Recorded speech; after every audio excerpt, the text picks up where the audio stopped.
Right. This is the state of play. So basically, we've eradicated Grimgor out of the Southlands. He's all gone out of here. It's like one little spot left here. We've got an army. THOREK'S army's right there, ready to poise to strike to take that out. Then we've just got to take out this eastern section here. Sneakage has already been wiped out.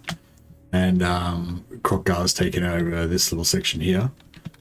And then we just push north and wipe out all this. But yeah, basically, I feel like Grimgor's faction's basically broken now. It's just a matter of rubbing out the rest of it. And we've got our all of our stuff unlocked for our Quarrelers now. They're doing like 175 missile strength, so they're pretty much machine guns now. Which is pretty cool. Got his sort of Thorek Quarreler doom stack going. It's not really a doom stack, it's a bit fragile, but it sort of gets the job done. In the process of building like a hero doom stack here. And I'm not really sure what we're doing with Grombrindle's stack. They're both kind of bastard stacks at the moment, but with crap loads of heroes. And we're just gearing all these heroes up as well, just giving all of them regeneration and, you know, whatever items we can find. That's kind of where we're up to right now. I think this is probably going to be the last stream of this campaign. Don't really have a set goal, but just to get, it was just basically to max out the items, the runes, you know, just gear out heaps of heroes and stuff. That's pretty much what we've been doing the whole time. And just have heaps of heroes, have heaps of Runesmiths. Hey, Fake Messiah, how you going, man? Welcome. Wasn't Total War Warhammer 3 supposed to come out yesterday? What happened? No, that was Total War Warhammer 3 comes out February 17th. It's a month away still. But the partners have got early access starting from tomorrow, I think. So you'll get to see some gameplay at least. Yeah, I might, whatever day it is that the partners start streaming, I think it's tomorrow. I think it's like about this time, maybe a little bit later, but in a day from now. I think that's when the partners get their NDA dropped. A few people have tweeted about it and stuff. For some reason, I thought it was February. Just got excited.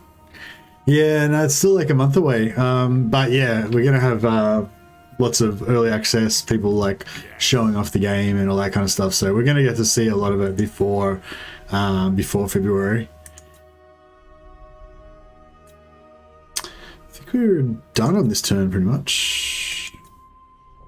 Yeah. All right.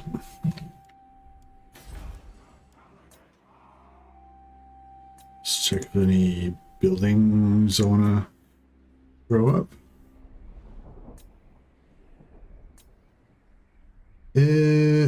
What's this? Southern Grey Mountains. Oh, this is Karak Norn, right? Yeah, we just confederated Karak Norn so we could get Karak Azgaraz to get the artifact that was buried there. I guess I just want to whack down some... Oh, do you want leather? I do, I guess.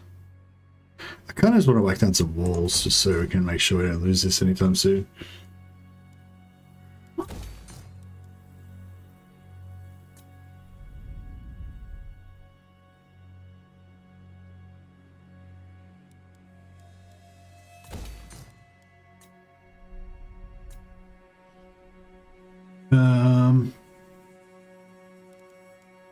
Wolflands, guess we could put some...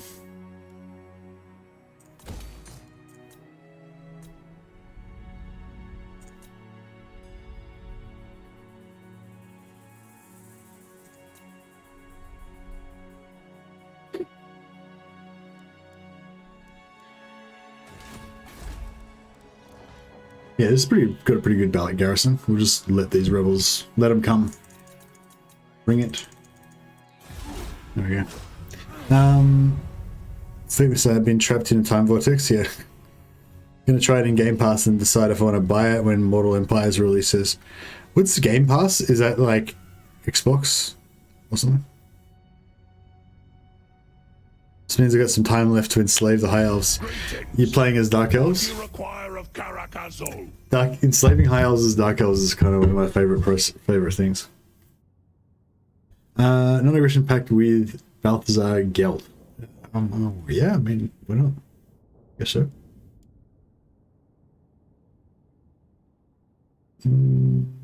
Sure. When I squash the map for 3 will be considering I'll have to squeeze in not only its own races but also 1 and 2's races as well. Yeah, I don't know. Dark times. Perhaps we should stand together.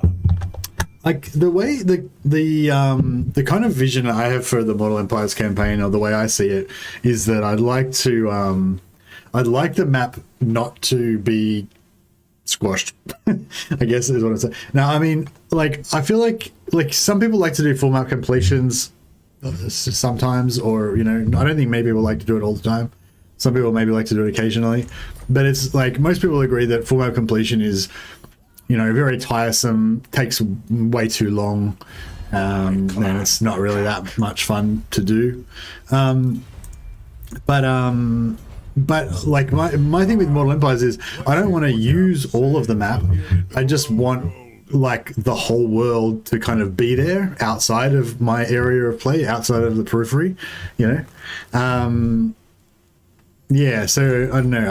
I hope it's not squashed at all, and I hope it's really huge. Even though I'm not even going to go in most of it, I'm still really just going to hang around in the old world and just ignore the rest of the world, you know. But I just like the idea of it being there, you know.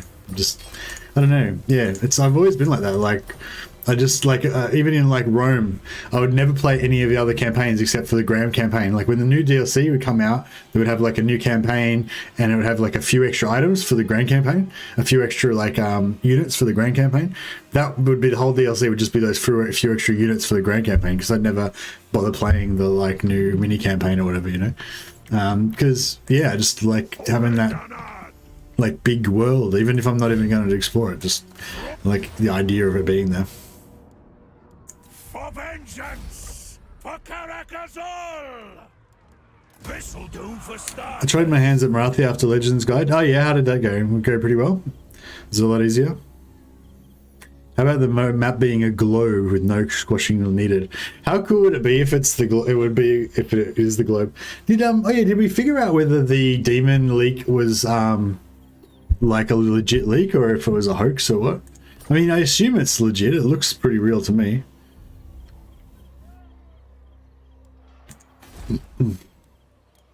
But yeah, all I was going to say is, like, after seeing that leak of the of, you know, being able to make your own demons and whatever, make your own demon prints, it's just kind of like, you know, anything's possible now, isn't it? You know, like, it's just, I don't know, it's pretty crazy. Hey Kogu, how you going, man? Start is fine, but around turn 35 it gets really tough with all the high elves declaring war. Okay. Did you try, if you try going around the bottom, and you can, if you take the Shrine of Assyrian first, then you get like plus 100 relations with all high elves. That makes it a bit easier to deal with everybody. But yeah, I like to basically either go for Shrine of Assyrian first and then make everyone love you, so then you don't have to fight them, or go all the way around to the other side and go in through Kathik.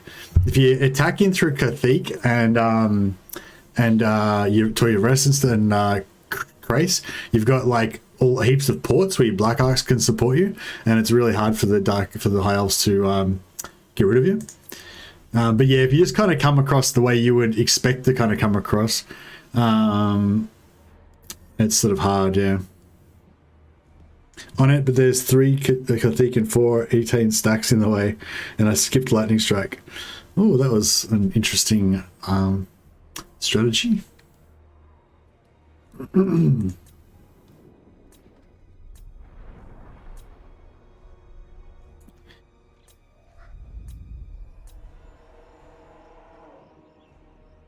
I imagine?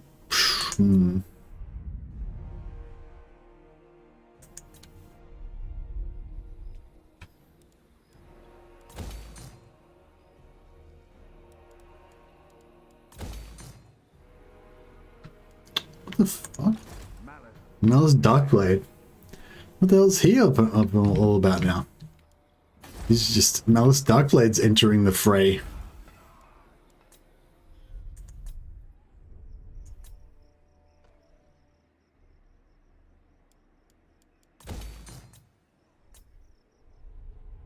I'll just let them retake loss, then I'm going to come back with Lightning Strike. Okay.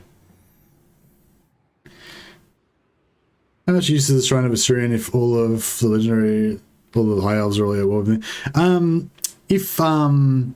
If the war's going to last more than 10 turns, then you can get them to all peace out with you afterwards. They won't peace out with you within 10 turns, probably, no matter how much they like you. But if you stay, like, if you make your faction pretty strong, and you've got that plus 100, then you can probably peace out with them all, after 10 turns or so. If you want to peace out with them. I think last campaign I ended up kind of crushing most of them, and I think Alariel and one of the other ones, Safri, or maybe it was, I can't remember, about 2 or 3 of the factions just remained at peace with me, and then Marathi was just gobbling them up slowly. I was playing as Loki. Alright, THOREK'S moved. Grombrindal's going after this. Just order that.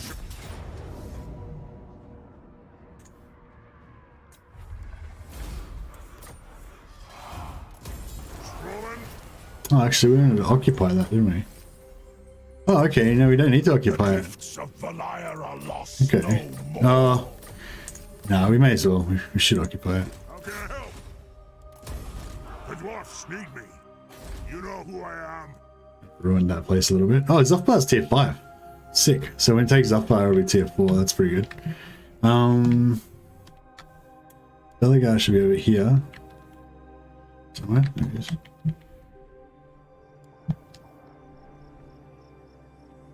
And he should have... Yeah, he's got all of his heroes now. Which is good. I skipped Lightning Strike on Beliar as well, by the looks of it. I confederated him with his skills already all wasted in stupid things.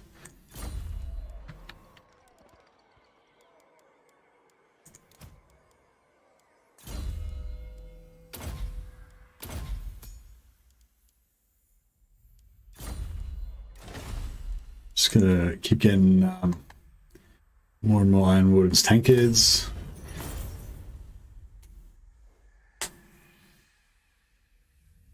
Oh yeah, it's the first day of my holidays today. So that's pretty sweet.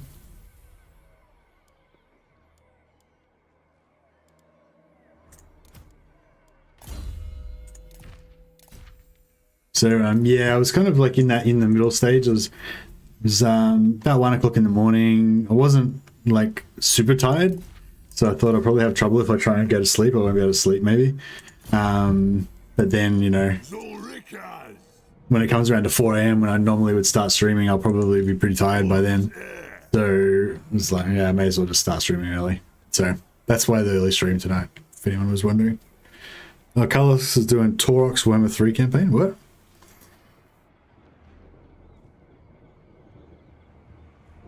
Are you, what's that, Carlos? Are you suggesting I do a Warhammer 3 campaign, or are you saying you're going to do one? True king of 8 peaks.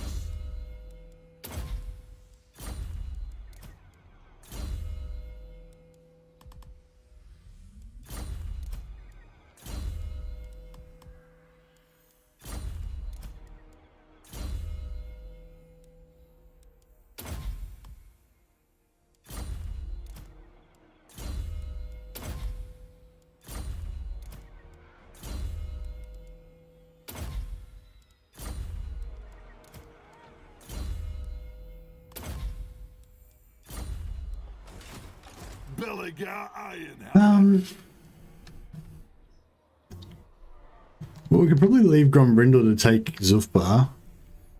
So I guess Beligar may as well go after Desolation of Drakenmore, but our ancestors would be proud. I stand defiant. yeah, and then we'll leave Thorek to come and clear out this crap. That should work. I think basically the idea is we want to retake all the holds. We want to try and bring Karak Kadrin back to life. And we want to kill Grimgor. That's pretty much all of our that's pretty much all of our ambitions, I think.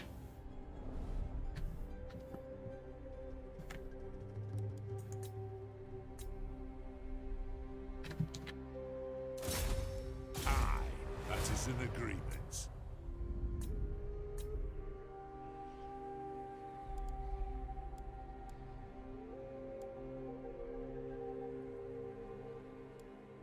Oh yeah, I geared this guy up to be like a money maker. Hopefully he's gonna like increase our income from Mount Gullah. It's pretty good, like 4.6k. Not even maxed out.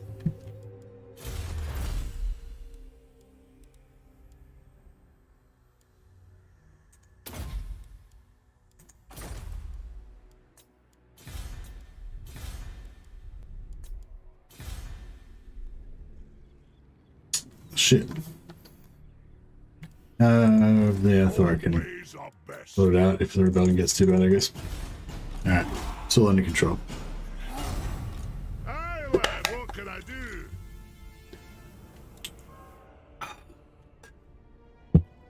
Yeah, I've been checking Reddit and stuff. There hasn't really been any further updates or anything about that leak. So I don't know.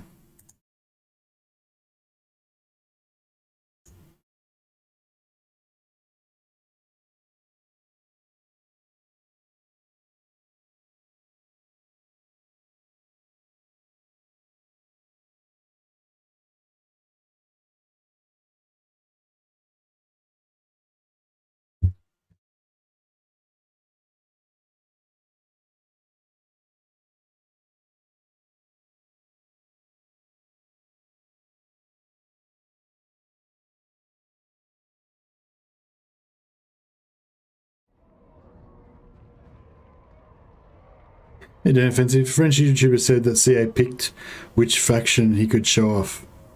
Hope they let us trade if they do that. Like a French verified YouTuber.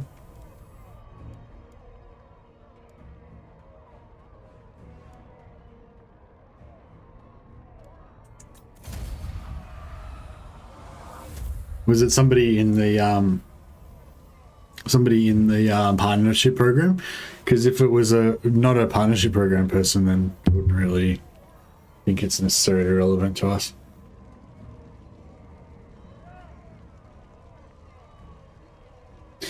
What are you doing right now anyway, Dame? Why, like, are you busy? Are you working on stuff, or are you just chilling?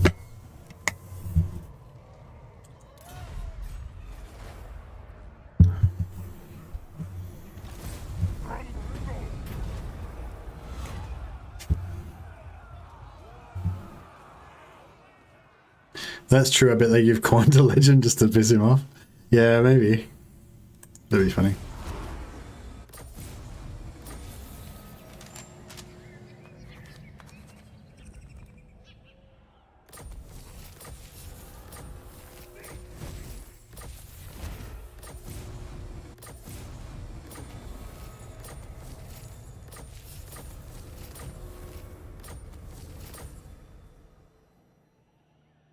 Morning coffee, it's your chill hour. Oh, okay, cool.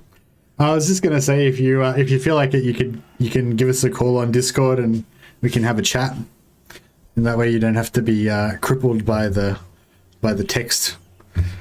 But yeah, I know you may not feel like it if it's first thing in the morning. Yes, let's move. Not that I've got anything in particular to chat about or anything. I just thought, I'm sure like something would come up. I answer to clan and hold.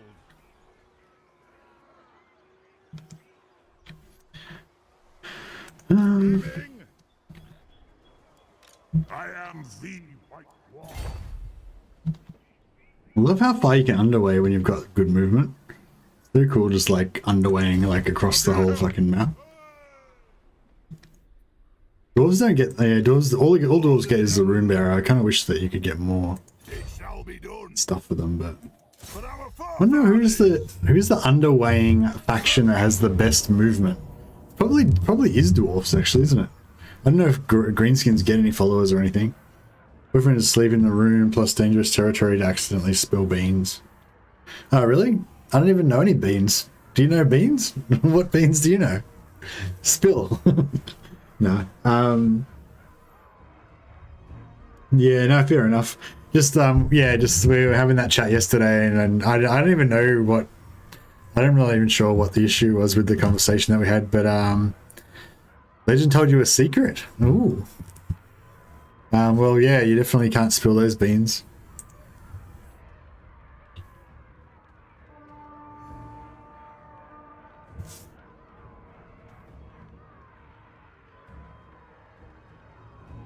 Yeah, I don't know. I sort of intentionally didn't ask him anything about his early access because I knew he's not allowed to tell anyone. So, but I wish I had have asked him about stuff now if I knew he was gonna like give up the infos.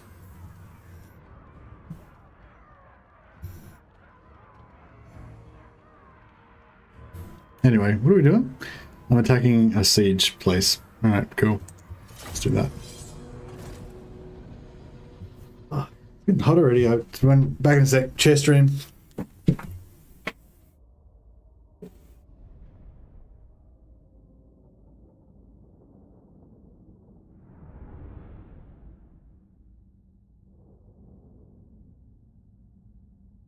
always try to close the door because I'm worried my voice will like keep people awake or annoy people or whatever. But then it just gets super fucking hot.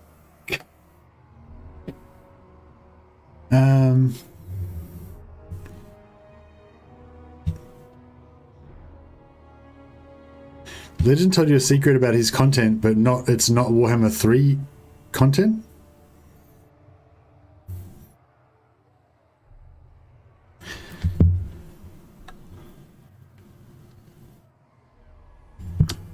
Oh, so it's not like a secret about a faction or anything. It's just a secret about the videos that that Legend's doing or something. ready to fight.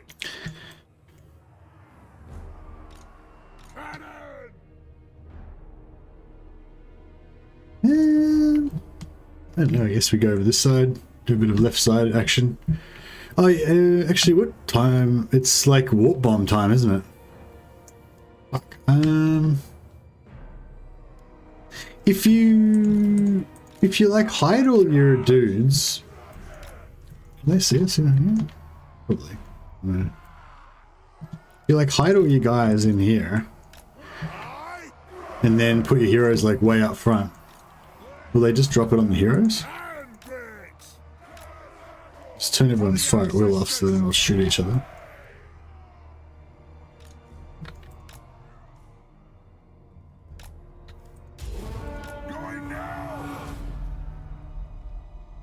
But people will be happy. Okay. Go! It is a reckoning. Move now! Move! Look at her. Get moving! Thunderers! Grudge thrower! For Grimnir! Grudge thrower! Get moving!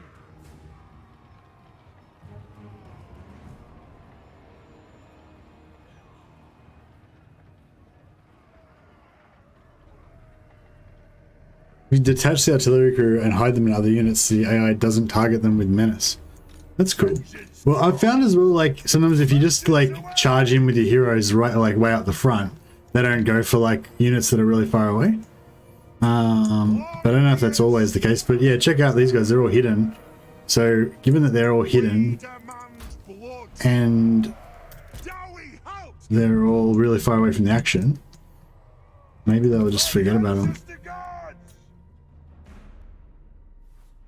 Just waiting for a menace to pop on them. It hasn't popped on them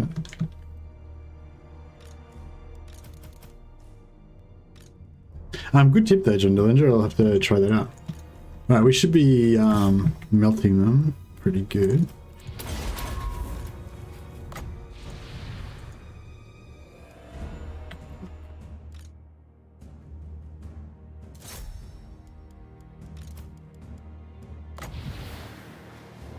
I don't know if I should just buff our melee attack and kill him in melee.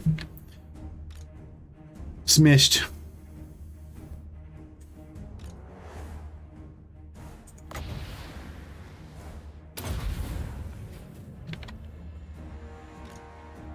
Hidden works pretty good too, but fine, better to detach, you can still move them fast if needed. Yeah, nice. No, that's a good call. Hidden doesn't always work. Like sometimes they will actually pop it on hidden units.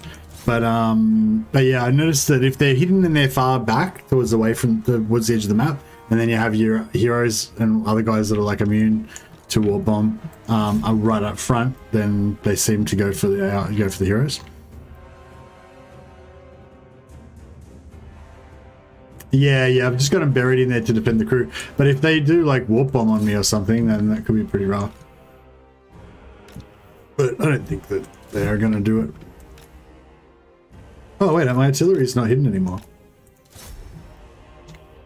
What happened with that? Did they... No, was it always not hidden, or... I thought it was hidden by the terrain, but... Is that Lord dead or what?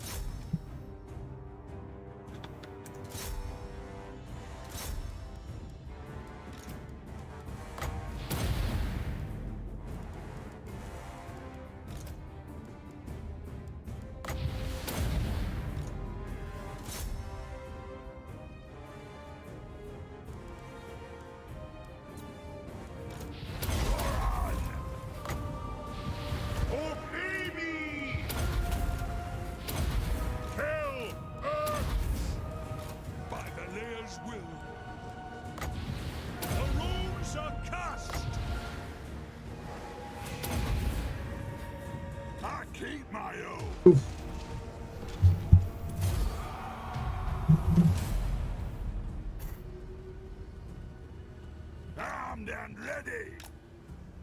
Quick march. Die. Oh, nice one, Kenos. Yeah, I'm taking like 3 months off to play it.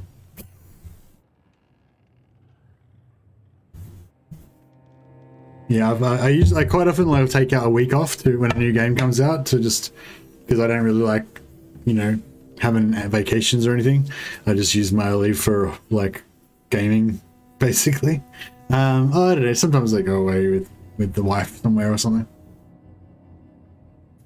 But yeah, I'm doing instead of doing I usually do a whole week or often do a whole week, but this time I'm going all out. I'm doing 3 months. I figure this quite possibly is going to be like my favorite game of all time, so I should like make the most of it and just, you know, just immerse myself in it. Just like dive into it like Scrooge McDuck diving into a big barrel of gold coins.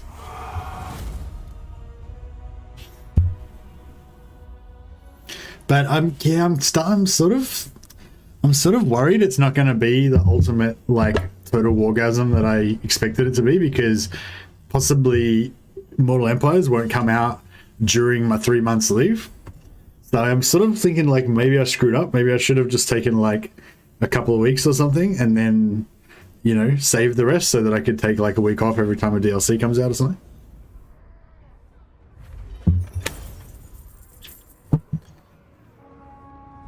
But we shall see. I hope that it doesn't take too long for Mortal Empires to come out. Now you got another tier 4 here.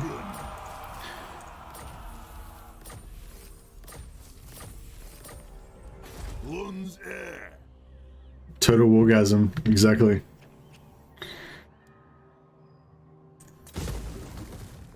Bleh? No, it's more like bleh.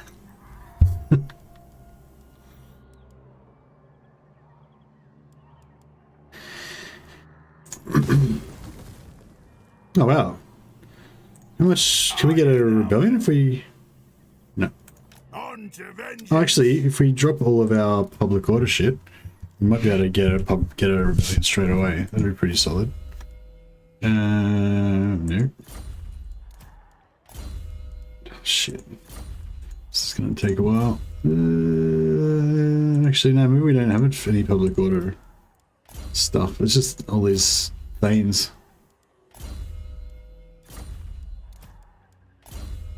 And probably like Belagard's got some +6 public order or some crap. Oh, he's a choir master. Nothing. Nothing. Yeah, there's nothing we can really do about it. Revenge incarnate. Fair enough.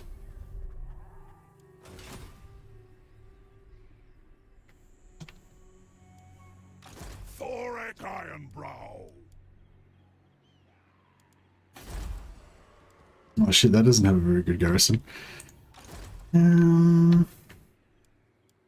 guess we should do a bit of rebel killing. Can you walk through there? Yeah, I think you can. Alright, we'll ping pong around here, take out these rebels, get everything under control. Those rebels should be fine.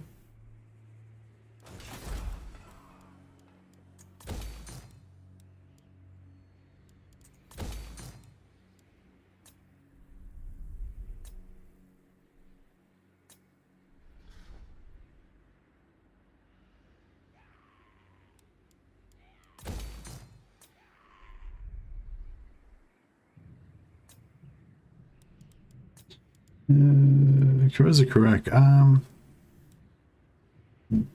Nah, that's fine. Oh,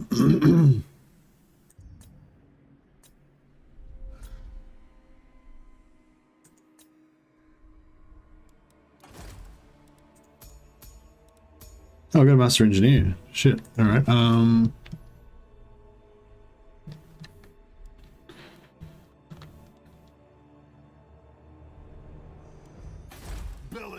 Ironhammer.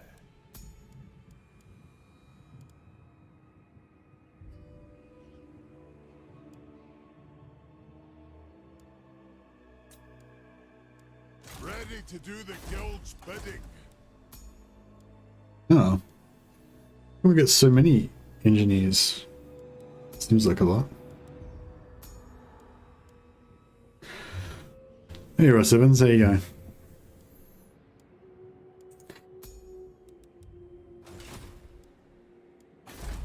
That's cool.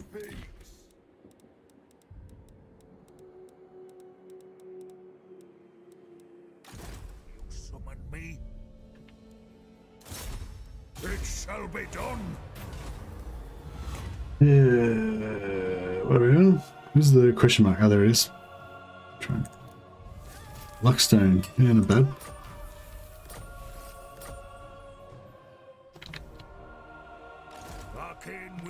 Under control. These beastmen are great. They're just making like endless ruins for me to just cruise around and explore all the time, and also just messing up these vampires. These vampires are just ruin dwelling like bosses, just trying to take over everything as fast as they can, and then these beastmen just come along and just fuck them up all the time and just smash all their shit. It's just, yeah, it's, I don't know. It's just a weird. This is just the weirdest game, and it's just been so kind of easy as well. Like, it was sort of bad at the start because Grimgor took everything over, but then once we decided to just jihad on Grimgor, then like everyone around the area kind of doesn't like Grimgor because he's like conquering everything and blah blah. So we're just kind of bashing Grimgor, and everyone else kind of likes us now. So it's just, I don't know, it's all good basically.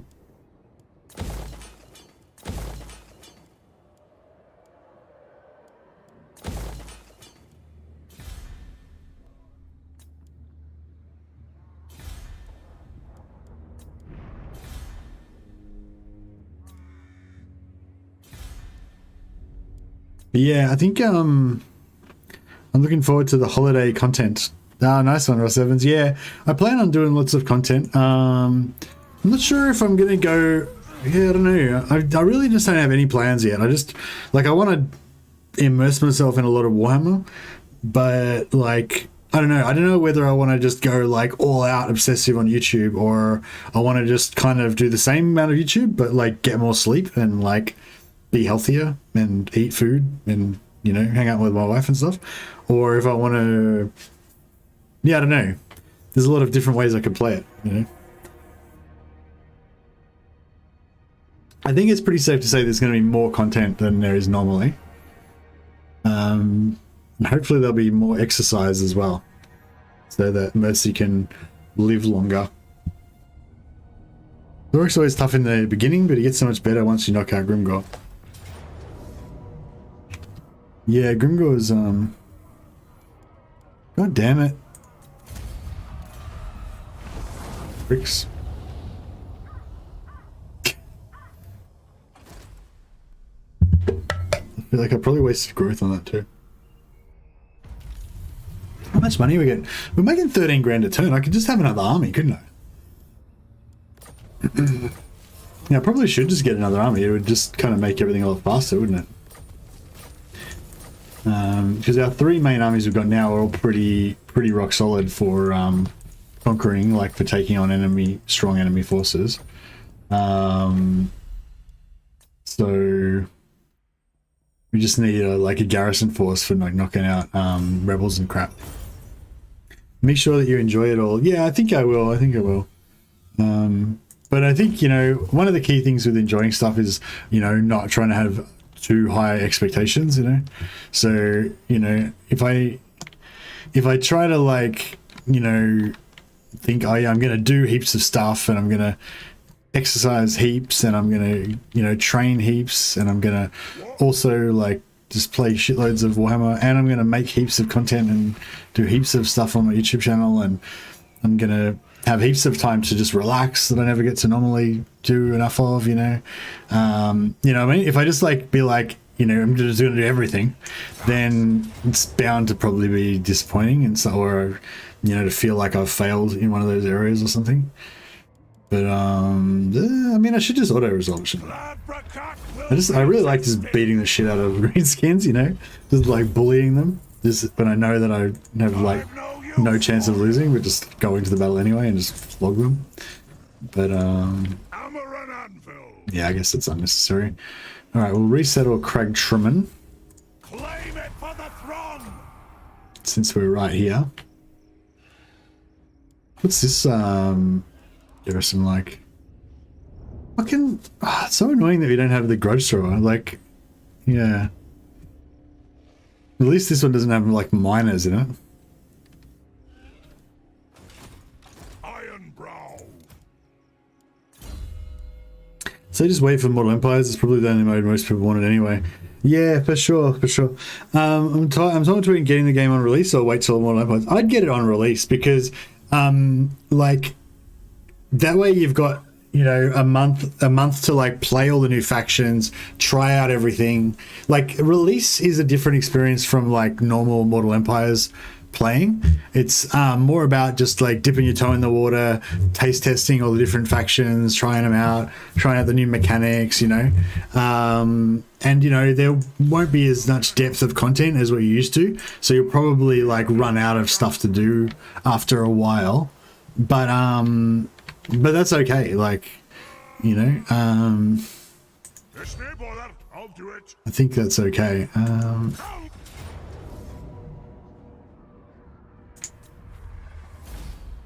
Yeah, I mean, like, my ideal world would be that we I might just occupy. My ideal world would be that we just kind of get one at 3. You have just enough time to play, like, you know, 4 or 5 campaigns, maybe 6 campaigns. You sort of try out all the different factions. You maybe go back, the one that you really liked, you maybe go back and like do a proper run of it, you know, like your kind of ultimate version of it. Like just say you really like ogres, but you think your Greasus was actually kind of shit, and Scrags really like the alpha ogre faction, you know. You go back and do like a proper ogre run, but this time you play Scrag and have the real deal, you know, or whatever. You know, that kind of thing. So you maybe play around 6 games or something, 6 good long campaigns where you spend a solid week on each one or whatever, and then it's time for Mortal Empires, you know. I could see that being how it plays out. Like, there's kind of like just enough content in Warhammer 3 to get you through until Mortal Empires drops.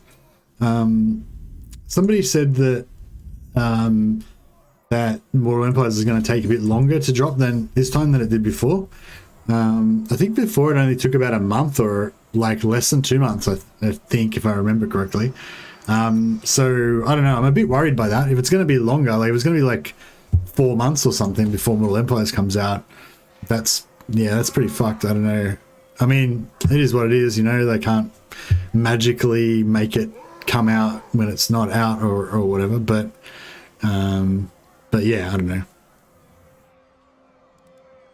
I hope it comes out fast, I guess is what I'm saying. Outpost Garrison. Oh, does this have no fucking wall? No, it's got walls. How come it's got an Outpost Garrison instead of like a wall, like proper walls? I don't know, it's weird. It's like a unique settlement. What's its that doesn't have a unique thing.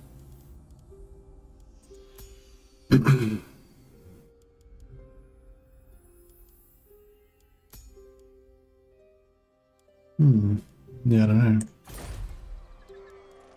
Lord of the England.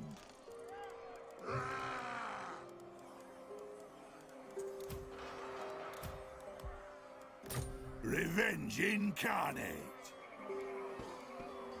Wasn't there a freaking... Aha. Engineer at your It's like, wasn't there an engineer around here somewhere? wheels, lad. Where the fuck did he go? Alright, so if we go out... True king. This floor, it's not even gonna rebel.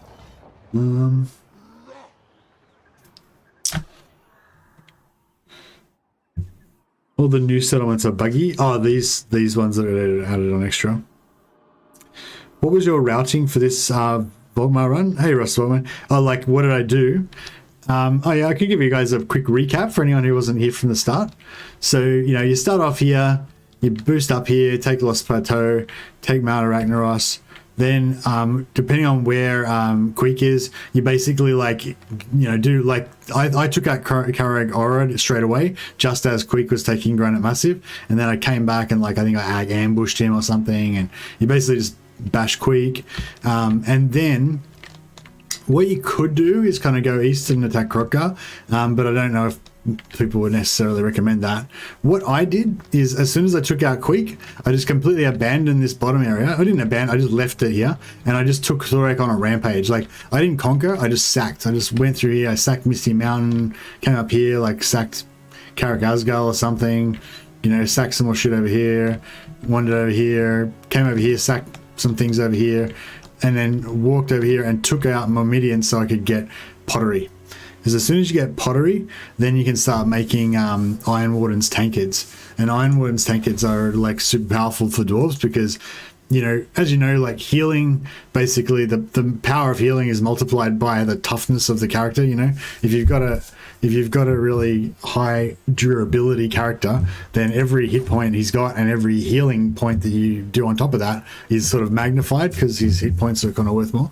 So I don't know, just as a general thing, healing on dwarfs, which they don't normally have, is really powerful.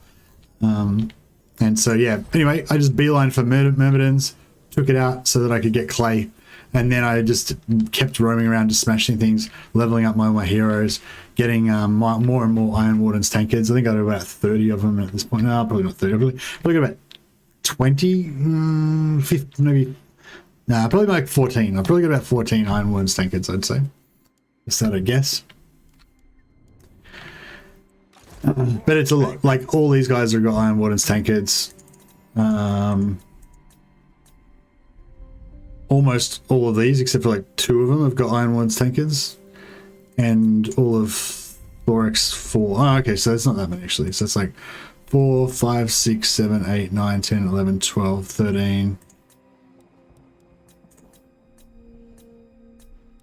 14, 15, 16, 17, 18, like 19, 20, 21. 22. Yeah, I probably got like 22 or something. But yeah, and that's kind of like the key to my whole strategy, basically, is just having super tough regenerating dwarfs that go around just gobbling everything up.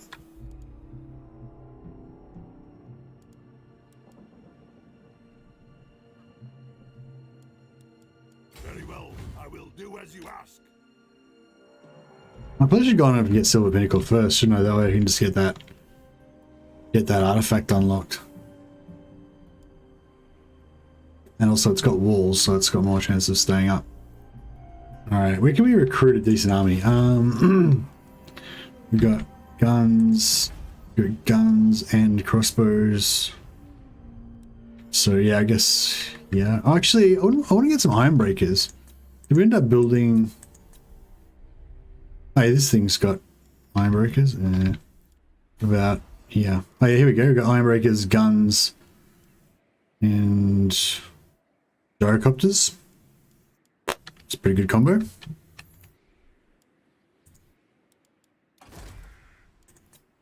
Send me to vengeance. March.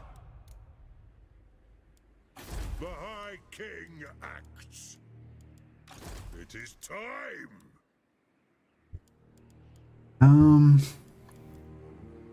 So what do we want? We want like one Iron Drake. I don't know. 2 organ guns, 3 organ guns. Maybe we should go.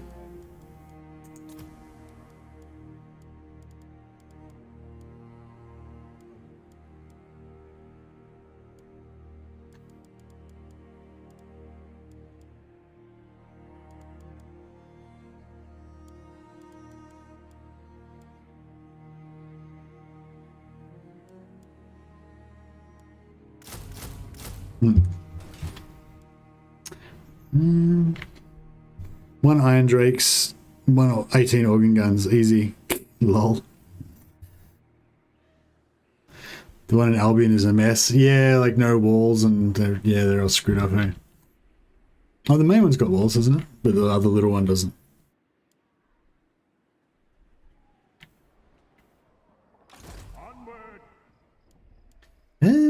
Fuck, this guy's... No, he's just going here, that's right.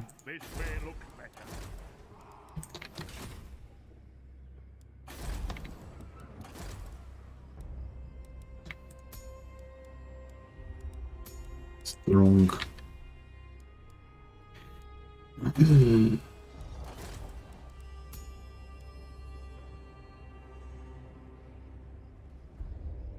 Moscow settlements do suck. Unless you're Bretonia, then you can just randomly put walls around them.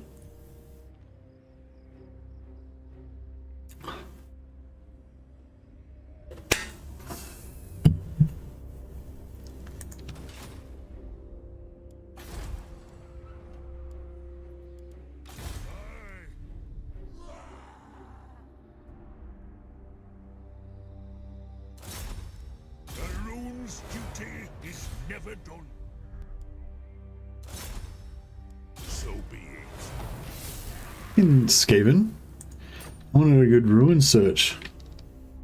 They stole my ruins. I bet this is not real ruins either. Oh, here we go. Beastman over here might be making some proper ruins for us.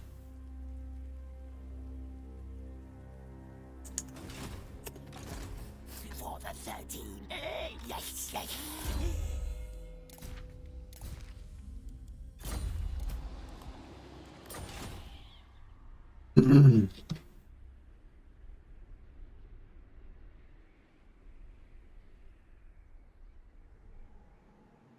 I wonder how many of these guys we should actually replace with heroes. Maybe like one more. True king of 8 peaks.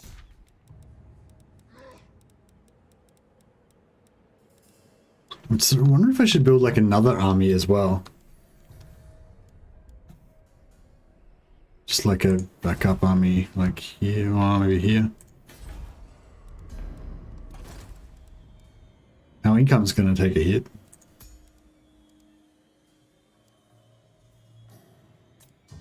Yes.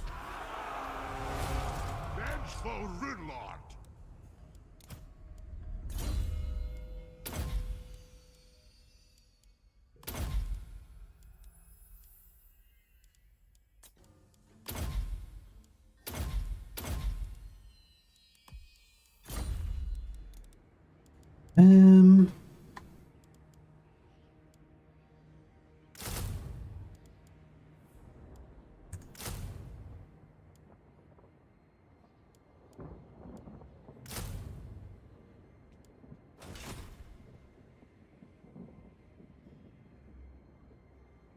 Walls of dead peasants, indeed.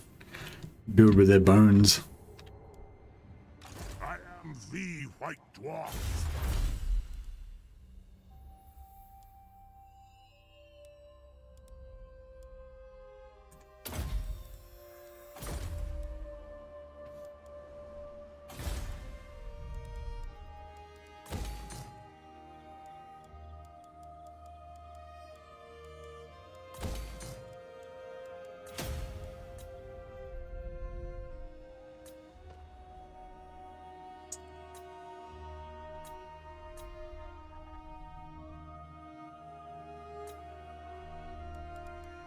One more turn of negative public order. Actually,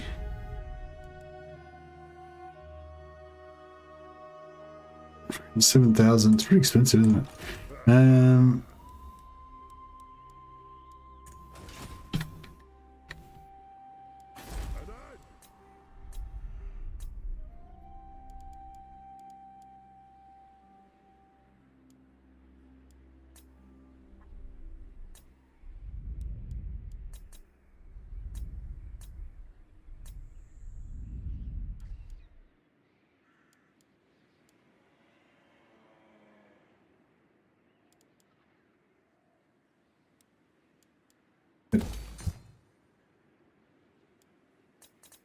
Turn 100. Only got 40 more turns till 40 more turns till what's his quote? Big horny dude Archeon comes.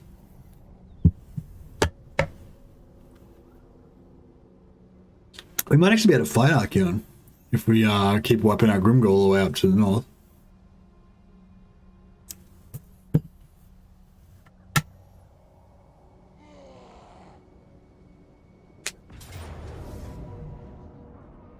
Mount Silverspear.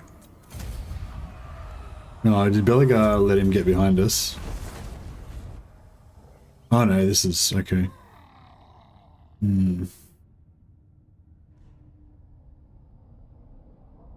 That's right, because Thorek was supposed to be going east to wipe out this part, but I didn't do that. What brings you to my mighty forge?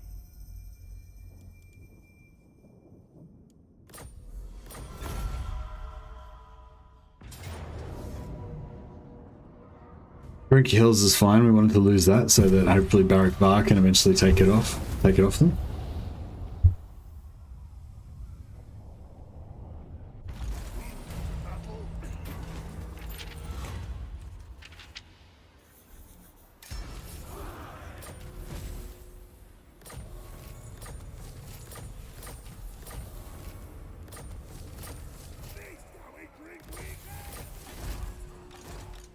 Brindle! Zoe, forward! A skull! By Grugny, this had better be good. An artillery range and speed is up.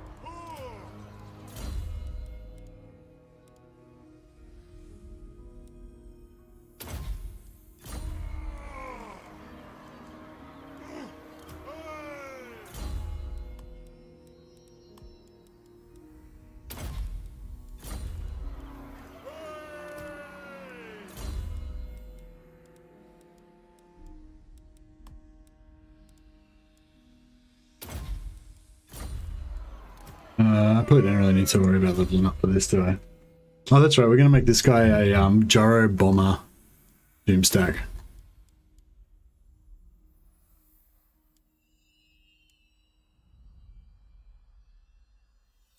Gyro Bomber. And Gyro Bombers and some Iron Breakers, maybe. That's my vision.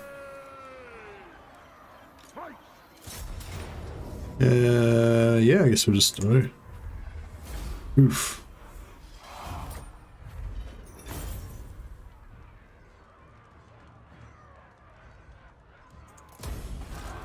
How can I help? It is time.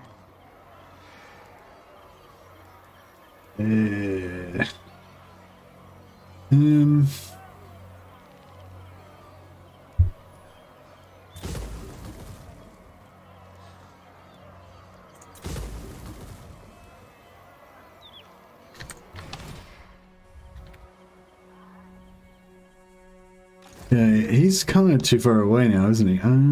Shit. Run, Riki! Guess Thorek can try to get up here as fast as possible. Tried and tested. How do they keep wiring so far, like often and fast all the time?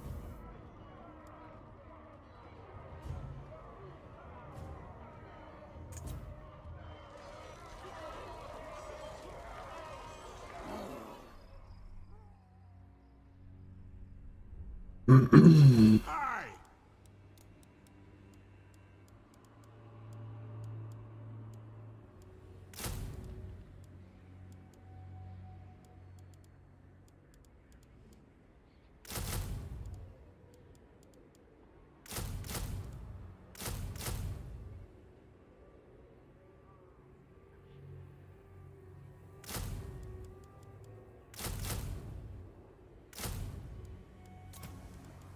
Alright, let's see what that looks like. And for... Throw you're better. pretty much still Let's march! working on it.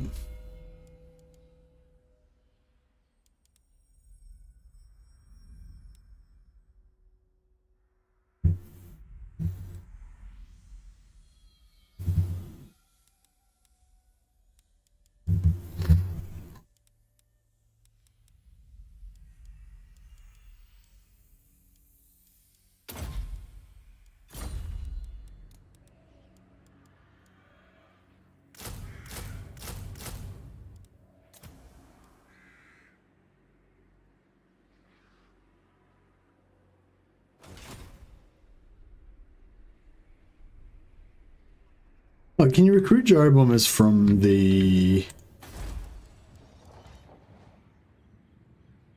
Oh yeah, you can recruit them from here. And I think they get bonuses here.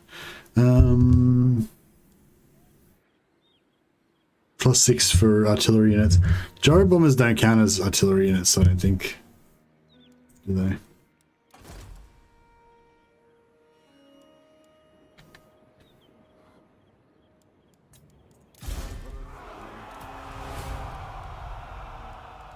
Nope.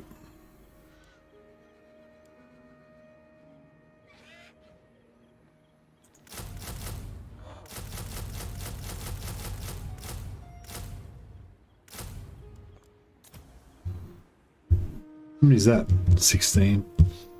Nah, that's probably too many. Yeah, we got like 12 gyro bombers and 8 heroes. Something like that. Or 6 heroes and a couple of iron breakers maybe. That can be for Grombrindal's army.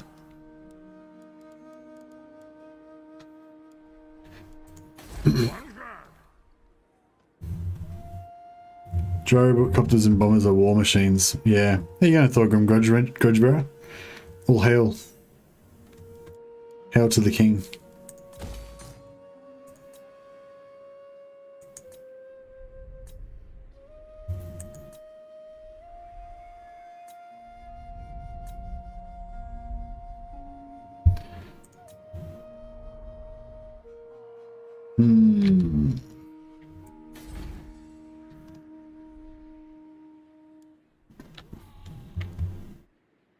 Arcane winds under control. An accord bound by runic law.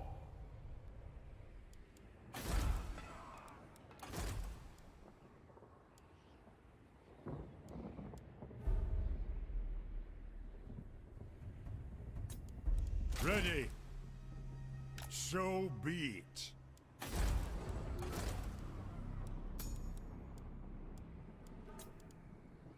The runes are ready.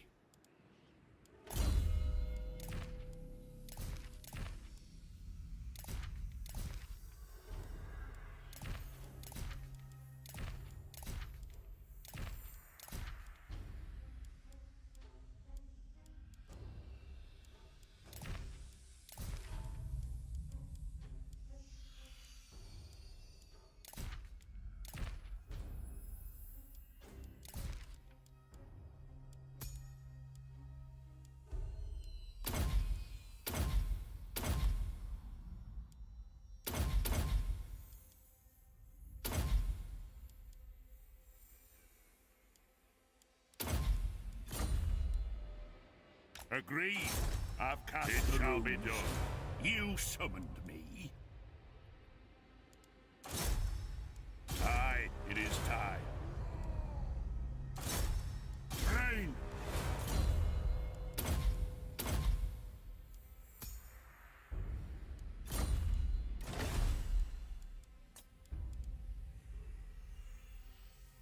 Heaps of gear.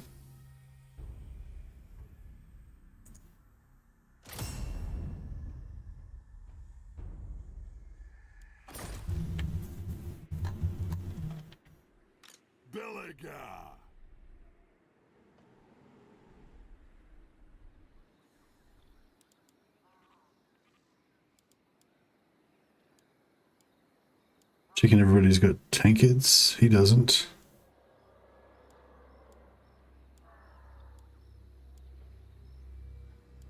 So everyone does except for him and him.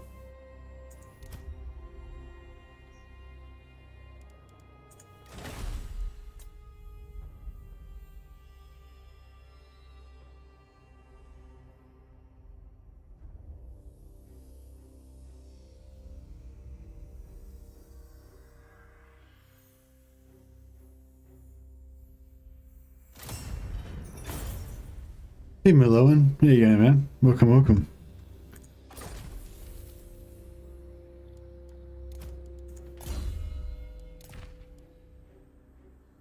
Firing authority, we can melt that down.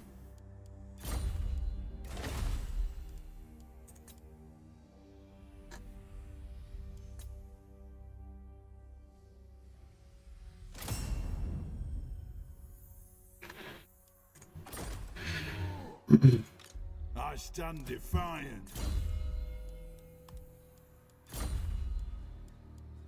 Our ancestors would be proud. It makes the lords stronger though, right? What makes what? Did the new system of runes make the dwarf campaign more interesting? Oh, hey, Overlord 2-1.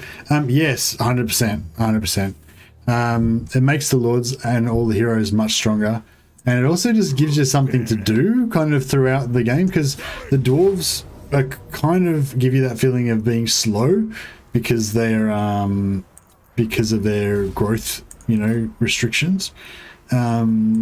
So I feel like, yeah, beforehand it felt kind of slow and like it took ages for you to get anywhere and stuff like that, whereas now you've kind of got this whole mini game of shopping to get all these items geared up on all your characters, you know. So yeah, I feel like it's 100% better now.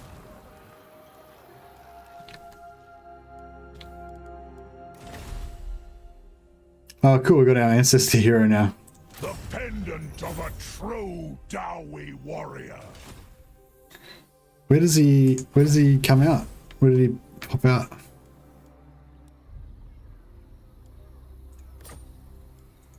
Lord of No, wait up. Where was he? Where'd he go? Oh bro, he's like fucking really far away. I'm listening.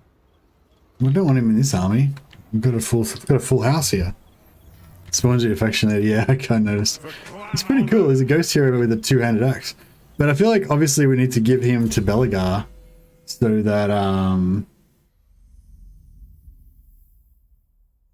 that he can have you know, all of his ghost heroes together. So he's gonna have to go on the long march. Trick up to like here somewhere. Time for a reckoning.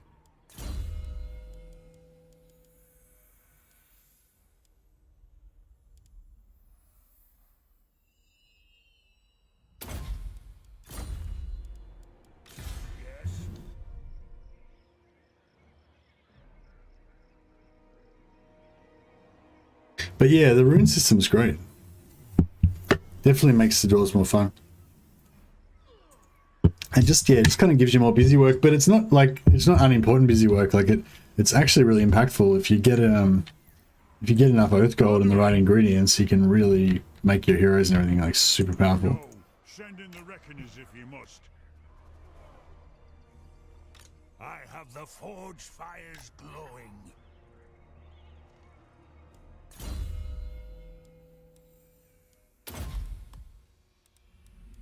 Wish we could get more runes of spite. To war?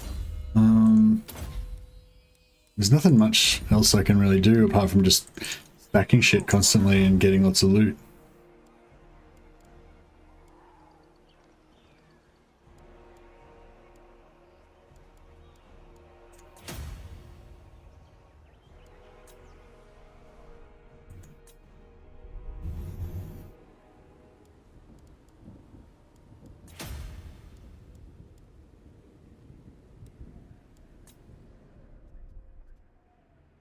The Boy Coast campaign has been exercising pain and experience. Finally destroyed Itzer after turn 105.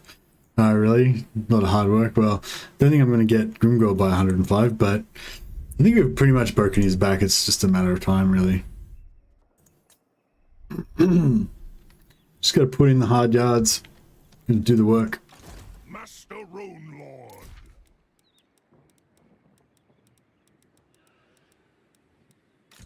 Onward. Agreed. I've cast the runes. Oh, here we go. Finally tier 4 in Black Crag. Nice. Armed and ready.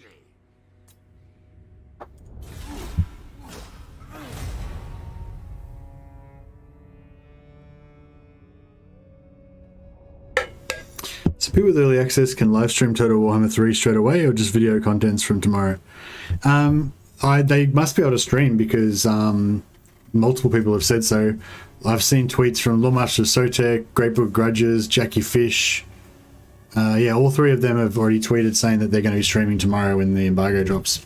So yeah, so the embargo for the partners must be for both videos and streaming.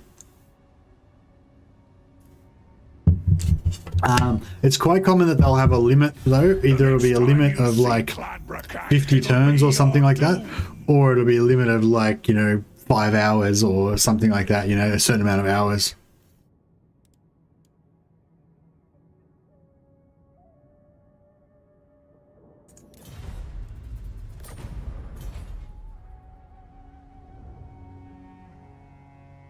Oh dear.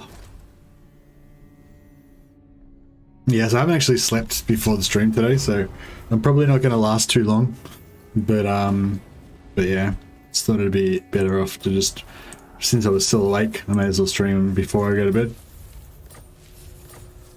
So yeah, just a pre-warning. I probably will conk out at some point. I've got a copy here, so if I drink it fast enough, we might be right. What the fuck? Are they taking over more shit? I feel like this wasn't Greenskin before. But yeah, it's kind of cool because it's like basically all we do is just follow Grimgor around.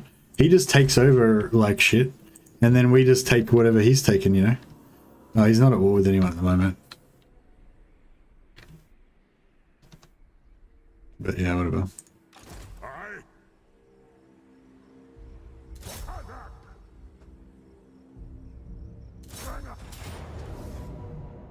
The war never ends, exactly. War. War never changes.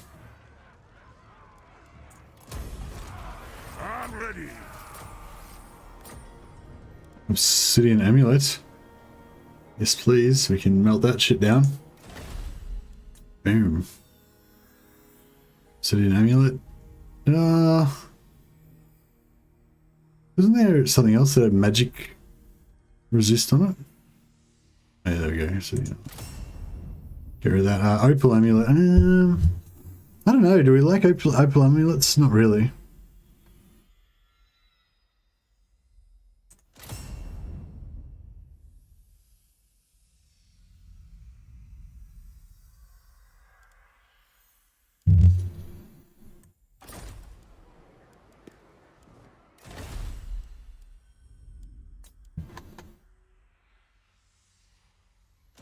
Oh, the tankard. Wow never changes. Right. For the wisdom of the layer. Revenge incarnate.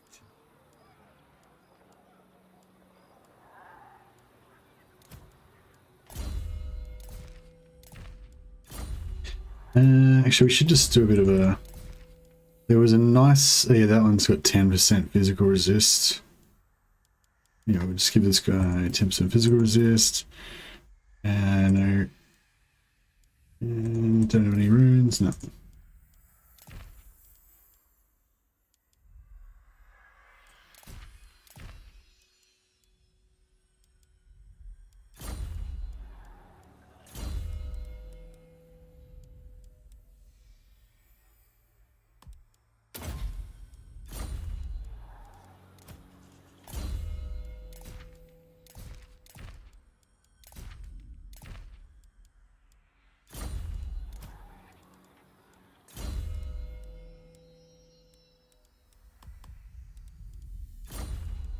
Just tank these dudes up a bit more.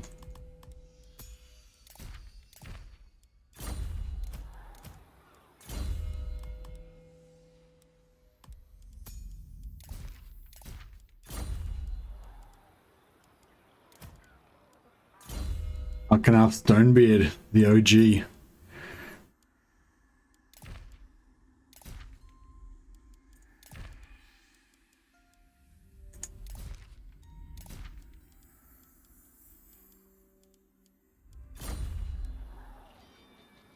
Lean, mean, and green.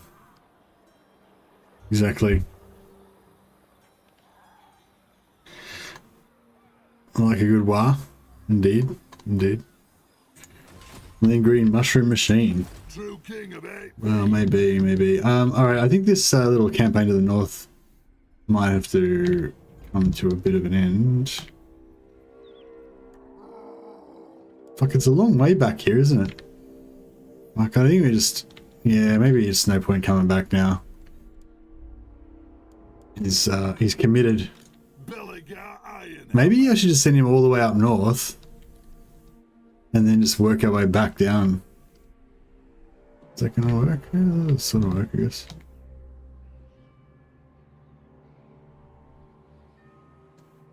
Bring him! Yeah, we'll take this, then we'll chill there for a second. And then we'll jump over and take Red Eye Mountain. And we'll get shit done. I have the forge fires. The Runesmiths' duty is never done. Aye? Agreed. I've cast the runes. Strengthen the shield wall. I answer to clan and hold. No reason for it. You summon. There's like so many heroes. You have fucking heroes everywhere. Which, I mean, it's not like... for dwarfs, it's a lot of heroes, you know? Ready? A lot of heroes for dwarfs.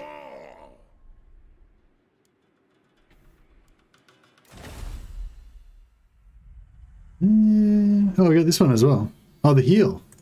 Nice. The healing light shines on us once more. It's very nice. Very nice healing light. So, we can give the heal to anyone we want, right?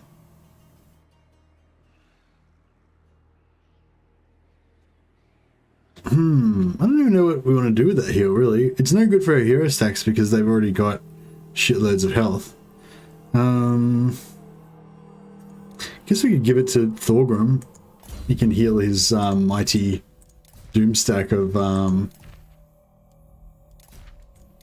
he can heal his mighty Ironbreaker doom stack. I tend to have 7 to 10 heroes in my dwarf armies. Yeah, well, you can spam rune priests, so it's pretty cool. You can get like, you can build one rune priest, you know, a forge or whatever in pretty much every settlement, and you can build tier 5 ones as well, which gives you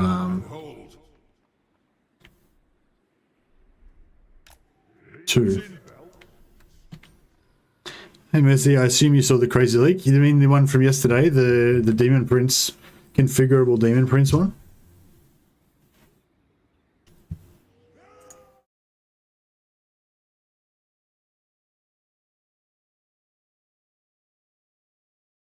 Yeah, I was going to re-show it again just in case anybody missed it, but then I thought, like, probably everyone's seen it by now, so probably no point really, you know, worrying about it. But maybe I could just flash it up again. Just for those who are late to the party.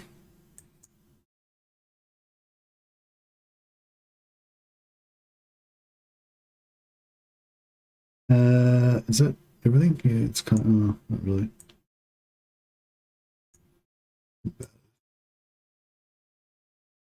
Oh, maybe I'll make it a bit bigger.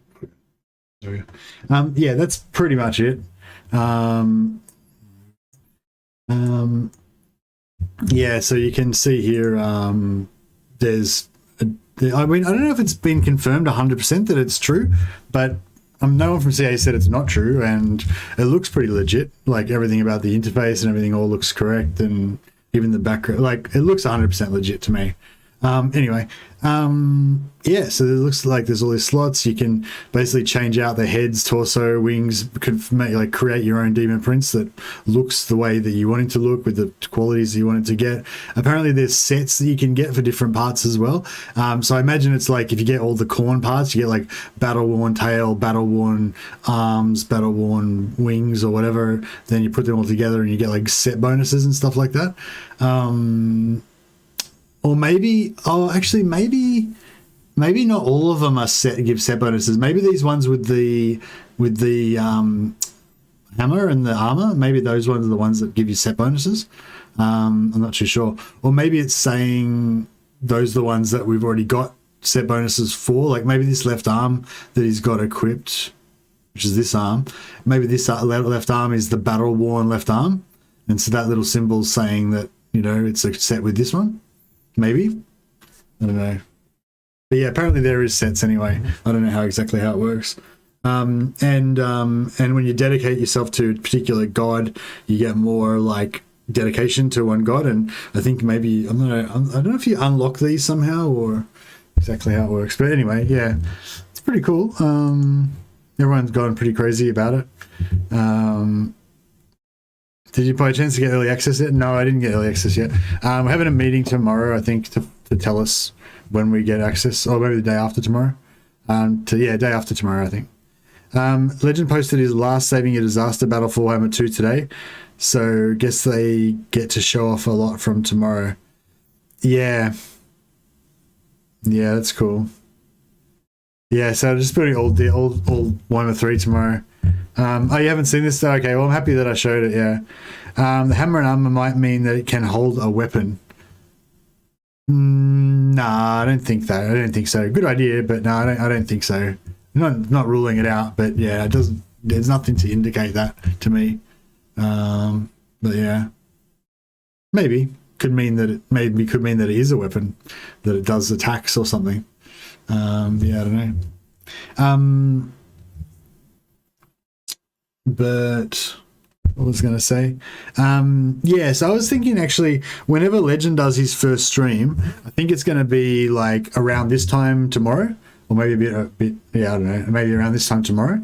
Whenever Legend does his stream, I might just take the day off and just do and just watch his stream. So yeah. He'll do more Warhammer 2 streams, so it's going to be a bit limited, I think. Well, yeah, normally the way they do it is they say that you're allowed to show like, you know, 8 hours or 10 hours of footage. Like normally what happens is he does one stream and then he's got like 2 hours left over or something. So he'll do like another bit of a stream or something. What I read was you get items when raising certain settlements, choose to be undivided or one of the 4 chaos factions. Yeah, it's like Norska. When you raise a settlement, you get to dedicate it to a particular chaos god, and you kind of get points or whatever. Legends going to start. Yeah, Legends going to start streaming again soon. Yeah. I don't know. He's got. I mean, I think all the partners have access tomorrow, so you know, I assume he'll be streaming tomorrow as well. But I don't know. I assume he'll be streaming soon anyway. But yeah, he's gonna have. I don't know. Like, he hasn't told me or anything, but I'm assuming it's going to be like all the other releases that I've seen recently, where yeah, he'll probably have. All of them will probably have like either a limited number of turns they're allowed to show, or a limited amount of hours they're allowed to stream for, or both. Sometimes they'll say they only want you to show the early part of the campaign and stuff like that. So yeah. But either way, like, I'm sure there'll be lots of information and stuff. I know my two things are either I'm going to just have the day off and watch other people stream, or I'm gonna like do a stream of like watching other people stream, but that seems kind of stupid. Usually it's been like 20 hours or 50 turns. Oh yeah, right. So it's, yeah, sorry, it's like, it's not like 1 and a bit streams, it's like 2 and a bit streams, yeah. Or 3 streams. Yeah, that probably sounds right actually. Yes, I can't really remember. Yeah.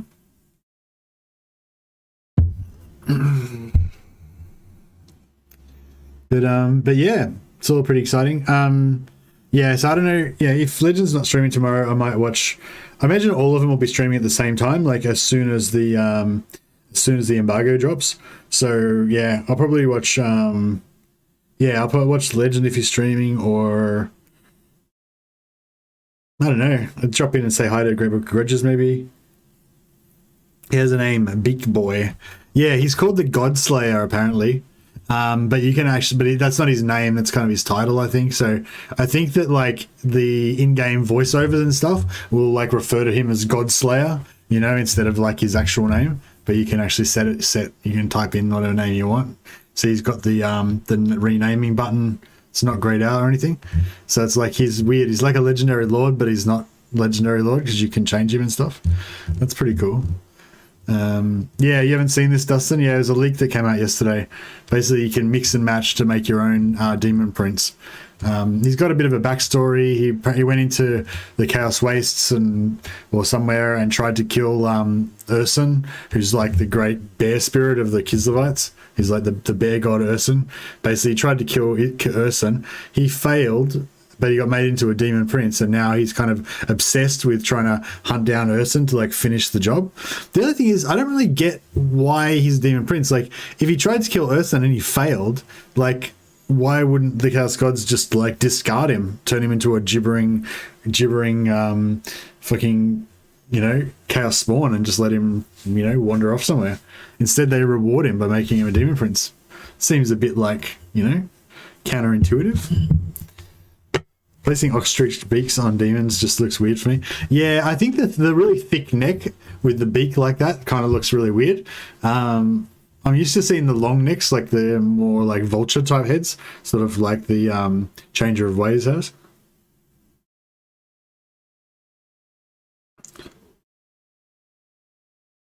I mean, Greater Demon of Zeech. What's his? I'm confused why he's called Godslayer when he failed to kill the god. I know. That's what I'm saying. Maybe it's like he's in the future he's going to kill the god. He's like the one that is fated to kill Urson. He super wounded Urson enough that Chaos is able to come into the mortal world more easily. Oh, okay. So it was like he actually struck a mighty blow for evil kind of thing. Yeah, we know you failed, but keep the title. Yeah, no, I think like Thorgrim's version sounds a bit more sounds a bit more right.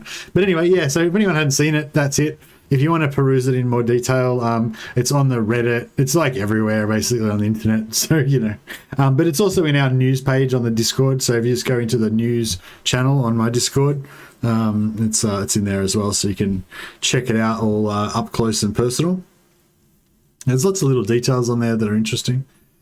The other interesting thing is that he's got a demonat of Slaanesh, his hero in his army.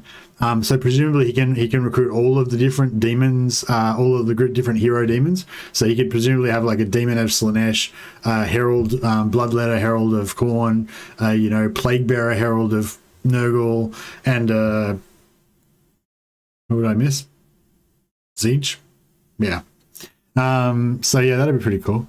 I can't wait for like the mortal version of this, like that has all of the other heroes. Oh, how cool would it be if all the how this guy is able to have all the demon heroes? How cool would it be if they add all the mortal heroes to Warriors of Chaos?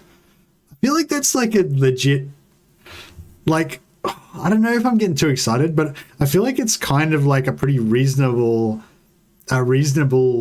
not expectation, but hope. It's like a reasonable hope that they could add like shitloads of content to Warriors of Chaos.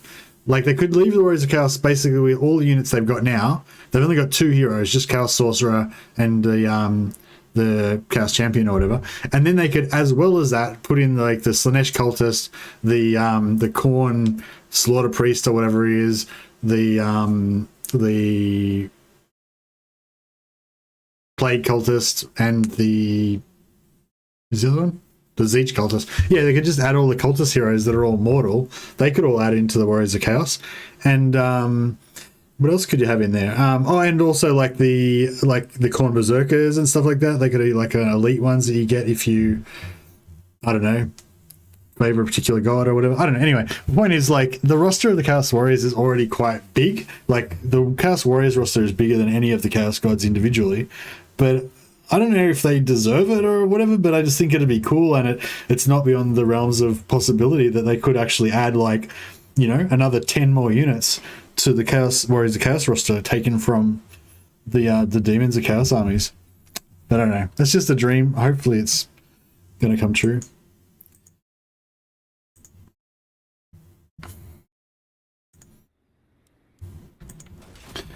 But yes, that is the leak anyway. Thorek and my bro. We need to go and... We need to do some work. You need to get moving. Oh, here we go. Like, I don't know if I should bother putting out fires, if I should just go straight for the guts and just smash everything around here as fast as we can. Take out the Fortress of Oreg in particular. If you want something done right, hold strip. Oh, actually... Shit, he's got a heap of artillery and crap. I kind of wanted to try out these, new improved Quarrelers with their, like... How come they're down to 159 damage now? They were doing, like, 174 or something before.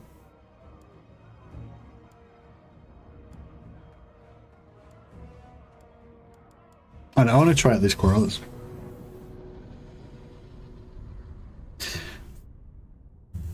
What is this, Nisbet? Oh, did you miss all the description of that, Nisbet?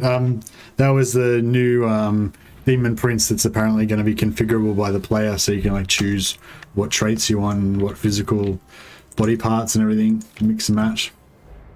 So yeah, it's kind of been all over the internets for the last day or so. War of vengeance.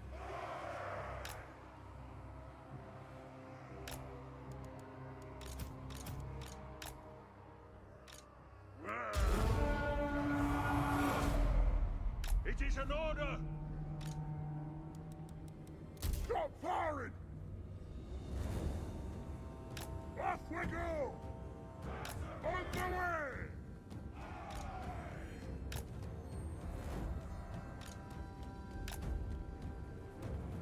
way. I wonder if they're going to think that they've got... Watch us.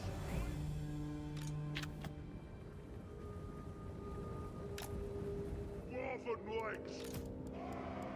Hunt the Orcs. Quarrelers. Go.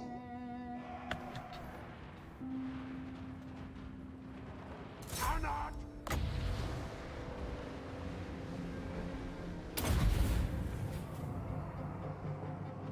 The clans unite! Ladbrakak. Understood! Shield bearers home! Yes, yes! Kill them!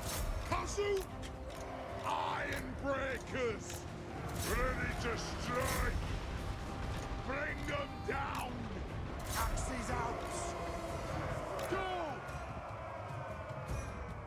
The Force is female according to Disney. Okay.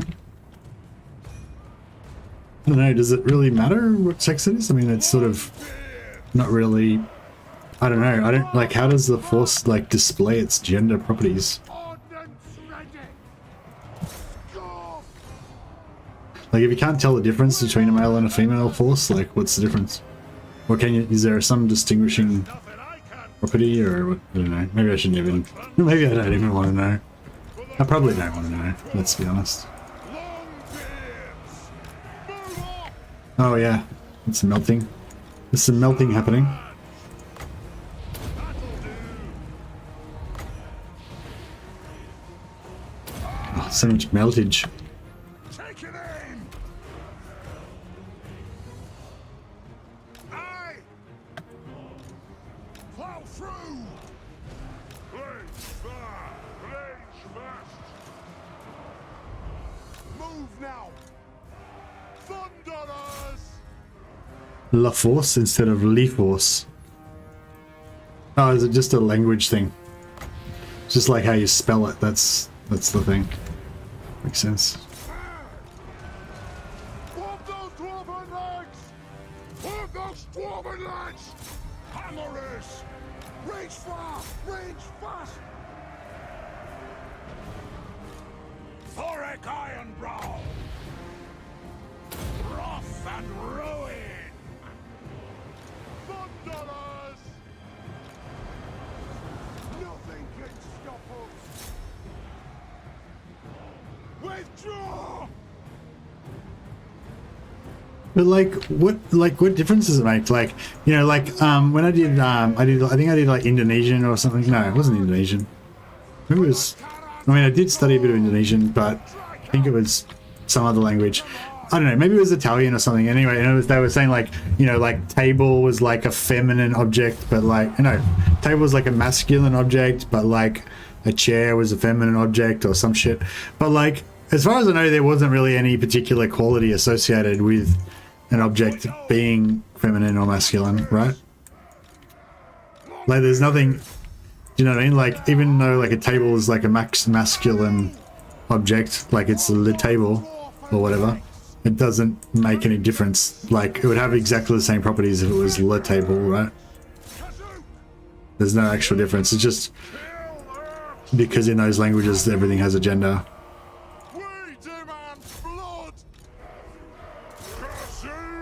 Romance language, yeah.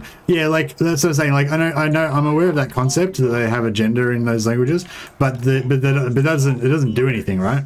Like there's no, like an object that has a masculine or whatever doesn't like do anything any different than if it was a feminine. What I'm saying is that this change of the gender of the force has no practical, you know, difference, does it?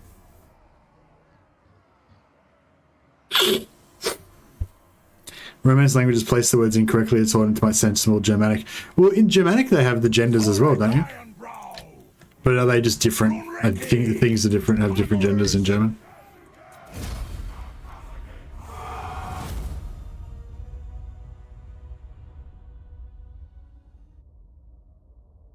I believe Dame has succinctly and correctly passed judgment that no, it does not. That was what I was trying to get at. Thanks, Dame.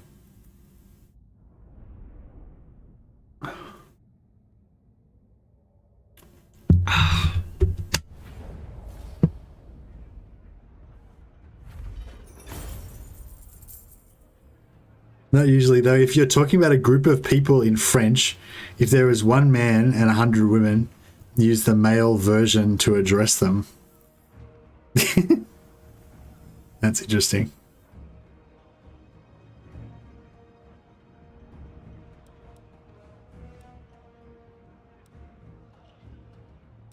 I want gold, not prisoners!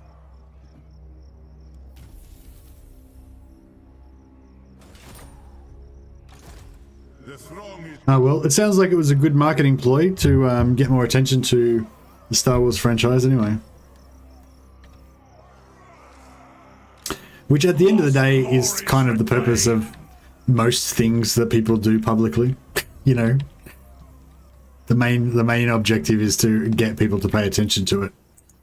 Thorek Ironbrow.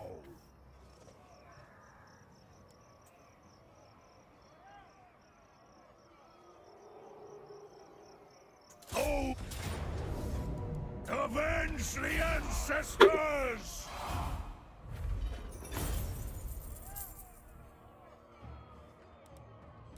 Cough up and clear off. Excuse me. So was it gross that I was like snorting my nose? I don't know. I guess it doesn't really matter whether it was gross. I didn't really have a choice. It was a biological necessity. We push onward. Well, I mean, I guess I could have gotten a tissue. You know, What orders? that's not really my style. Well, I mean, yeah, well, my style is lazy. There's a tissue box right here, but it's empty.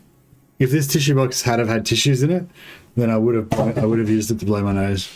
But since it didn't have any tissues in it, I just did the footballer thing instead. For the wisdom of the layer. Lun's air. I wonder how my wife would react if I just like blew snot onto the carpet. Probably badly, I guess. She probably wouldn't notice straight away though. It'd probably be like 2 weeks from now. She'd be like, "What's this?" And then I'd be like, "Snot." And then I'd be in trouble. My style is lazy. Yeah, that's pretty much it. I like to think of it as energy conservation. You know, it's built-in part of the human programming. You know, it's one of the reasons why we're so successful. Our laziness. You know, our ability to correctly determine the easiest way to do stuff so that you waste the least amount of calories so you can survive on less food.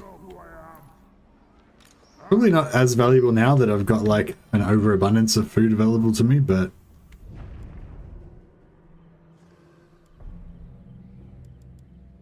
Tried and tested.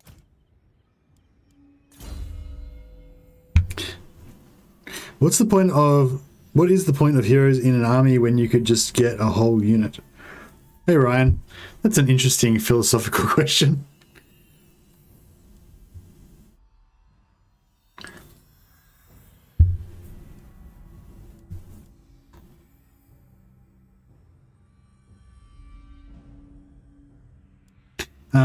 But yeah, the point, I mean, the most simplest way to do it is that heroes are basically stronger than infantry units in most cases. That would be the simplest way to do it. Different heroes do different stuff and have different qualities, you know. Victory. So like this hero is primarily there to buff the range damage of all these guys and give them extra ammunition and give the whole army extra movement. Just need one of those. These guys all have magic spells, right? That make them be able to cast, you know, utility spells on the battlefield.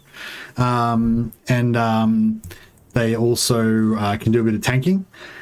They're not as tanky as a heavy infantry unit. Like a unit of Ironbreakers would be tankier than this Runesmith. But if I get like a specialist tank hero and then I build that tank hero to be tanky, then they'll be like way tankier than an infantry unit. Infantry units don't really have any configurability, you know, they just do what it says on the tin. You know, whereas heroes, you can equip different items, you can skill them up differently. You can't really skill them up differently, but you can, you know, skill them up to get extra abilities. They scale up a lot more than units do. And yeah, some of them have the potential to be way tankier than units.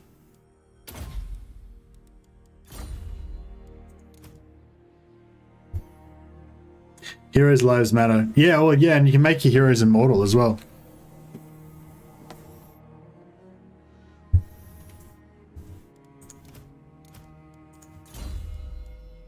But yeah, I mean, that's the beauty of the thing. Like, there isn't just one way to do it. Like, you can have no heroes in your army and just have all units if you want. You know, you can have all heroes in your army, have no units if you want. You can have half and half. You can have 25% one and the other. You know, you can. There's heaps of different loadouts that work, you know. The more powerful the faction is generally, the more freedom that you've got, you know.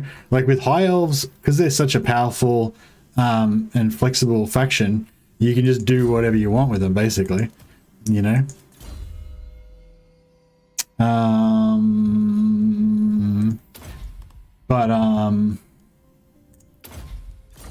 But you know, when you have like quite weak factions like Norska, for example, you know, it doesn't. There's still like leeway. You can still choose different stuff, but they're nowhere near as flexible with what's viable.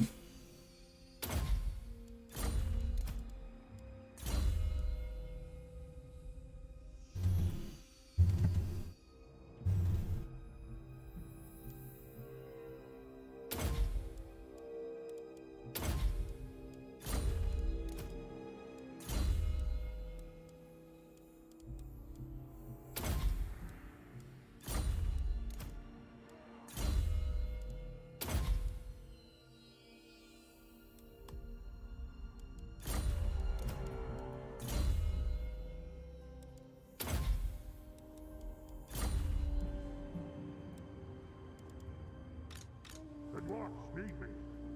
I am set to plan and hold. Revenge incarnate. Well, I think we're done here. Just about.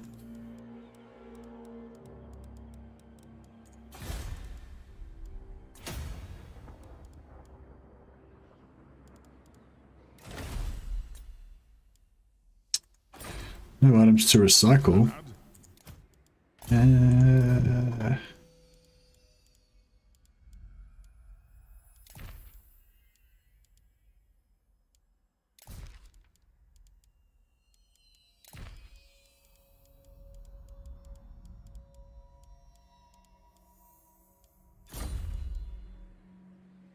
We've gotten these grudges down pretty good now.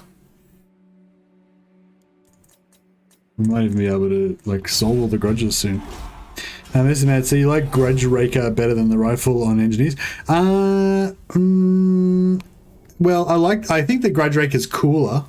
If you mean like I don't think the Grudge Raker is necessarily better. But the reason why I'm choosing the Grudge Raker in that particular instance is because I'm going for like a hero ball kind of thing, and the main thing is just for them to be tanky. That doesn't really matter. God damn. These guys are coming in hard. We got no artillery. I don't think we can win this one. I kind of feel like giving them a good fight though, because they've got some nice units in there, and you know, I feel like they deserve it. I feel like it'd be a lot better if I had my fucking grudge thrower. Like, I bet there's a grudge thrower somewhere in the garrison, but it's not showing up in here, which is bullshit.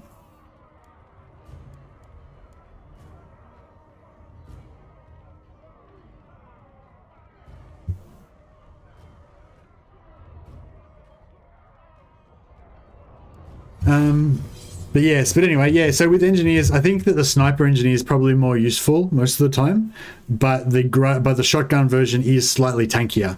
So if you're just going to like ignore what the heroes are good for and just make them into a big ball and just kind of hero ball around and smash everything like that, then you may as well give them shotguns because they're going to be in melee anyway.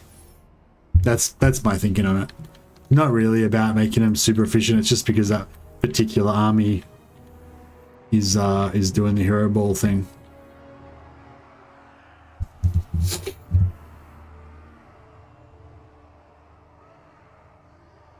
Yeah, we aren't walking away from this one. I don't think there's even any point putting anyone on the walls. Like, they just don't do anything.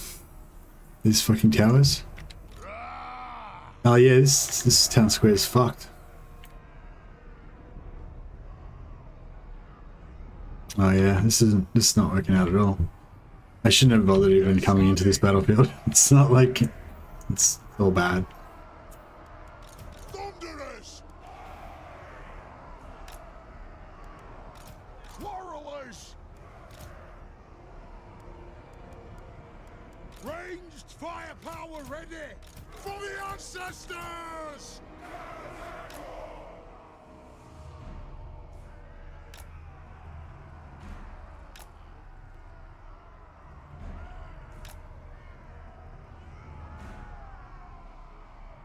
Quarrelers!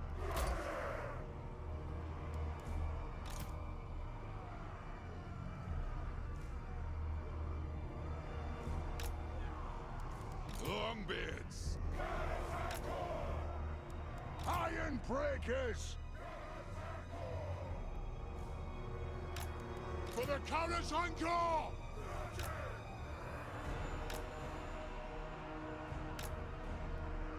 Hammerers! For the ancestor gods! For the ancestor gods! For the Karak's encore! Dwarf warriors! It is a reckoning!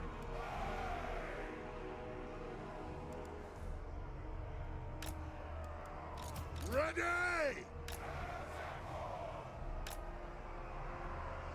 Ah! Unbreakout. Thane! I don't know, should I put some, I guess I should put some on just to get a bit of...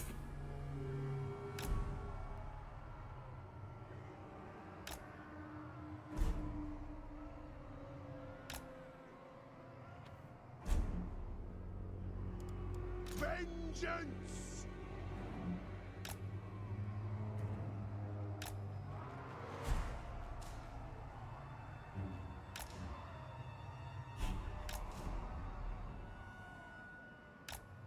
I can get him to go around this corners probably. There we go. Alright, fuck it.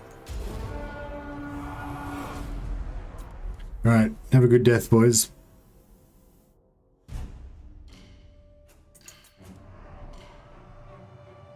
Danes can't understand each other, what? I feel like that sounds like one of those things that Swedish people say to piss off Danes. It's not actually a real thing. I might be wrong. It has that air about it. What the fuck? Oh, I thought that was the enemy climbing up, but it's my own unit. Yeah, I'm probably a bit tired.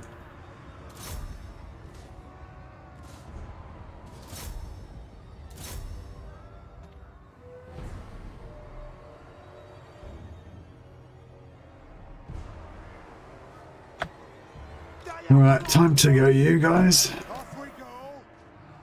It is a reckoning! So these guys can probably stay for a while. But yeah, I've kind of figured out with these guys, if you actually move them to where the center of their line is, they seem to come off the wall quicker. Whereas if you kind of move it towards one end, the whole thing will the whole army will run down the length of the wall. Just be retards, basically. Well, it might be time to go. Yeah, it's time to go. GTFO. So yeah, because this is around the center, if we just kind of go here, oh no, it's not going to work because these ones are kind of strung out, but yeah, whatever. Nothing can stop us. Oh no, they're sort of moving over. Yeah, the bridge screws them up because they can't come off on the bridge. They have to either come off on this side or this side, so they walk across the bridge. But these ones, you can see, they kind of all walked over to this side first, and then they came down, so they kind of disengage a bit better. I don't know if we should save ammo. I feel like we've got a lot of shit to kill. Targets, Lord! Charge! Move now! Dwarf warriors! Put those dwarven lads! Range for power, ready! Quarrelers! Slay the oath-breakers!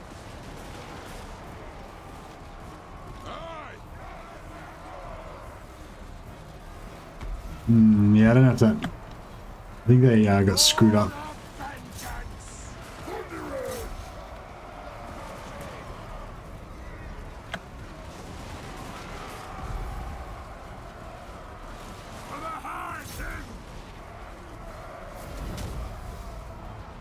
What happened then? He just popped some kind of crazy thing.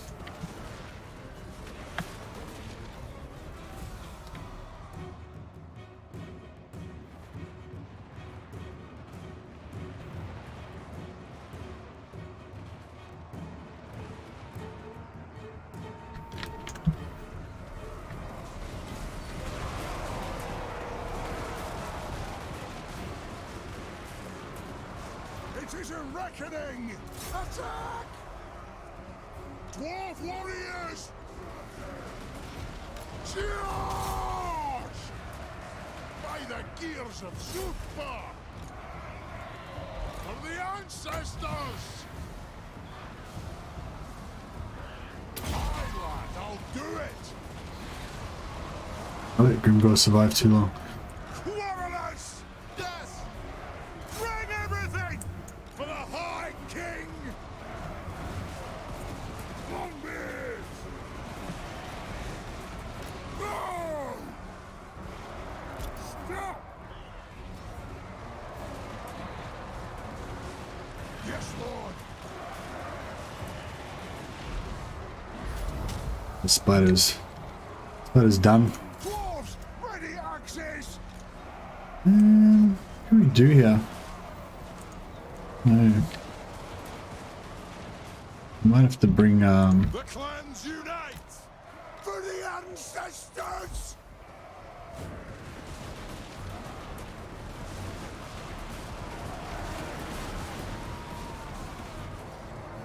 get him.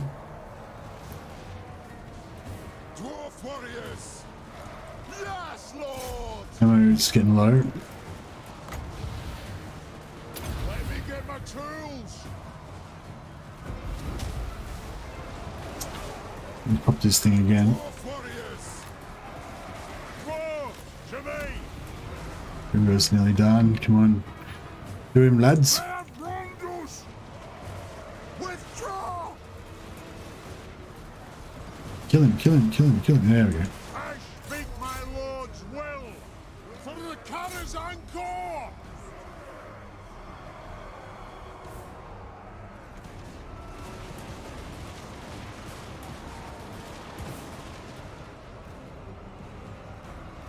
They have wronged us!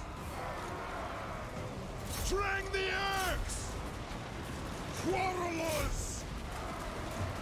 Move to attack! For the Karak's encore!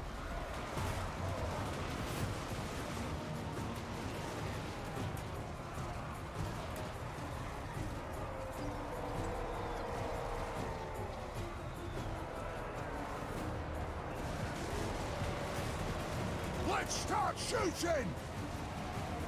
Reach far, range fast! There's nothing I can't face!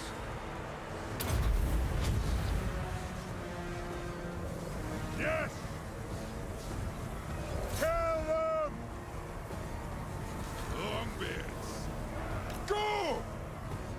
Let the vengeance begin!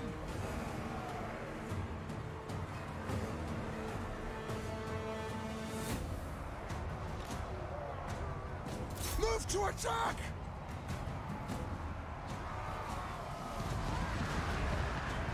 Kill them!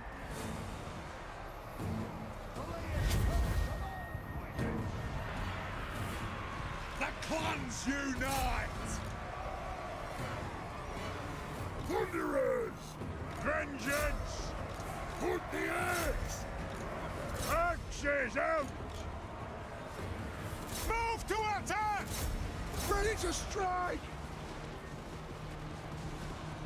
The clans unite! Righto! Reach fast! Longbeards! We are relentless! Quarrelers!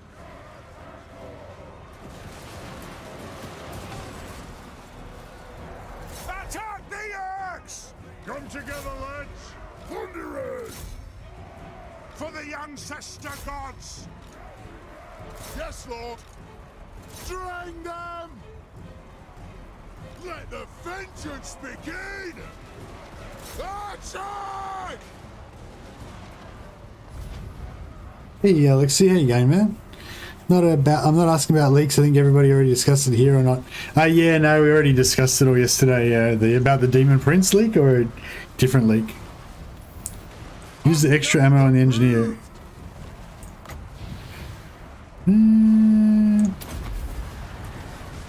Yeah. Move to attack! Find your targets! Kill them! Yes! Aye! Castle!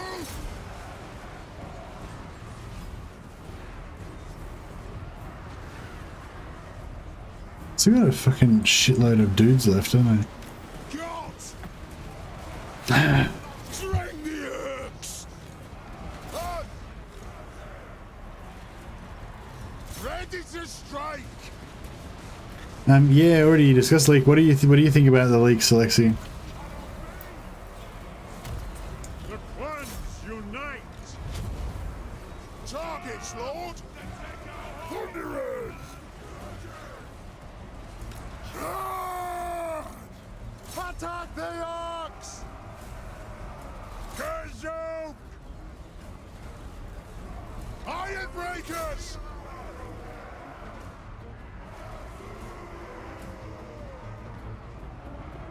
Yep, okay, I will replay the stream then. Oh, yeah, no, like, yeah, we talked about it heaps yesterday. We just actually talked about it a little bit before you came on today as well. Yeah, like, it looks pretty cool.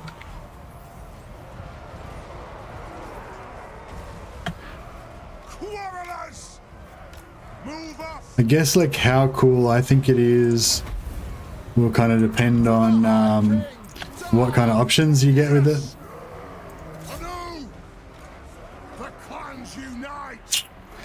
I wonder how we'd go if we just make ourselves into a big death ball and just kind of...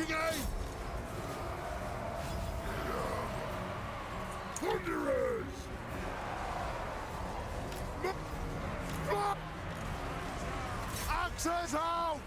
It is a reckoning! Your ancestors! Pull out! Boys! Shield bearers! Oh! Go! Starway attack! Starway attack!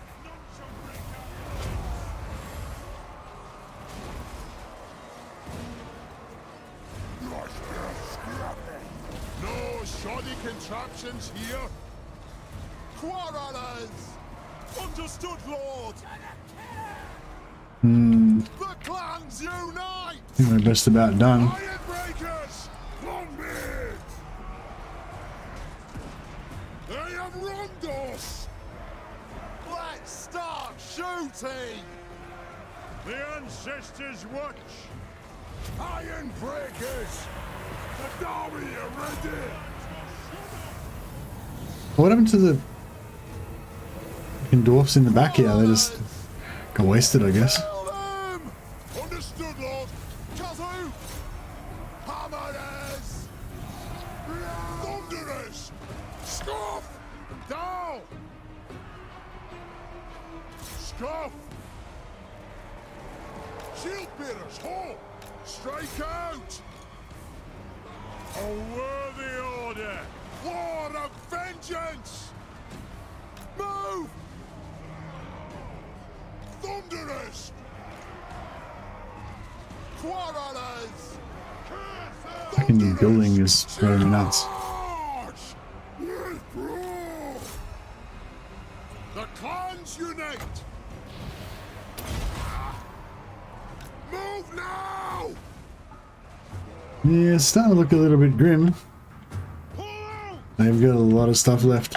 I was hoping that our just superior fighting ability would eventually, you know, win out for us, but nope. Ranged fire! Charge! Northern! Attack! Kill them!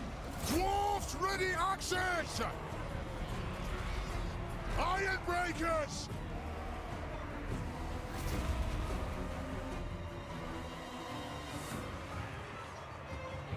Hammerers! Pull out!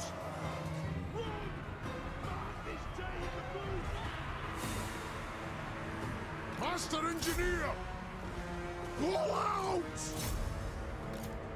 Kill orcs! For the High King! Pull out! Attack! Somebody got a kill on him at least, but no. Thunderers! Withdraw! Yeah, I think we should probably just bring this to an end.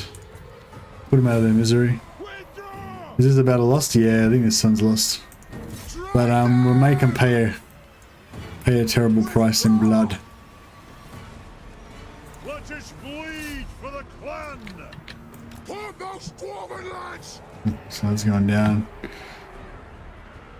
Reach fast!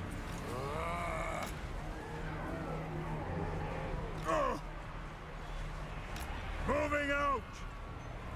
Slay the oath breakers! Will do! Obey me! Now we halt! Nothing can stop us!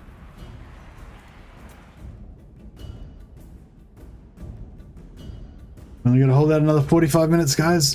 We got this. At least Grimgor died. Yeah. It was lost to start with, but you know.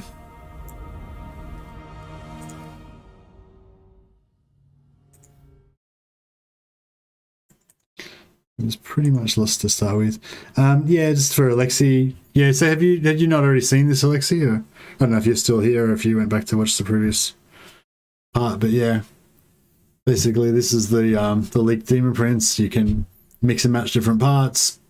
Apparently, you when you take over settlements, you raise them and sort of dedicate the raising to a particular god, kind of like how Norska does it, I believe, but we don't know exactly how it works yet. Yeah, the Demon Prince is kind of like a undivided demon, I guess, or you can choose which god you want to favor. They get to they can recruit demons from all of the different demon army lists. So he's got like a demon out of Slanesh hero. You can see it up there as well. It's a herald of Slanesh, I think. And then he's got like, you know, lesser demons of Khorne, Slaneshi marauders, demons of Nurgle, Slaneshi. What are the beasts, riding beasts of Slanesh called? Can't remember now. You know, yeah. So basically, you can get stuff from all the different demon armies by the looks of it. I'm not sure if he has everything in all the different demon armies, but yeah, he can at least get some of the stuff from all the different demon armies, which is pretty cool.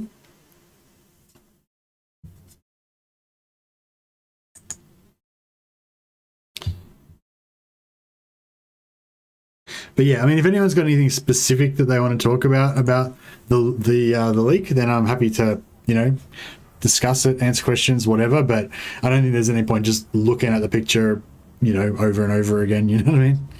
If you're a human in Warhammer, would you serve the Empire or join Chaos? Well, if I was a sane human, I guess I would join the Empire. But if I was a Chad, then I'd follow Chaos.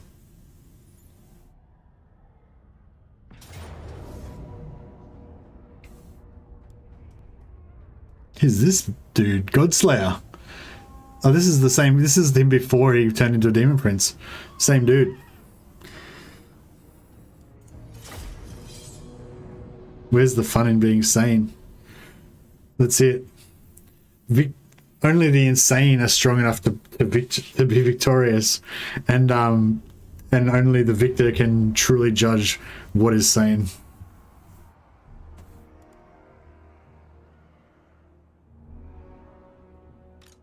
Or words to that effect.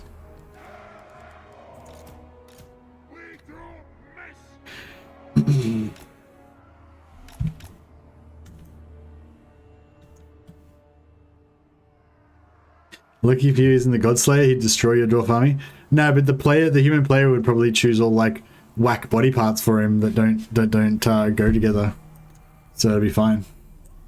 I mean, sorry, the AI would just choose all whack body parts that don't go together. So that'll be fine. Like when the human player takes him, they're just going to give him like 90% ward save, so he's indestructible. Just every part that gives you ward save, that'll be what I'll take.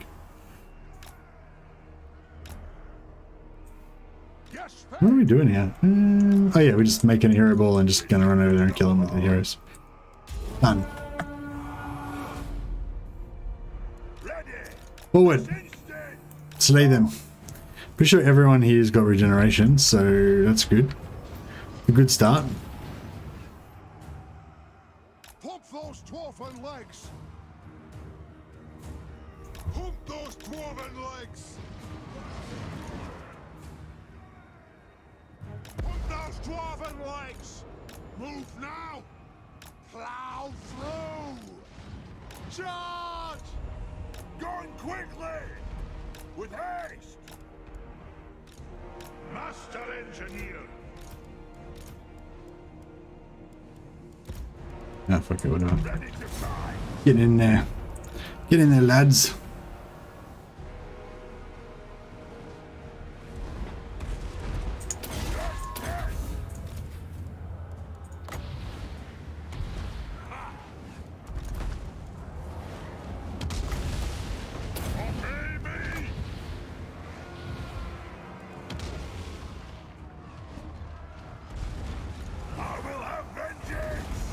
But yeah, so this is why I've chosen the shotgun. You know, I think the one here actually doesn't have the shotgun, but yeah, he's got the sniper rifle actually. But I would have liked, and so does he actually. Both these two have sniper rifles, but yeah, I would have liked them to have shotguns. This is why I chose shotgun on the other army. Vengeance calls. World swimming.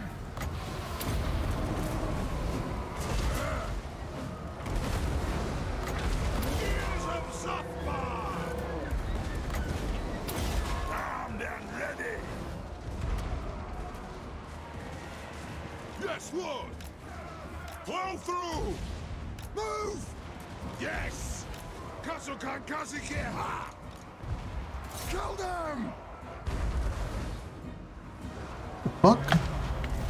Stop shooting artillery at me, bro. Grudge thrower. Now. Axes out. Where's the cannon? Let's just get the cannon to shoot their cannon. Ready to strike. Get the job done. Cut there. Take tongues out. Fuck. Hit on. What's the range on that thing? Maybe we should just pull back a bit. Iron drinks. Strike out. The clans unite. Cannon. Move to attack.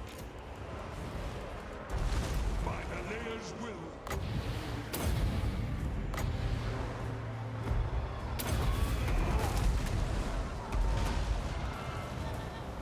A little bit of damage, like not too much, like 10% maybe. Yes, they.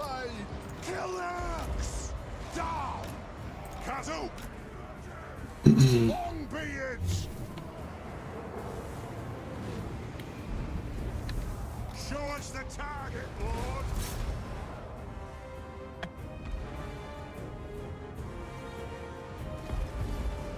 It is a reckoning.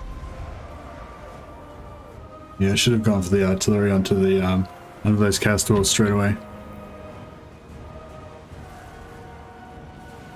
Sniper is so good at killing lords and large entities though. Yeah, that's what I was saying. I was saying the sniper is probably the better choice in general. The only reason that I was choosing the shotgun is because I intend to use them in a mindless blob like this with no like tactical finesse at all. I lust in the dark prince's name. Understood. Kazook. Down. Vengeance. If anyone's got any...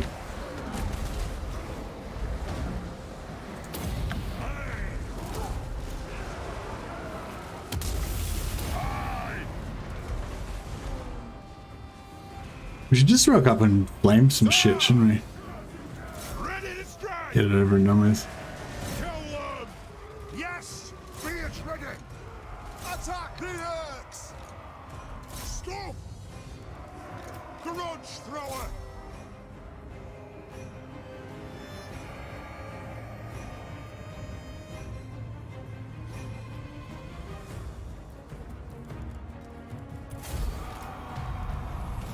Runes of spell breaking.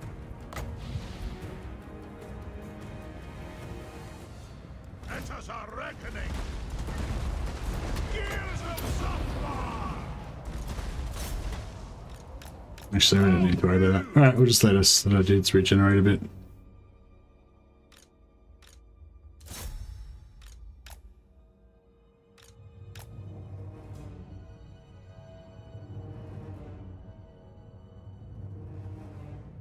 I'd try to become a vampire as well, but I'd probably just get eaten by Vlad or his kin, lol. Yeah, trying to become a vampire would probably be pretty good, wouldn't it? Then you could be immortal. Although I think, you know, you lose your soul. Or something. I don't know. I feel like... Yeah, I don't know. You have to like believe in something greater than yourself, you know. So you've got to, yeah, I think you've got to go back to the original, either the Empire or Chaos, depending on whether you're sane or not.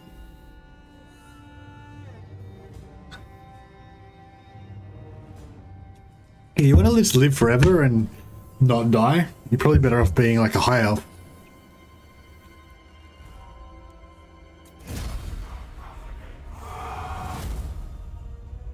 My soul is overrated.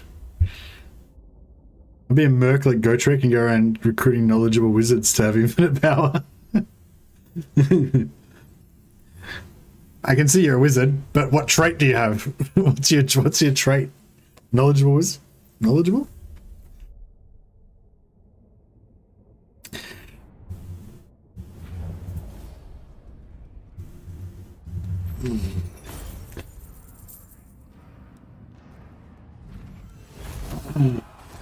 Chaos, eh?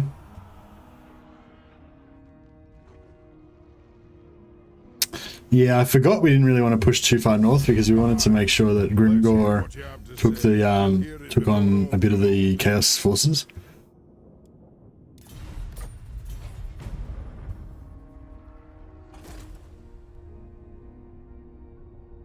What's Malice doing with this? He's just like roaming around with his half stack. Is he a refugee because he got, you know, dispossessed or whatever? Not really sure what's going on there. So he's just cruising around. He's just wandering through my lands. I don't know what he's up to.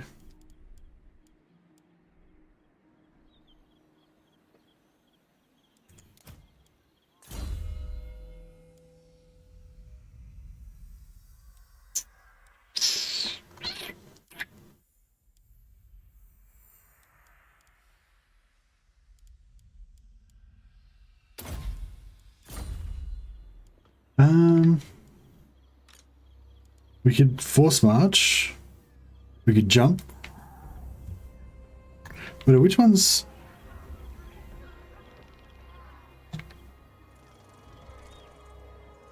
THOREK'S.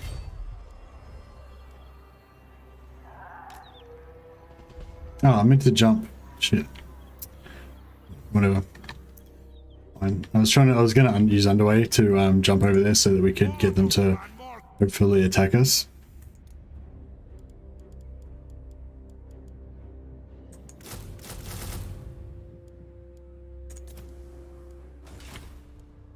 Time for a reckoning. So yeah, I think we just leave. Is there any more up here that we need? Ah, Cracker Drac. Fuck, that's pretty far away. Is it a good one? Ah.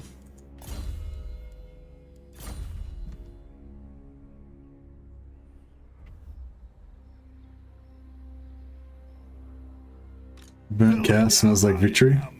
Yeah, I'd say that's pretty likely. It shall be done.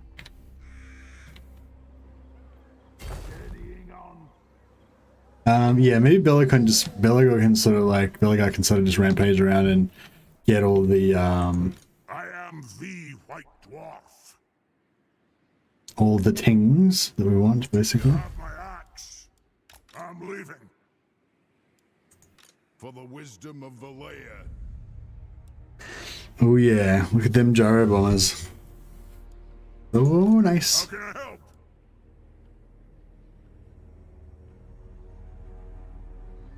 The runes are ready.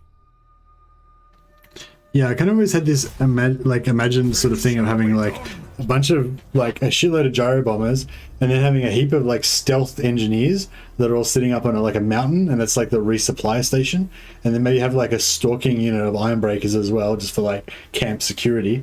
And it's sort of like having like a chopper base in the mountains, and then have your choppers come down and, you know, lay waste. That was how I imagined it anyway.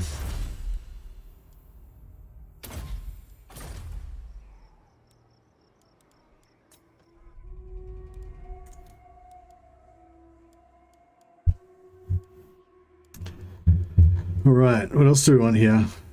Probably some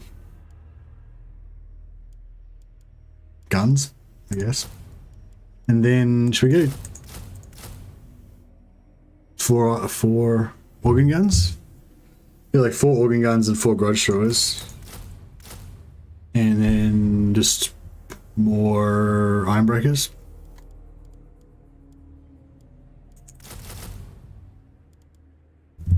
Get to the chopper.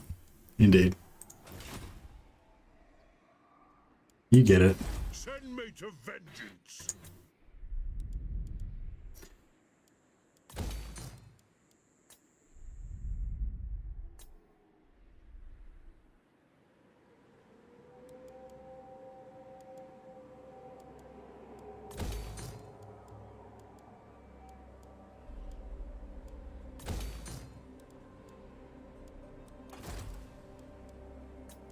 Summon me if you dare.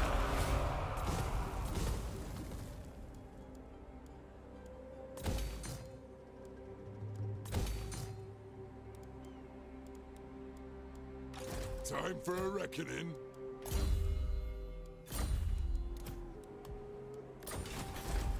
True king of 8 peaks.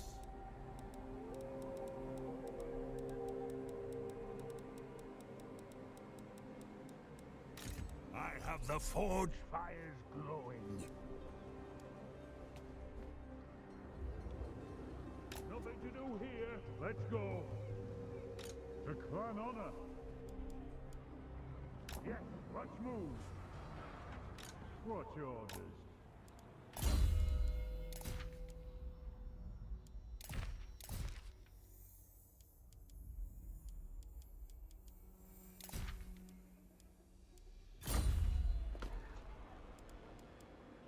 The throng is mustered.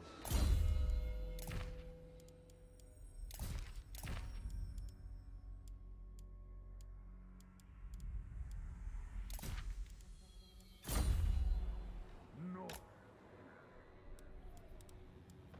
Right.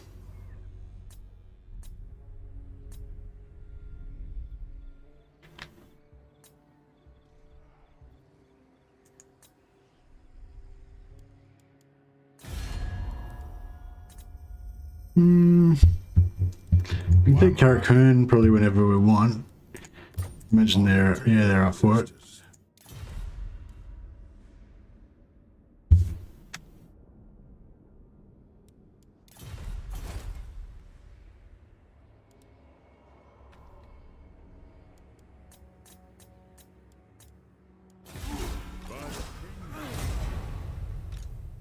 By the king's command.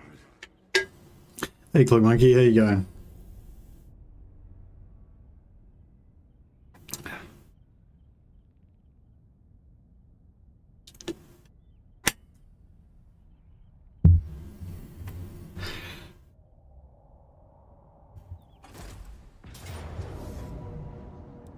Welcome to it, by all means.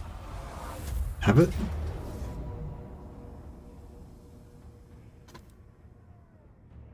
All right, let's see how these crossbows really perform. We got 2/3 of a stack, a full stack, and a half stack. So we got like 2 and a bit stacks.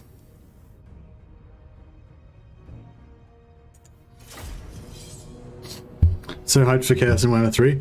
I'm really hyped for Warriors of Chaos, which are I think it's sort of confirmed they're not going to be in at launch now. I think Warriors of Chaos, their rework, we are going to get to see some stuff about their rework from launch, because the AI Warriors of Chaos factions are going to be in the game, but the playable Warriors of Chaos factions is not going to be in the game from launch. But as far as we can tell, they already have had their rework.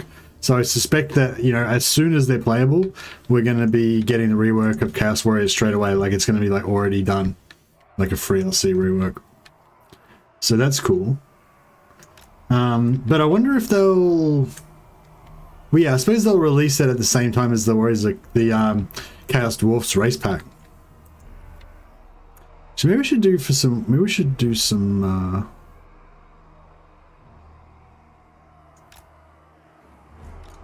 get some classic checkerboard action happening.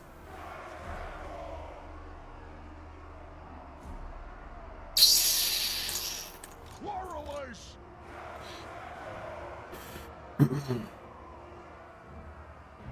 Let the vengeance begin!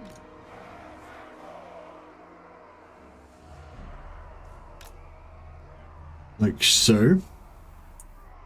Quarrelers!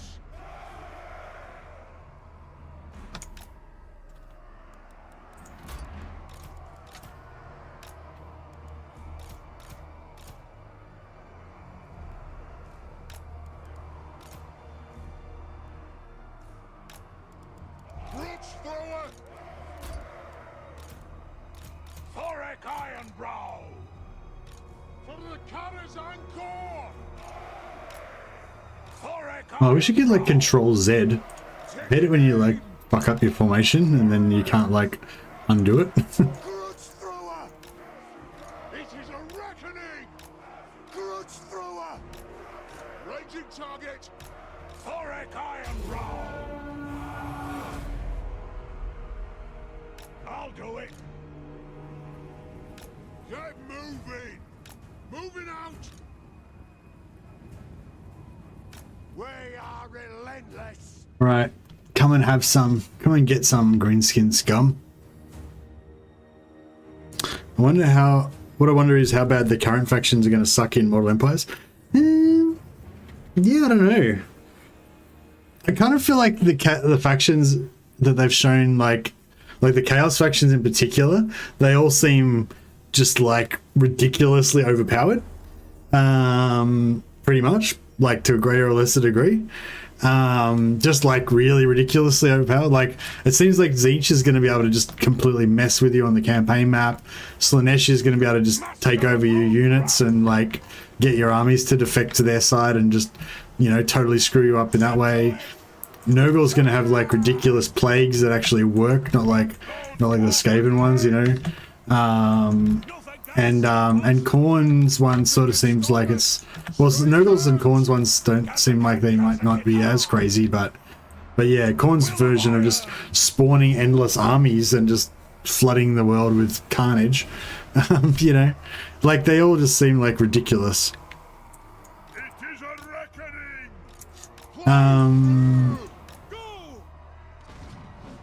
But you know, I really like the idea of you know, my shining swordmaster line, you know, clashing with the baddies.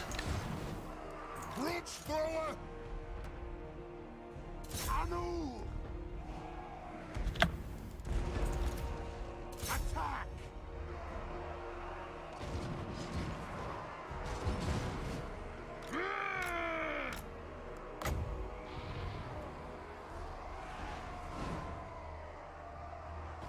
Strike out! On our way!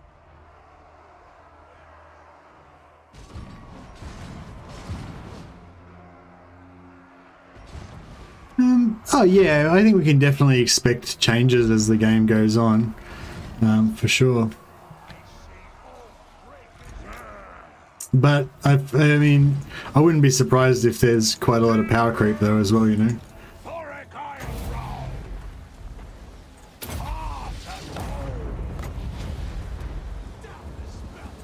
Oath and steel!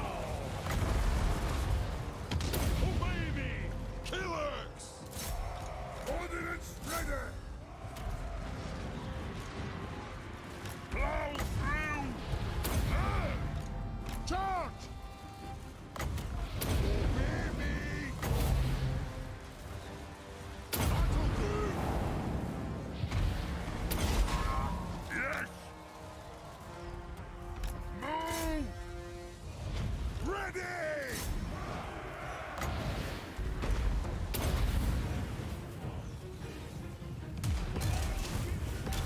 That was a bad shot. Ready to strike! Wrath and ruin!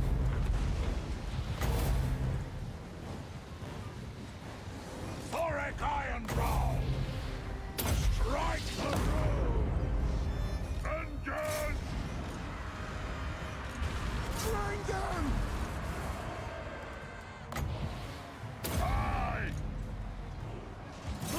attack!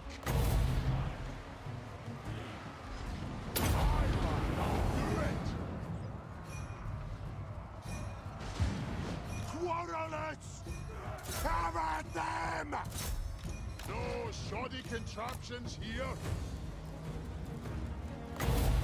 The anvil might. Aye! Stop! It is an order!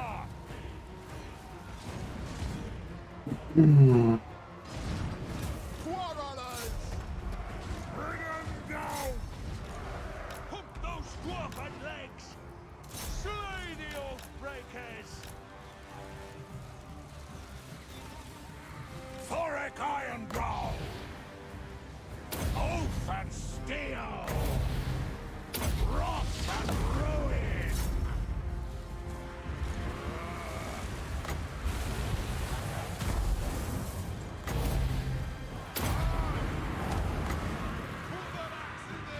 Let me get my tools! That'll do!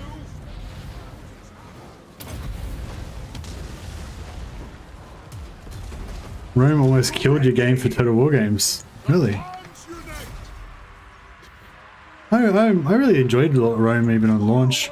Me and my friend were played like a co-op campaign, and it was the first time I'd ever played co-op, and it was a real revelation. You know, we really loved it, and yeah, we didn't really notice the bugs that much, like, you know, when we were first playing in that like launch week, you know, like a couple of days after launch there. Like, I think we did come across a couple of bugs, but it was like we just kind of played around it. It wasn't really like the end of the world or anything.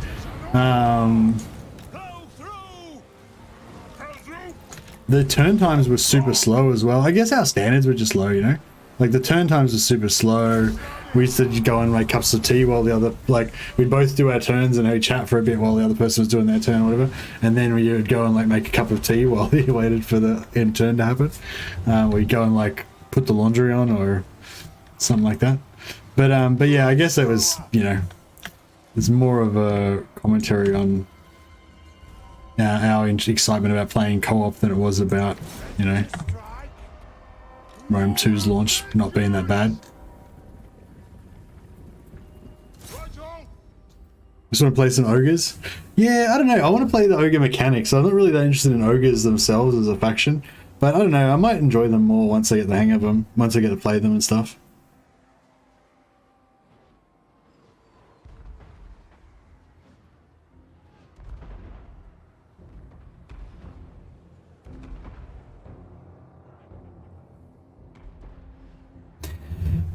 Yeah, I just hope that the Mortal Empires map comes out within like 2 to 3 months. I don't think I could last longer than 3 months. I mean, of course I can, but you know, emotionally I feel like I'll burst if I don't get my Mortal Empires within 2 months, you know.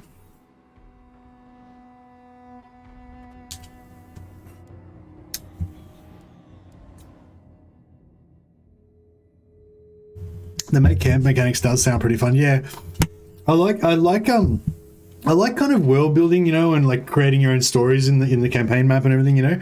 And I feel like the ability to like plonk down your own city that you've kind of named or whatever, you know, in your place of your choosing, and that city then becomes like the overlord of the surrounding existing settlements. Like, it's just like that. Just that sentence that I just said then just immediately conjures a story, you know, like these ogres have moved into this area and they've like enslaved all the nearby towns, you know, like yeah, like it's cool. And all the other settlements become minor settlements as well. I thought that was interesting. So I wonder if that means, like, just say you plonk down an ogre camp right in the dead center of Reichland, in between the two forests, in between Ubersreich and Altdorf, you know, just dead center of Reichland. And then all of Reichland, say, might be within the circle of influence of the ogres. And so initially you'll get those like hostile bonuses of the ogre camp like automatically doing raids and gathering slaves and food and stuff from the surrounding countryside.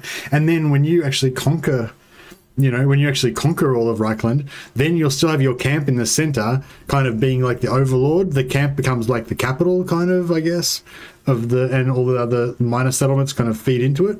That was the vibe I got from the description. I don't know if that's exactly how it works, but do you know what I mean? Like, I just love that concept of being able to like create your own little micro worlds and stuff, you know, little like provinces that you've crafted yourself, kind of. It's cool. You're no use to me. It's always like in these games, it's always a bit like that, you know, like on the one hand you want to kind of create it yourself, on the other hand you don't want to have to like do all the work yourself. You want some combination of the two. Yeah, I should have sent Thorek the spearhead straight into here and just fuck shit up.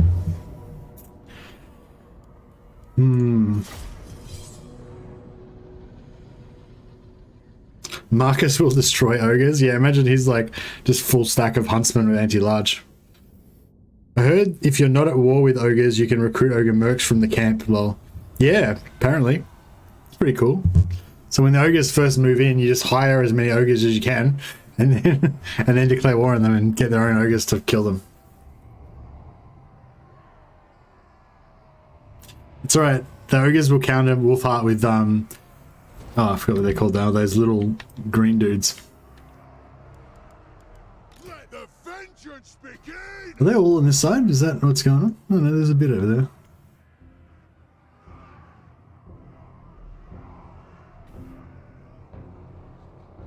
I think I decided on a way of doing this. So if we put this here, then he can shoot there. He can shoot down here, and he can turn around and shoot over there. So that's pretty good. Then we want to tank these guys like down here, I guess, so that they're getting shot by that. And we want to have maybe some guns like here. Maybe some warriors there, just in case some dudes come up, so they don't get into the guns. And we have a couple of the rangers as well. And then on the other side, we want to have kind of the same deal. We want guns there. Wait up. Oops, took all of these. Kind of like that.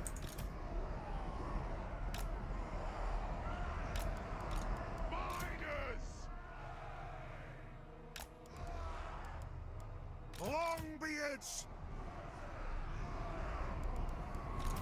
for a vengeance.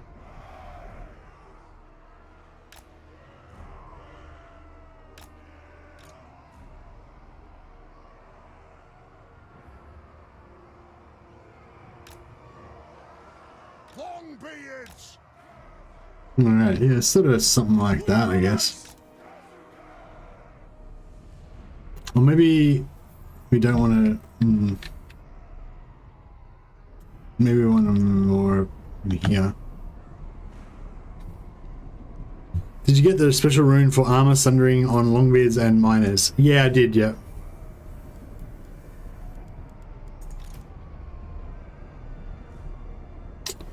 Pretty sure.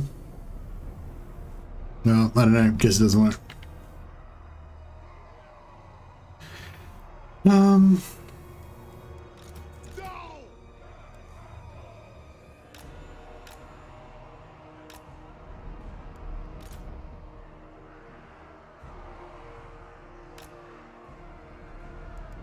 Dwarf warriors.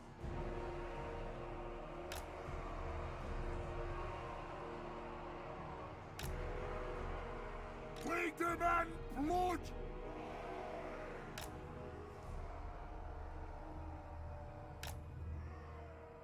I think Model Empires will be released around June, July. Fuck. Yeah, I hope it's not that far away, but yeah, you might be right.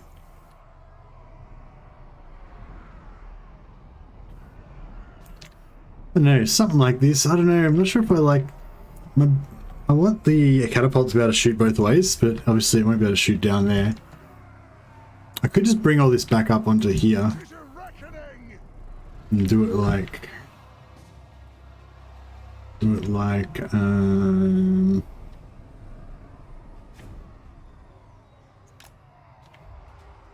the Karak's anchor!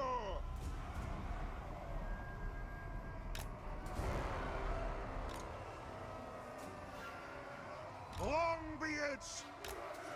Something like that. It is a reckoning! 3 or 4 months. Yeah, I don't want to have to wait 3 or 4 months. Like 2 months, I feel like 1 month it would be good. Like, look, the whole thing that they've been advertising the whole fucking time since day one is that you can add all the parts together into one big game, and that's part of why people are so inspired by the Warhammer 1, 2, and 3 franchise, you know, because it forms into one ginormous game. And yeah, so I don't know, I think that, you know, people do expect and kind of have a right to expect that they'll get Immortal Empires pretty fast. You know, whether that's got any bearing on reality is, you know, another thing entirely. Dwarf warriors!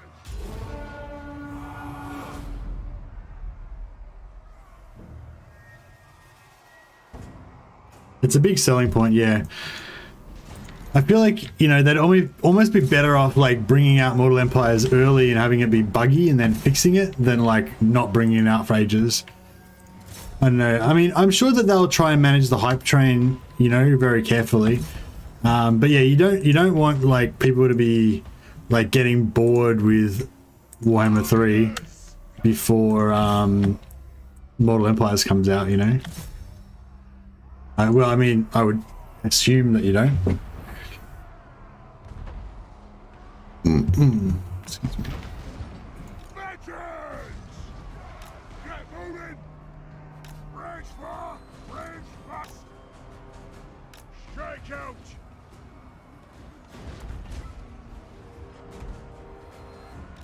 Dwarf warriors! We stand put! Well guarded! We stand put! For the ancestor gods! We'll guard it! Miners! We stay put! We'll guard it! We stay put! Let the vengeance begin! Move now! Oops, might have, I don't know, I think we got away with it. Dwarf warriors! Get over there. Put the dwarf legs! The clan! No, I forgot this one almost entirely, so yeah. Oh yeah, I like how when you get these guns here, they can pretty much just shoot straight across into these guys. It's pretty good. Dwarf warriors! Go! The clans unite! Back out! It is a reckoning! Dwarf warriors! No! Charge! For the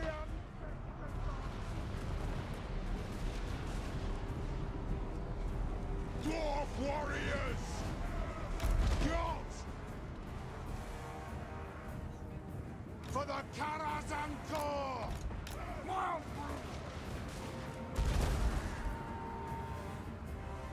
Really should just go back up on the wall up here. Seem to be kind of doing alright with it. We'll guard it! The clans unite! Stop him. There we go. In the back. You got drilled. Suffering your jocks. Noob. Yes, Lord! This will be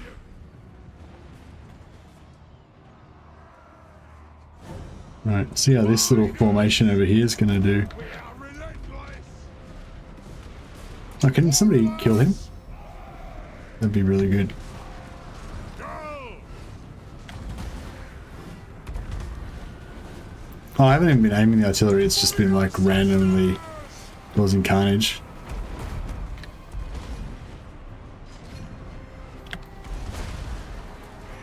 Kill them.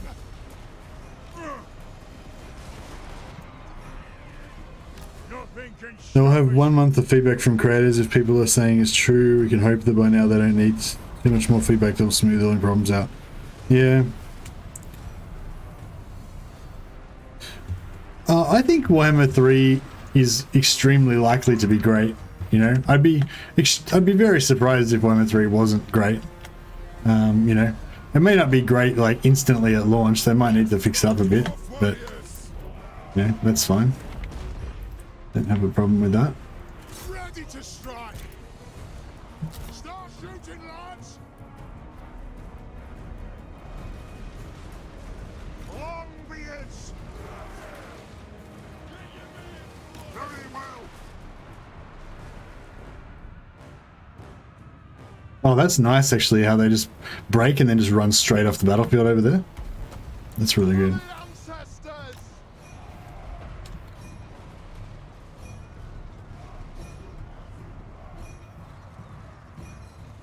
Yeah, it's... Oh, this is not even doing anything. That wasn't even taken out like anything. It's a bit weak.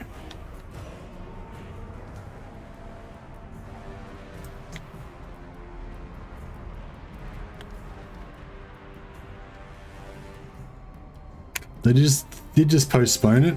Yeah, so there's a good chance they fixed everything when they postponed it, I guess, yeah. It's a good call.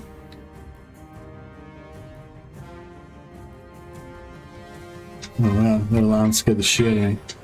Time to start my stream. So yeah, I started at 3 hours early today. So yeah, I don't know how much longer I'll last. I had a big week at work this week. I had to try and get all my stuff finished so I could pass on the torch to the next generation of Mercy.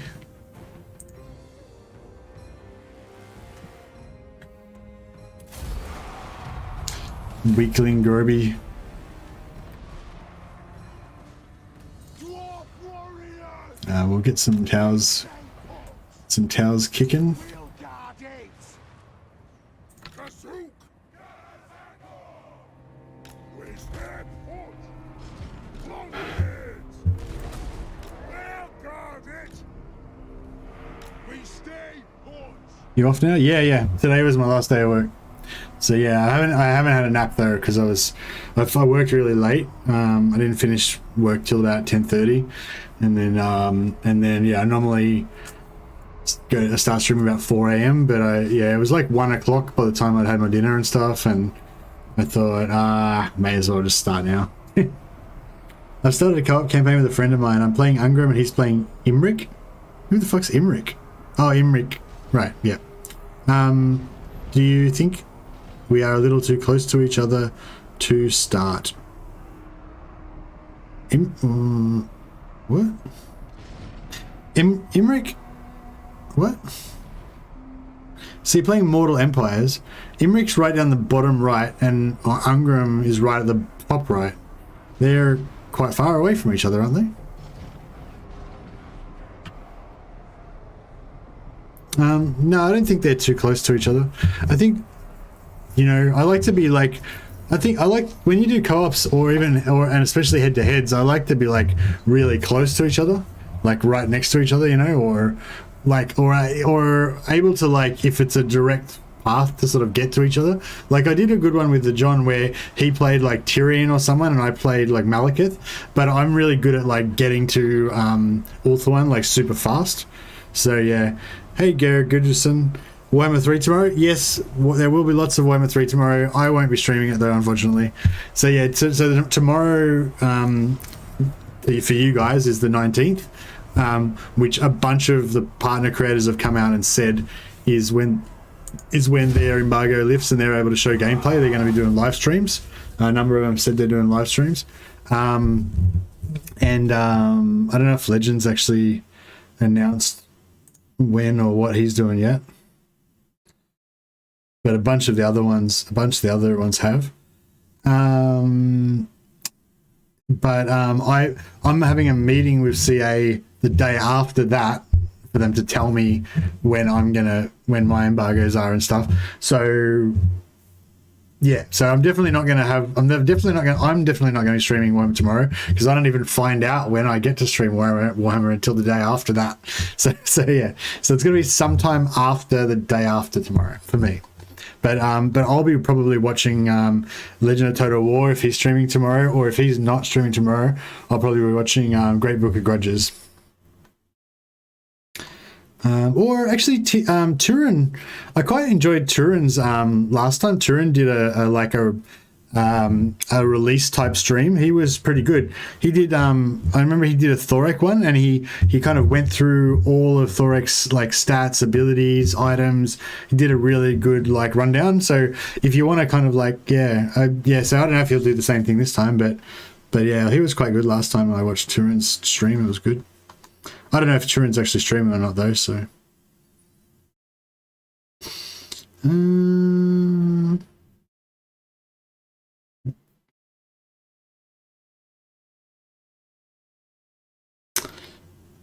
Yeah, I don't know. I can't find anything from Legend of Total War about when he's streaming.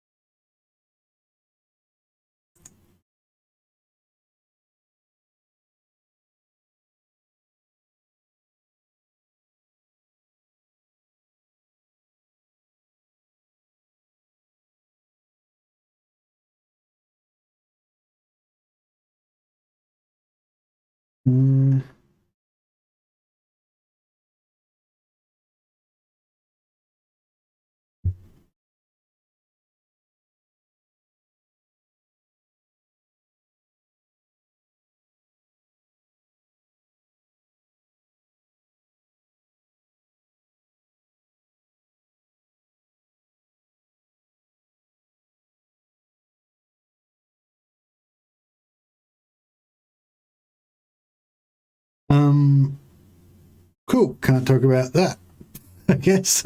Never mind. Sorry, I just noticed a message from CA on Discord, but I'm pretty sure I'm not allowed to talk about it, so I guess I'll just carry on. Sorry, that was, I don't know why I did that. Sorry. I just realized now that was a bit just stupid. My apologies. I'm getting tired, I think. So yeah, as I said, I got up. I don't know. I don't know whether I'm getting up or going to bed anymore.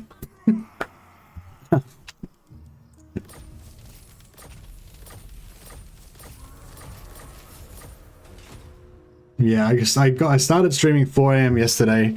Then I had like 1 hour sleep after that, and then I worked like 10 hours.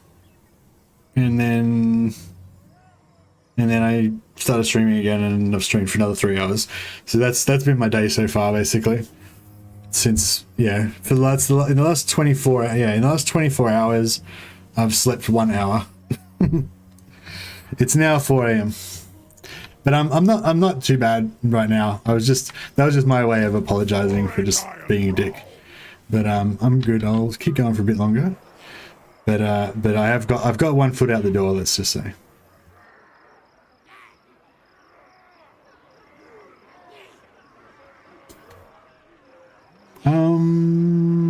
Yeah. We'll get some lightning strike just so we can rack up some more XP.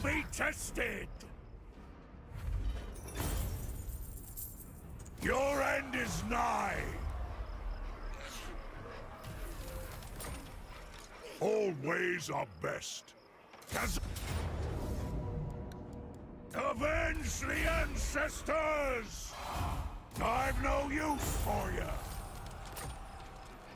Hammer and anvil.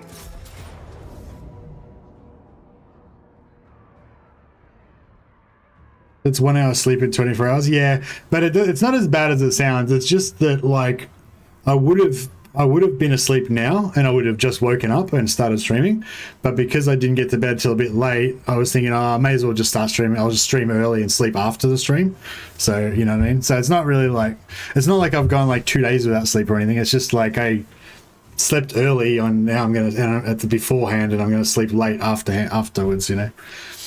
If you know what I mean. So yeah, I'm not like,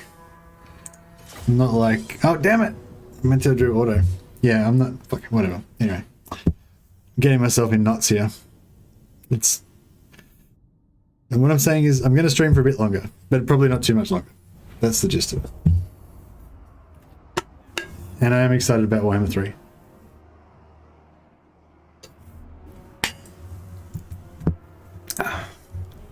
But yeah, I'll probably have a day off from streaming tomorrow and just watch other people's streams, because I can't stream Total War. I can't stream Warhammer 3. I might chuck in. Sleep is important for healthy beard growing. Yeah, apparently it's good for weight loss as well. And I want to do some weight loss over this holiday. I want to start getting into the habit of going for. Well, I don't know. I don't know how it's going to play out. I've never tried it, but I want to try and get into the habit of going for runs after I finish the stream.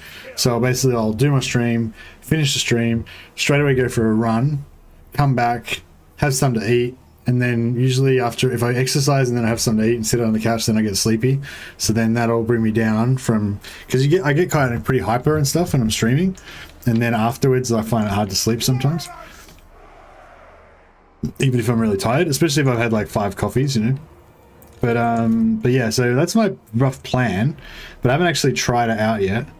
And I definitely will not be trying it out today, because I'm going to be rooted after this and I'll just want to go to bed.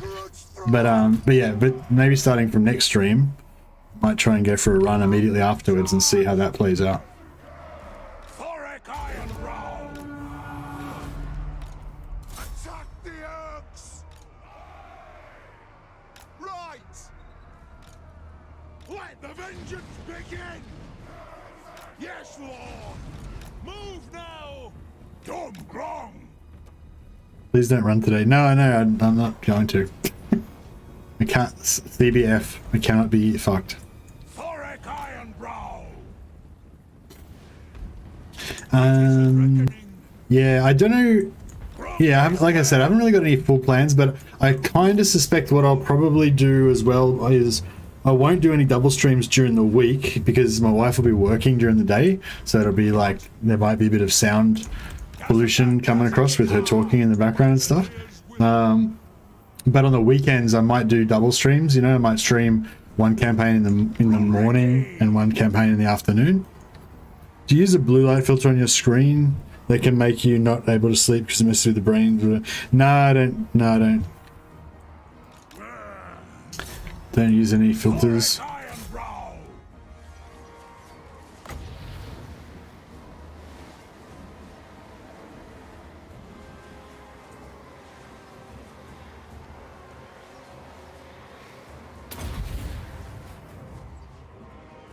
You got blue light glasses? Yeah, maybe I should try that out. I don't know.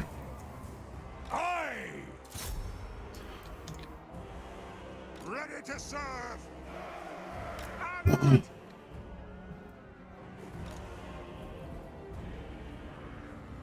Anu! By Grongni! That'll do! Aye! Strike the room! Master of runecraft! Oath and steel! Yes, laddie! Warriors! Down! There's nothing I can't fix! How these guys fucking shoot up there? War of vengeance! Kill them! I can get the artillery bug.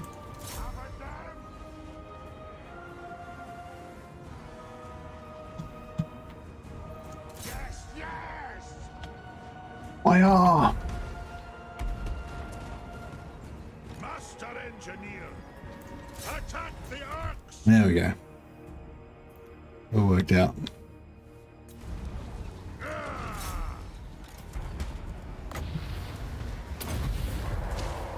I suffered from insomnia for 1 year and almost died. Oh really? That sucks. I don't sleep because I've given myself insomnia. Yeah, I think that's my thing. I like it's not like I can't sleep, it's just I don't like want to sleep kind of most of the time, or a lot of time. You know, I just find things to distract myself with, like watch shows on, you know, on laptop, or just like, you know, start reading a novel, you know, or whatever, you know.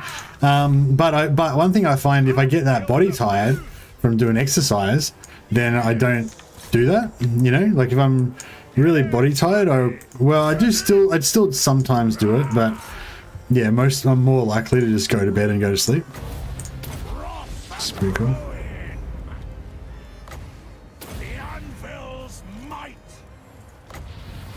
The lightning thing seems a bit shit, really. For the Karak's anchor.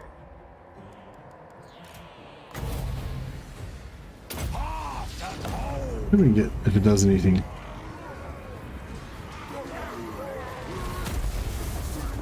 Nah, not really. Strike the room. Blessing on us. I feel like we've sort of flogged them already. What are we waiting for here? Quarrelers. Ready to strike. Thorek Ironbrow.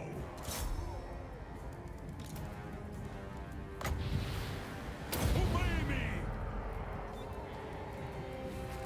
I tend to sleep 9 to 10 hours a day. I am getting on a bit though. Apparently you're meant to sleep less when you get older. Casting the room. Apparently you're supposed to sleep like, yeah, like, I think you're meant to sleep like 9 to 10 hours when you're a teenager. Then you're supposed to sleep like, or 8 to 10 hours when you're a teenager. Then you're supposed to sleep like 7 to 9 hours when you're an adult. And then when you get like older, you're supposed to sleep like 6 to 8 hours or something. Yeah, like you kind of it gets less apparently. That's the normal thing. But that's just like generalization, you know. I guess different people will be different. One thing, because I was just reading up about this yesterday or the day before, I did a bit of a Google search, and what else did I find in my Google search research? It was saying that people with anxiety and depression can oversleep or can sleep more. Also, people with sleep apnea, like especially if you're overweight, you can have problems breathing when you're sleeping, and then because your breathing's kind of like interrupted all the time and you're struggling to breathe and shit, then that means you don't have a proper sleep, and then your body tries to make up for it by like sleeping longer than you normally should. So yeah, I don't know if the thing that I don't know if the like 2 or 3 different websites that I compared were like a definitive breakdown of the subject, but yeah. And it was sort of saying, yeah, like, so for adults 7 to 9 hours, for if you're older, if you're younger, then maybe 6 to 10, no, 7 to 8 to 10, and if you're older, it was more like 6 to 8 or something. But it was saying, yeah, if you sleep longer than that, then it might be because you've got some sort of other problem. So yeah, I don't know, but I don't know, like sleep's pretty good. Sometimes I like to have a good old sleep for like a good 12 hours, you know.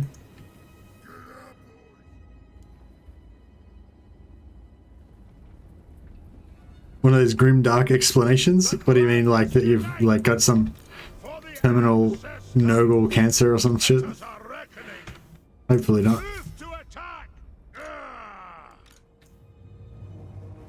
Sleep is for the living. Move now! Charge! I sleep as much as my children let me. Yeah, that's it. I don't know. My philosophy is like, you know, you don't like be stupid, you know, you try to be a bit sensible, but then you don't want to like live in fear of death either, you know what I mean? Like, I don't know, like when I used to smoke cigarettes, I didn't really, you know, I was like accepted that my lifespan was going to be short, and that was just the way it was. now that I don't smoke anymore, I expect I'll probably live a bit longer. But I know I'm not going to live forever, you know. Unfortunately, none of us are immortal. Guys, death comes to us all one day. You know, you don't want to hold on to it. You don't want to like throw it away, but you don't want to hold on to it too tightly, you know. That's my opinion. Hey, Resgaroth. If you're planning a nap, try to arrange your alarm for 45-minute segments. That's how long a sleep cycle takes. And if you wake up at the end of one, you'll feel much more fresh and ready. Yeah, I've heard that before. I find it really difficult to actually do it in, because I always like take ages to fall asleep. But your name shall live on. Exactly. What we do in life echoes in eternity. And I was victorious in a Dark Elf campaign the other day. That's right. I won Warhammer 2, guys. It took me like 6 years. Or actually, I don't know. How long's Warhammer 2 been now? I don't know. It took me like a while, but I did win Warhammer 2. Finally.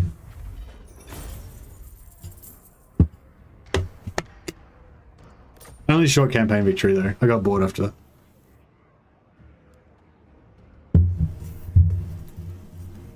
Yeah, we've kind of busted this down now.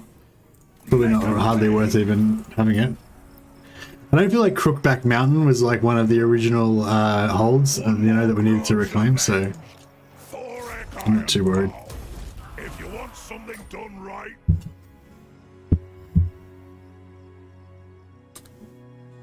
Death will come for us all one day, but we live all the other days. Exactly. I guess my death will be visiting me before you fuckers. Yeah, well, you know, statistics would say so, but I don't know. I'd say you're probably more sensible than most, so you're probably going to survive. You're probably going to avoid dying in some stupid Darwin Award way, but I'm guessing at least... I'm guessing I'm probably a bit more likely to die in that one of those ways, due to my general laissez-faire attitude. What is it? Yeah. Oh, I don't know. No, I'm not really laissez-faire.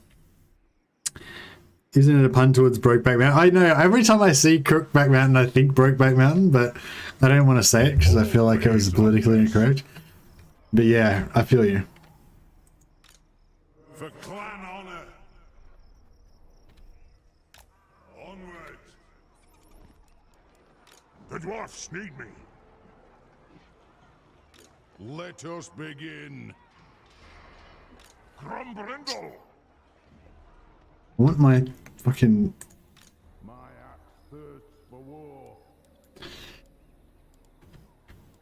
Maybe... I am the... Alright, how about we'll jump down here, we'll kill these dudes, and then we'll like jump back up there again and get our You know who I get our doom copters.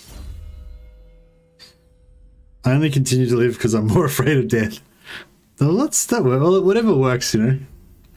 Obviously, evolution is doing its job, Nicholas. It doesn't really matter how you get there as long as you choose life, you know? Make the right decision. Probably should stop talking about this. It's probably a bit... I tend to have a pretty... I don't know if I have a dark sense of humor, but I have a sense of humor that's very comfortable with going to dark places, if you know what I mean. I have no aversion to it.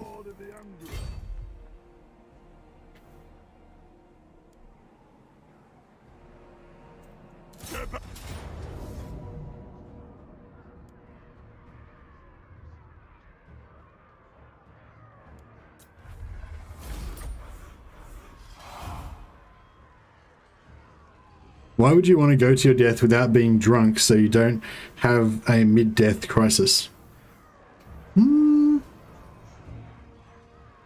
Everyone's going to die. Sorry to Halo Shock, but it's true. We all die one day.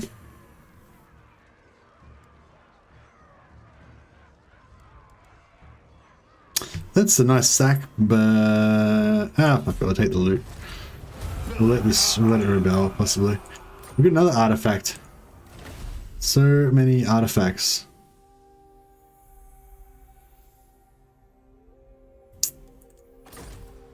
Do we get like a final battle after we get all of the artifacts back? Will finally Assume we do. be reunited. Finally.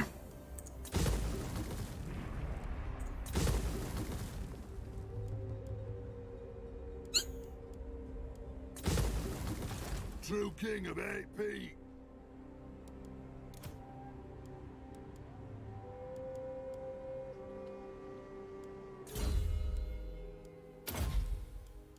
Lightning strike would be good.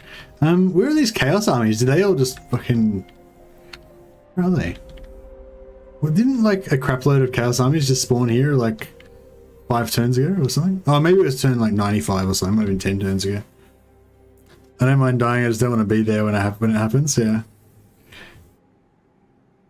Plan A is to kick death in the orchestra stalls and then try to get the scythe off him. Yeah, that's the way. That is the way, Clock Monkey. Spit in his eye. Yeah, I was talking to my sister about this the other day. Well, no, I wasn't talking about it. We weren't talking about this at all. We're talking about something completely different.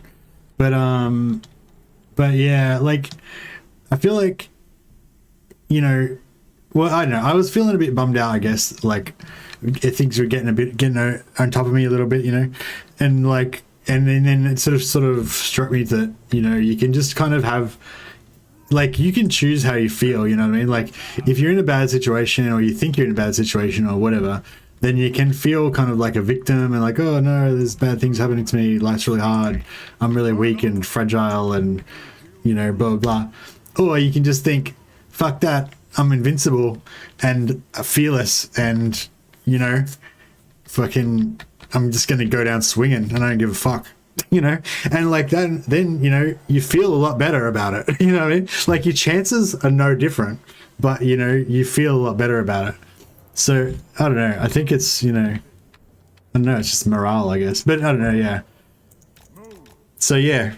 Kick him in the nuts and try and get the scythe off him. That is the correct way to deal with death.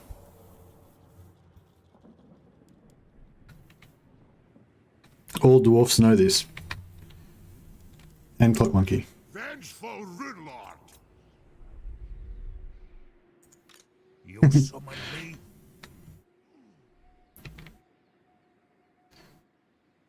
How does one kick a skeleton in the nuts? What do we say to death? Not today. That is it. That is what you say. Yes. It's funny how like things that are kind of like biological imperatives just feel kind of right as well, like deep in your soul, like it just feels right, you know? It feels right that you should always fight to live, you know? I feel like it does anyway. The rune's duty is never done.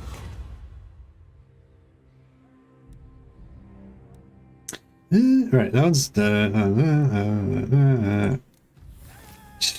You know, I haven't had too much luck with these. I like getting these treasures because, you know, theoretically you can get ones that are not your normal race. Oh wow, we can pretty much just go back around again. I love these beasts, man. They're just ruining everything. Don't feel bad about dying. I feel bad about those who stay behind. Yeah.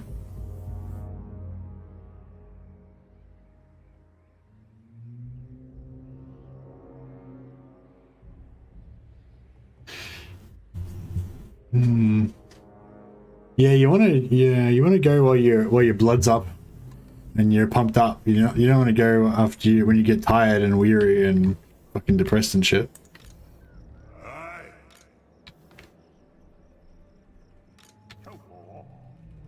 One back. We really should stop talking about this, shouldn't we? All right, that's it. No more talk about that. We're banning this topic.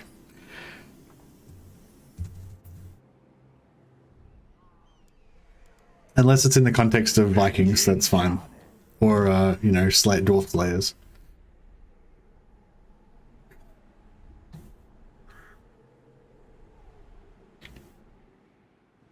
I don't know. I feel like we've got a pretty mature, Hey, Dash Dash, yes, that's right. Get the banhammer out. No, I feel like we've got a good, a good mature bunch of guys here, or guys and girls possibly. I don't know if there's any. There are a few girls that watch the stream. I don't know if there's any in the stream right now, but yeah, but I don't know. I know like you guys are all grown ups. I don't really need to like be your fucking parent or anything, but sometimes I feel like, you know, you hear stories about people like randomly being influenced by people, by some dickhead off the internet. I don't want to be that guy.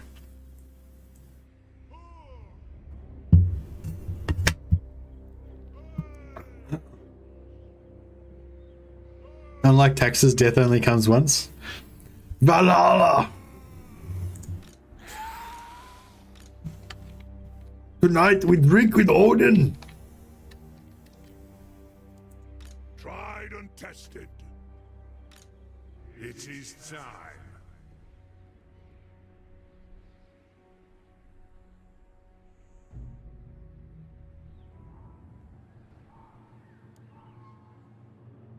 I feel like there's be something I should be able to do this turn. Didn't I have some, like, units that could move? I think we might have already moved everything. Maybe there's nothing for it but to hit the old end turn. The runes are ready. Alright, we're gonna have some, yeah, it's gonna be a few turns till our armies are ready. Death and taxis. Indeed.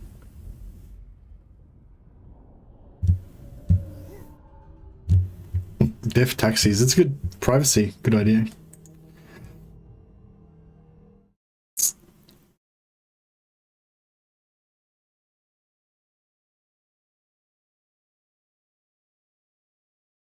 Oh, what? Who are we fighting? Grimgo's Ard Boys, led by Azag.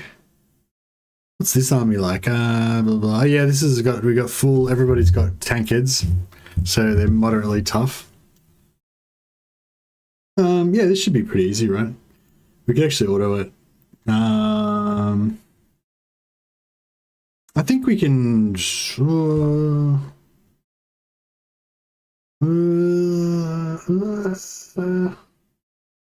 don't know. We can maybe. Yeah, I feel like we can. I want to fight it anyway. I don't know. It'd probably be better to just auto it, but I want to fight it. I want to test my skills against this horde.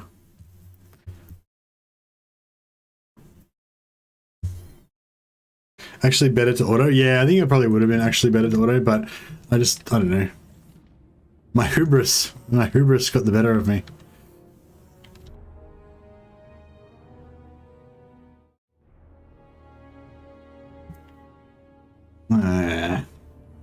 Terrain's not super awesome.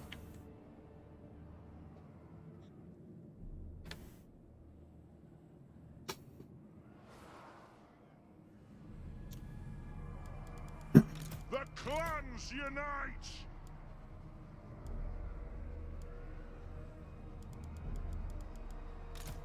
Yes! Rage beyond reckoning! Let's go one at the front for tanking. You goes back here.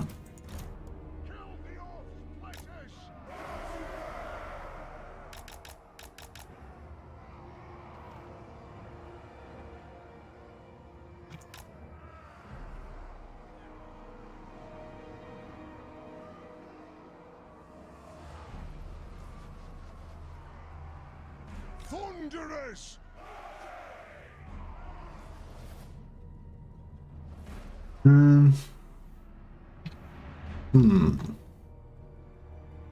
So now we'll just set up on this thing.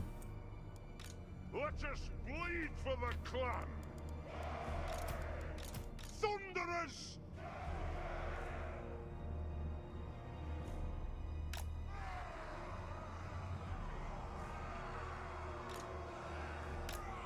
Ranged firepower ready! There's no other outcome. Thunderous! For the High King! Grudge thrower! War of vengeance! For the Karas and Gore! Quarrelers! Take to the air! Grudge thrower!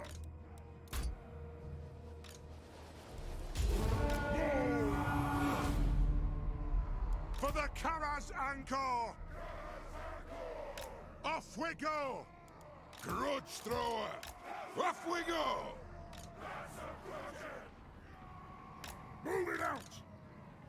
Kazukan Kazikita! Get moving! Quarrelers!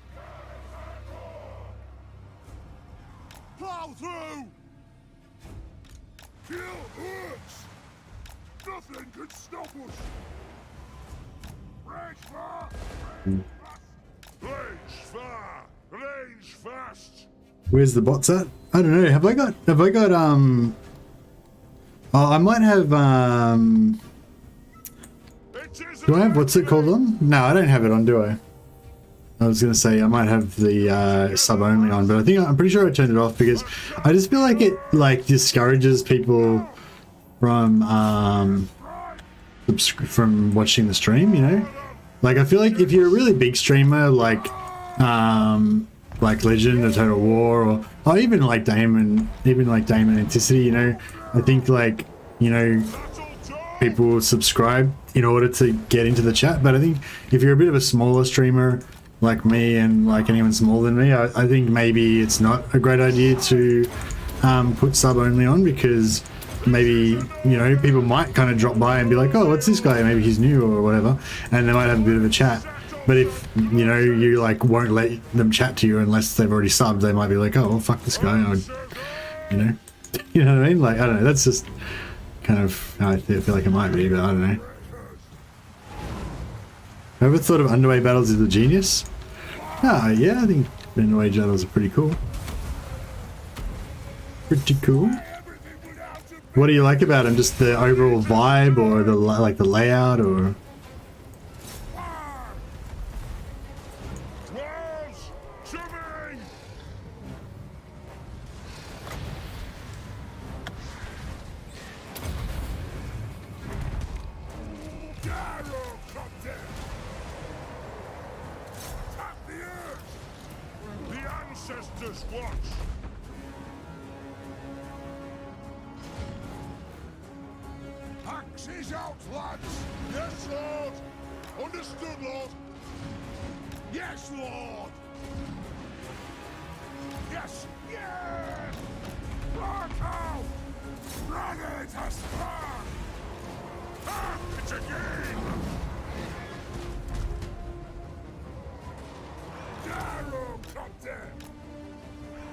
How many runes of spite do you have? Only 2.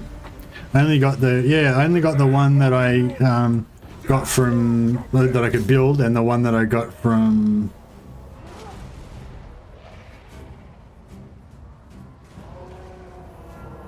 actually, where did I get the other one from? No, actually no, sorry, I've only got one. I've only got the one that I could build. And the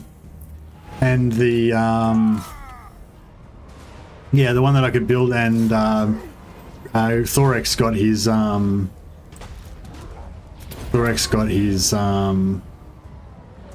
that he's got sort of built in or whatever. But yeah, so I didn't inherit any from like confederations or anything.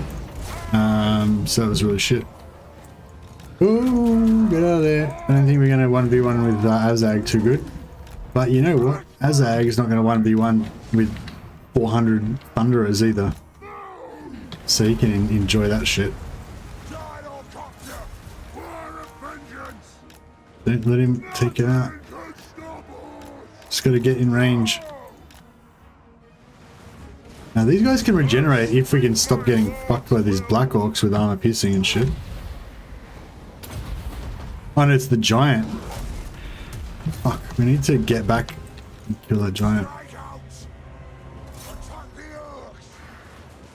Azag's fucked, good. Get back up here, kill that giant. Or you guys kill that giant.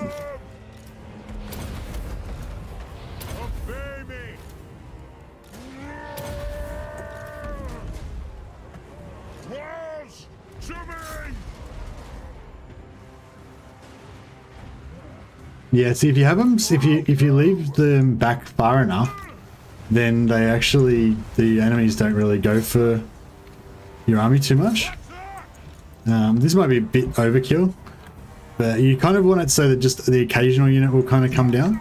Maybe we should move everyone forward a little bit. Yes, laddie. Karak. You want them just so that the occasional unit will come down, but just enough that these guys can chew it up, no problem.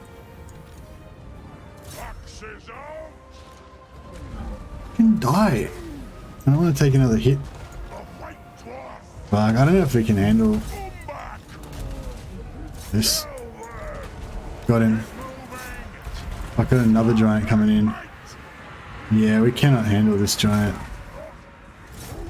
Hey, Cinnamon Sam, thanks for subscribing, man. Much appreciated. The clans unite. Yeah, dwarves are getting effed. Yeah, I left these other guys back a little bit too far, I think. Should have,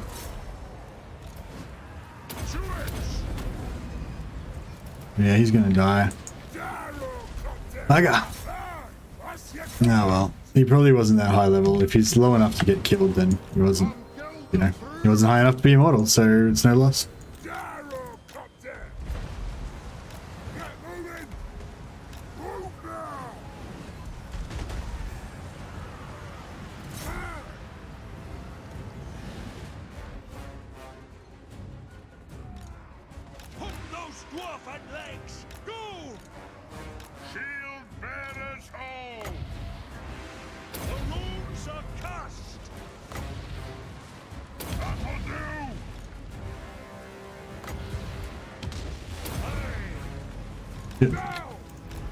He's still going, this guy. He's still alive.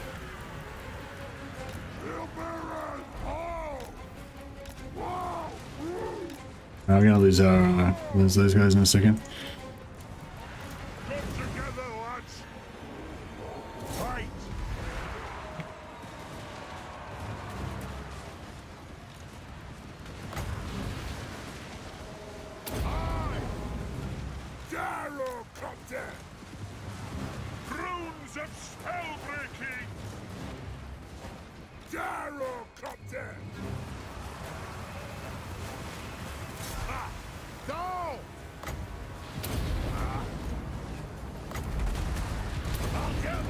Yeah, I came too close. Pulled too much stuff away from these guys this time.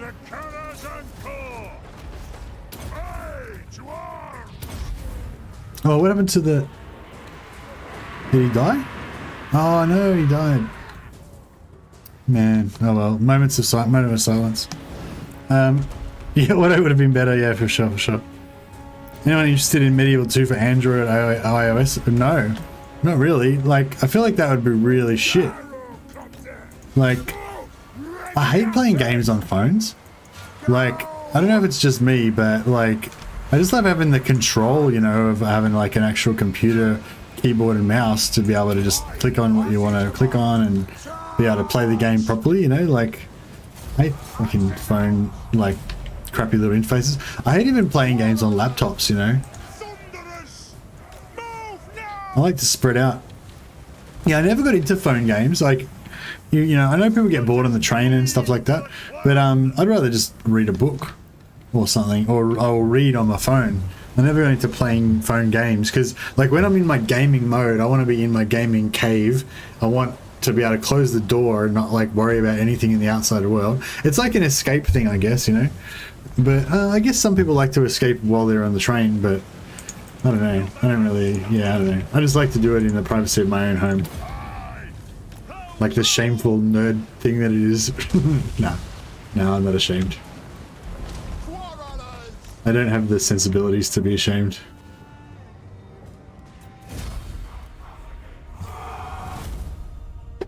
Died for Mountain and Hold. Indeed. Oh no, we lost the fucking... He had a Iron Warden's tankard on him. So, you know, I mean, him dying is one thing, but him losing the Iron Warden's tankard, that's unforgivable. If he had survived, we'd have to make him a Slayer to atone for losing the tankard. I feel like if you win the battle, you should get to reclaim any items that they had on them. Like, that makes sense to me, doesn't it? Like, if we win the battle and they have to flee, then we get to loot all the corpses. As well as, I mean, we get to reclaim the honoured war gear of our fallen brothers. I loot all the corpses. Losing a relic is a crime. So if he wasn't already dead, we would have to kill him. So it's probably for the best. Make his brother take the oath. Yeah, that's right, because the family inherits the shame, don't they? Only vengeance will make me happy. Is that what you offer? There was a tiny gobbo that stole it and ran away, and now he's the unkillable gobbo chief in the mountains. Exactly. That was a nice little story, by the way. I like it.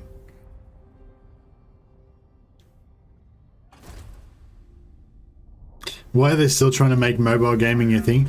Yeah, like mobile gaming, I feel like in general, it's just got a reputation of being like a toxic, fucking addictive, like microtransaction riddled, fucking predatory, fucking bullshit. You know, it's like those slot machines that they have in, you know, in pubs, and like the old grannies go in and they're like get addicted to it, and they just keep putting in like $1 at a time because it's just so like designed to be so compulsive, and they just don't have any resistance to it, you know. So they just keep fucking putting their dollars in until all their pension's gone and shit.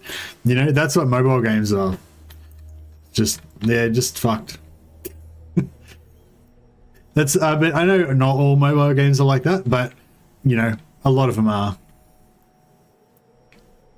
Like a lot of the biggest ones that make the most money have that sort of, you know, predatory money profit kind of design.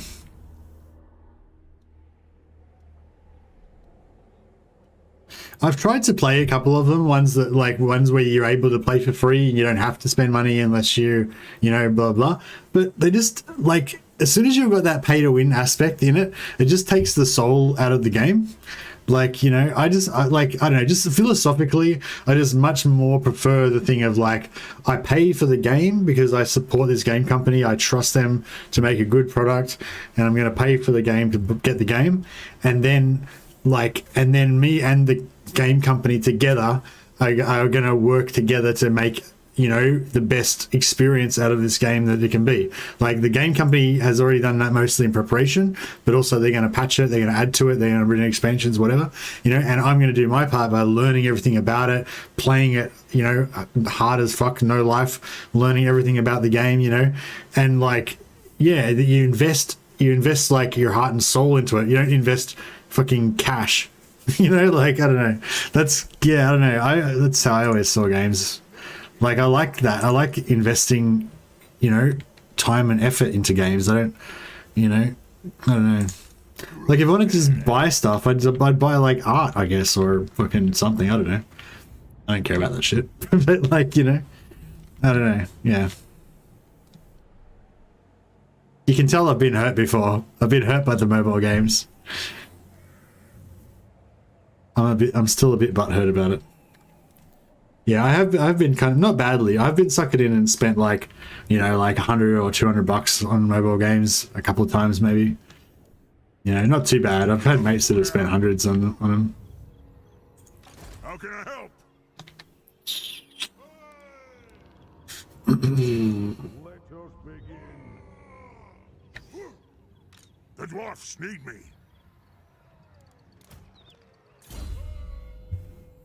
Cough, cough, gacha games. Indeed. You share the pain. Yeah. Yeah, microtransactions are just fucking, yeah, I don't know. They're pretty toxic. Well, I don't know. Actually, except for there's a game called Path of Exile that's made by these really cool devs from New Zealand, and they've got a really cool model where the game is completely free and there's no like pay to win aspect at all, but there is microtransactions to expand your bank. Expand the size of your bank in the game, like how much items you can store, and that is actually a really important part of the game. Like it is kind of pay to win to that degree that you know you can buy more bank slots, but like it's not like the more bank slots, like if you buy like 1 million bank slots, you're not going to be 1 million times strong. Like after you've bought like, you know, couple hundred bank slots or whatever, then yeah, there's not really much advantage to getting any more than that. So, and it doesn't cost that much, you know. So you could say that that's kind of the cost of buying the game, just buying like however many bank slots you want to get. But then there's heaps of other microtransactions for different hats and skins and all that sort of shit. But that's all. But you don't need to buy any of that stuff, you know.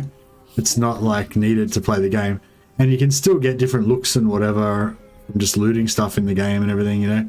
Anyway, point is, it's like optional. It's not like, you know, it's not like you need to pay in order to level up faster and fucking in order to get, you know, your castle to be defended when you're not online and shit like that. Joey, forward!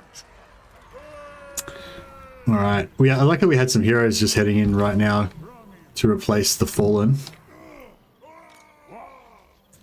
I don't know if we've got another Iron Warden's tank. No, we don't. We've got enough to make 3 more though, so that's cool.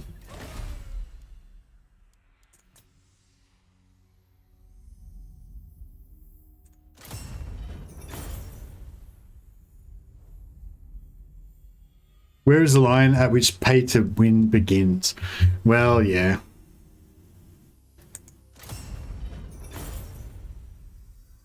Like Arcade, we played Arcade and we really enjoyed Arcade, but as soon as they brought out, oh, I can't remember exactly what the items were called now, but they brought out these crates that you could buy that were essentially gambling, but the crates had in them this material that basically made the crafting like super powerful, and like the crafting, we kind of figured out by that stage the crafting was the end game in that game, you know, and because they put this material in the crates that made crafting heaps more powerful, basically it was like, you know, it was pay to win end game, you know. And yeah, as soon as that happened, like, yeah, I just lost interest in the game instantly, because it's like it's that soul thing, you know. It just doesn't have the soul anymore. I don't know, it's, yeah, whatever. Rant over, as they say.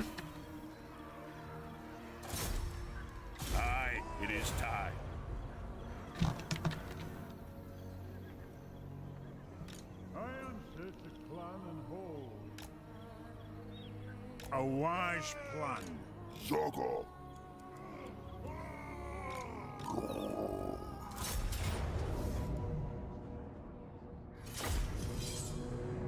BDO, Black Desert Online. Yes, you can play the game without spending, and you can't really buy direct power, but you make it many times easier by spending a couple $100.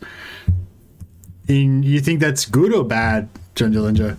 So I don't like the rant never ends. It just changes topics. Yeah, it's because I'm tired. Like I can't, like, you know, if I sort of set my mind to it and I'm like, right, we're gonna just play hard out today, we're not gonna, no bullshit, you know, then I can kind of do that for a while if I'm not tired. But as soon as I start to get a little tired, then I start to like meander around a bit. And unfortunately I started off the stream already in that state, so it was like, yeah, it was doomed from the start basically. Is it time? These Thanes were pretty good though. Like if the Thanes had have had some armor, like I think some of them had some like basic armor, but they weren't properly geared, you know. They didn't even have like 20% ward save each or anything like that, you know.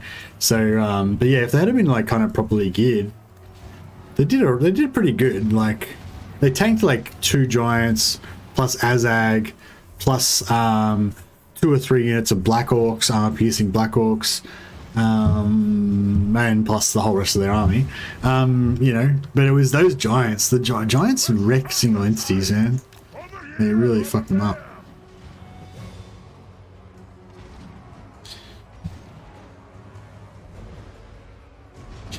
Hate that stuff. Yeah, it just ruins it, you know. Like, I don't know.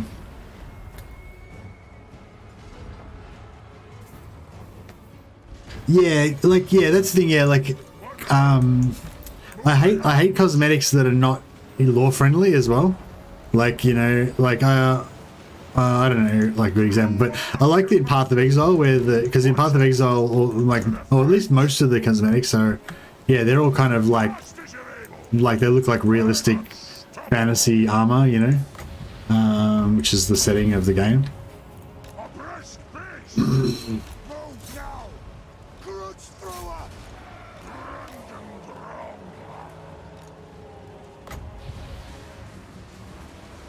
Fucking hit it. I'll do it! I shall! Gyrocopter! Shit. What have I done? They have wronged us! I keep, like, fucking screwing up. Check out Grombrindle trying to take on these Black Orcs. It's not that much fun. Who is that, their lord? Who's this guy? Oh, that was the lord of the other army. Fuck. This is rough. Kill them! Vengeance! Charge! Where am I? Where are these fuckers meleeing? I'm not sure. Attack! Yes! Yes! I need a scoff! Make shame like through! Obey me! All of vengeance!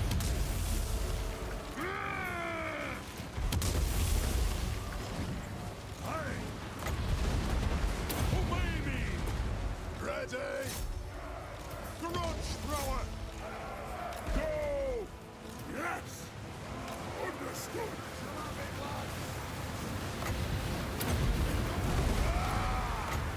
Let me get my tools! This takes me back! There's nothing I can't fix! That'll do! Thunderers! Fuck off. Take to the earth! Off we go! Kazook! That'll do! Anu! Go! Yes, Lord! Nothing can stop us! That wasn't very good. It wasn't. I mean, it could have been worse. I had to scramble a little bit to try to salvage that. So yeah, if you're gonna do this kind of thing, you need to, like how I did it in the underway battle is the way to go. You want your tank stacked like so far out ahead of your army that the AI doesn't even think about coming past it because the rest of your army is like so far away. But it sort of doesn't work if your tanks can't tank it, you know. Hey Tabitha, how you going? Welcome. Haven't seen you for a while.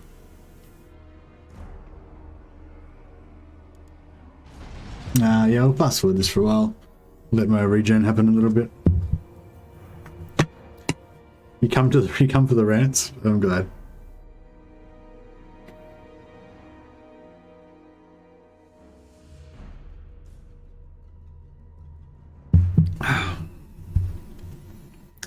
Loot boxes are not really gone, they just have to tell you the odds now, yeah.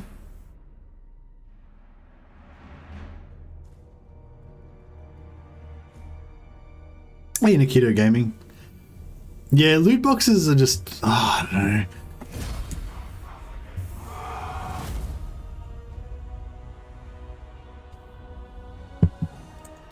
At least I'm not letting the timer go on normal speed. Yeah, I know.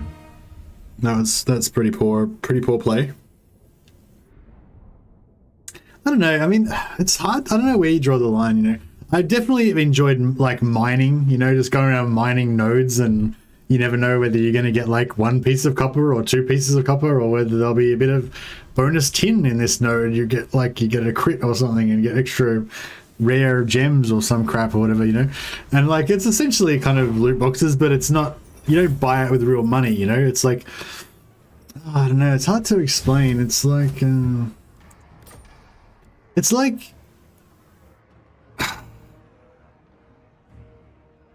don't know what it's like. It's kind of like when if you go to jiu-jitsu training or whatever, you know, just say you go to training and you're training a sport or a martial art or something, and like, you know, I feel like you just pay your like your membership, and then you pay your membership, and then however hard you want to work, like the trainer will like probably put in just as much, you know. If you want extra lessons outside of the normal class, like after hours and whatever, then, you know, sure, you pay a little bit extra or whatever, you know. But if it's like, you know, you're not allowed to learn leg locks unless you pay extra, like, you know what I mean, like leg locks are behind a paywall, you know, and I don't know. I can't think of another thing that's like hard. Fucking neck cranks and like can openers and shit. Whatever. Like there's all kind of like dangerous shit that you know that you're allowed, but you're allowed to learn it if you pay extra or whatever. Like you know that's bullshit. You know, like it should just. I don't know. Like I guess what I'm saying is there's some things that shouldn't be about money, right? But like realistically in a capitalist society, I guess you need to pay so that they can keep the lights on, you know, like we need to pay Creative Assembly some money so they've got money to develop more games and, you know, so the games are good, you know.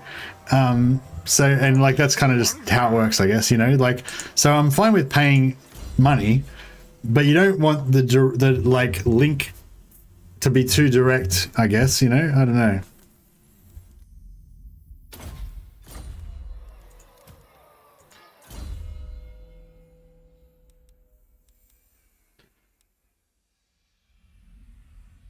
Hey Dave, how you going, man? Learn to knee bar for $15. Yeah, that's right.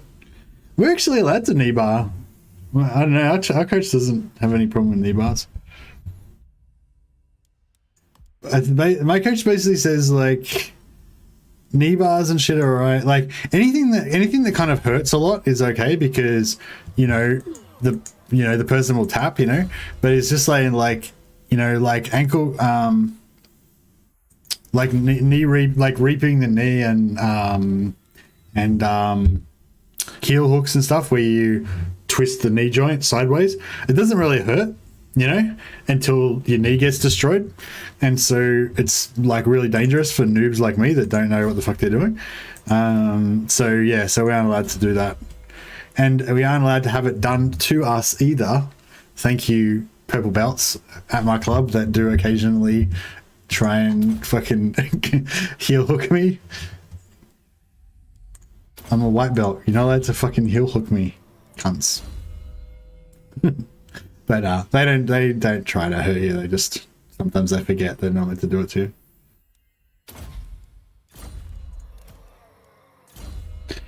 Remember close combat in the military? Everything was allowed. Everyone went for the balls.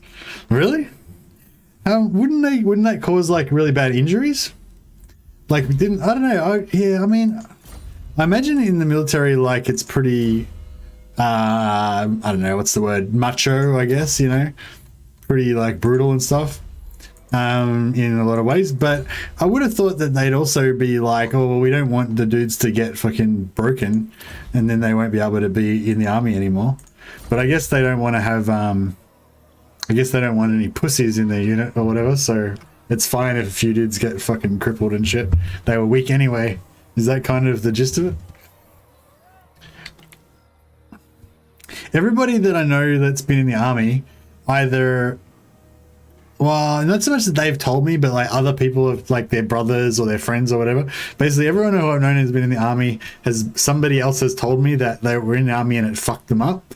Or you meet them and they're like, I don't know, fucked up, basically, you know.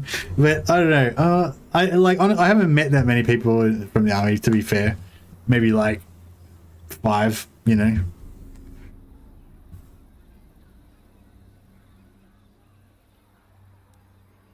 But yeah, I feel like it I don't know. Maybe you have to be a certain type of person to be able to adapt to it or something, and if you're too like sensitive or some shit, then you'd end up getting a little bit of fucking PTSD or some shit from being in the army. Lord of the England.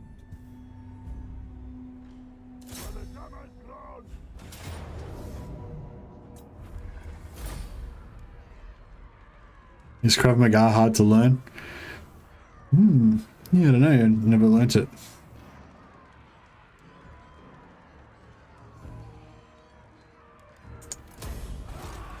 Lun's air.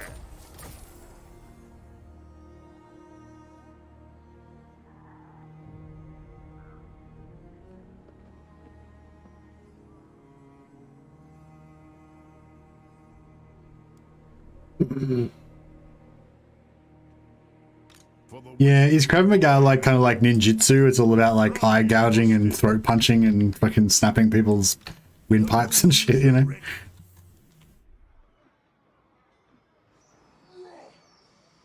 Nothing to do here. Let's go. I answer to clan and hold. I think I kind of ascribe to the theory that if you can't practice it, then you can't get really good at it.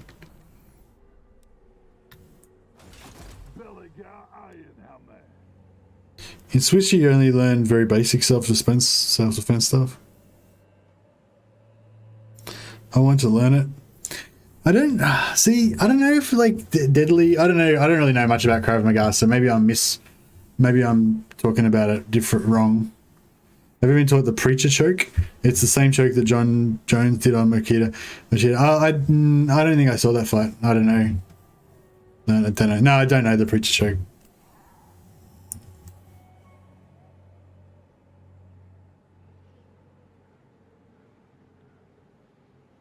Only close combat is not designed to kill, not self-defense like karate, etc. Blah, blah, blah.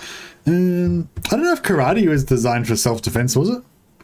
I thought karate was designed for like killing samurais. Or was that judo? No, I don't know. Maybe, yeah, maybe I'm confused. Maybe, yeah, is judo the one that was like for samurais to like throw each other around in armor and shit? But then they like obviously it changed over time or whatever.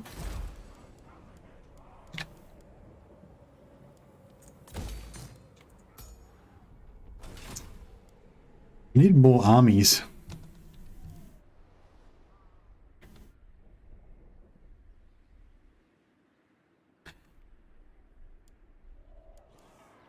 Yeah, I don't know. Well, like the thing that I really like about jiu-jitsu is how non-lethal it is, which sounds pretty weird, but like the first martial art I did was Muay Thai, and Muay Thai is all about just smashing, just kicking shit really fucking hard, elbowing really fucking hard, punching really hard, just everything like max power, like max rotational force to just, smash things, break bones and stuff.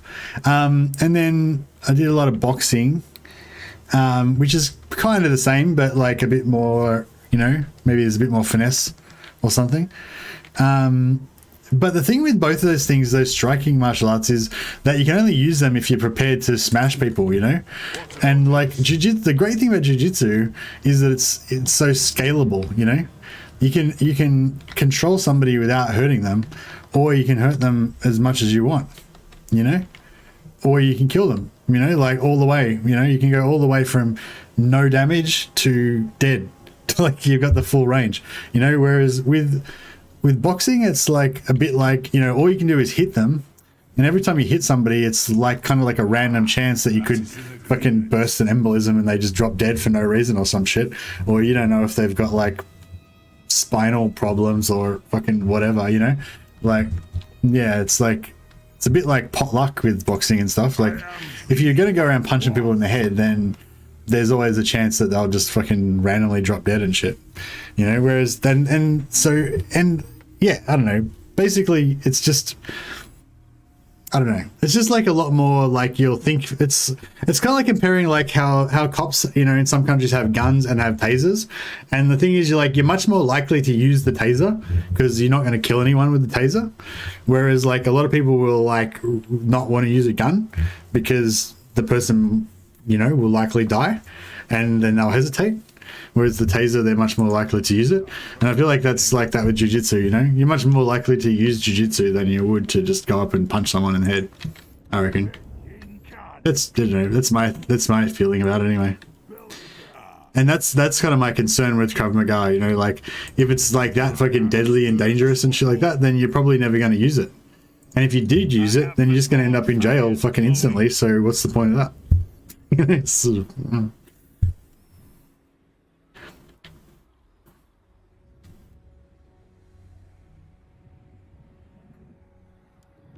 The runes are ready.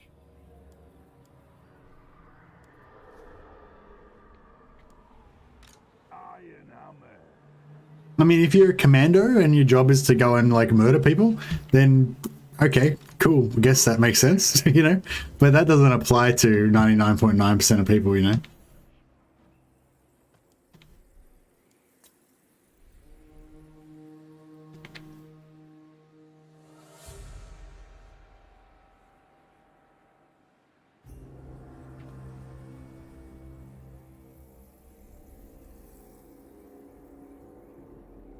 Karate was for killing samurai. Judo is a sport form of jiu-jitsu.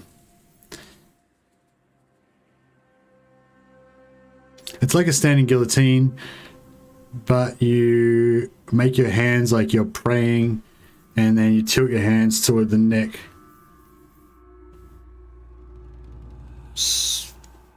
So how does that... So...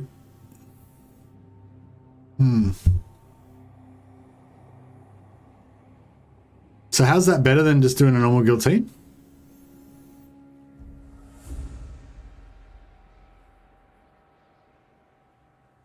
Is it just because it's easier to just grab your hand instead of like locking it? Hand pointing downwards. Oh, okay.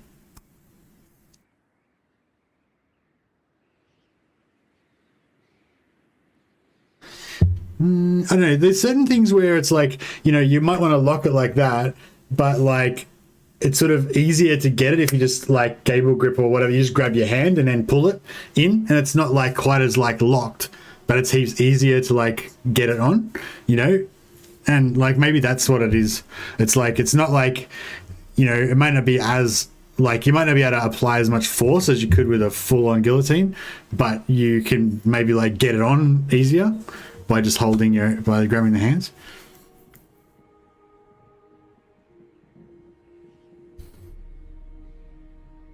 Yeah, like you don't really need much. I don't think you need a super really high amount of pressure to cut off the blood supply in someone's neck, you know, if you got the right angle and stuff.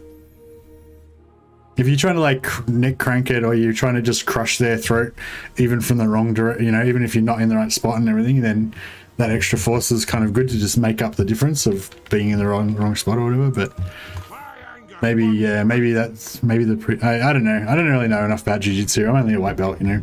I'm a noob.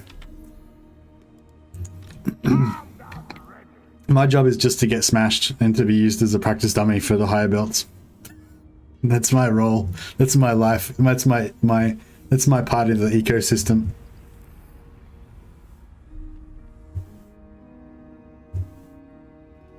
Yeah, I think I kind of get it. I think it's kind of like a guillotine, but instead of locking it, you just use your hands to pull it up into the right position, I guess.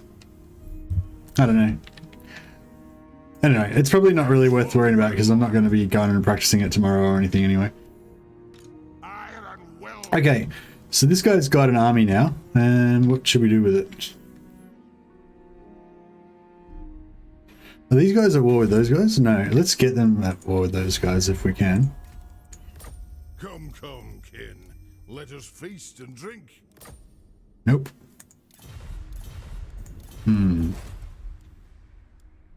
Well, we could sack...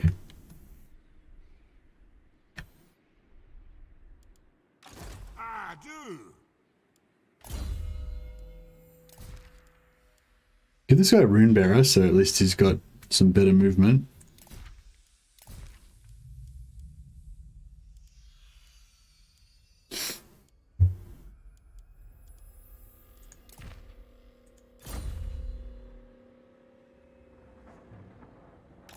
Master of runecraft, I'll cast the runes, if you say so, Beardling.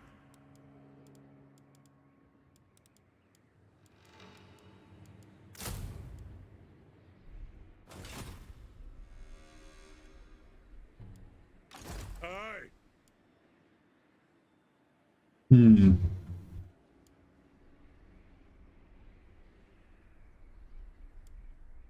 Scabby Eye says, sounds like something you could visit a doctor for. Yeah, kind of does. I'm ready.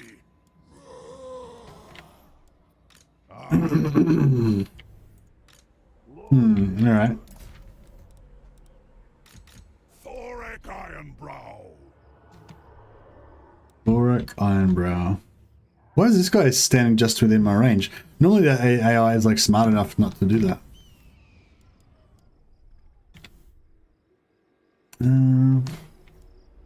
Suppose I should go back and defend Karak Azul.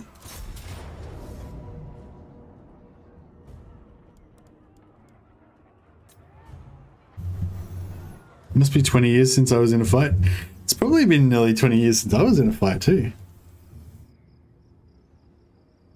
I mean, I've been in lots of sparring matches, but not like an actual fight, like in the wild, out in the wilderness.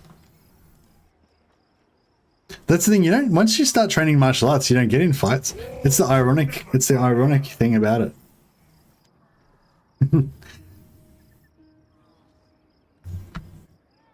Well, I guess it depends on your temperament. Old ways are best.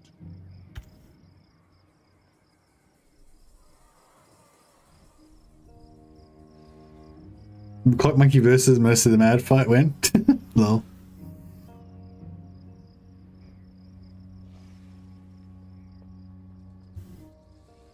Usually when they aren't acting smart, they have an army ready to hit you over the end turn. Ah, yeah, could be. Could be.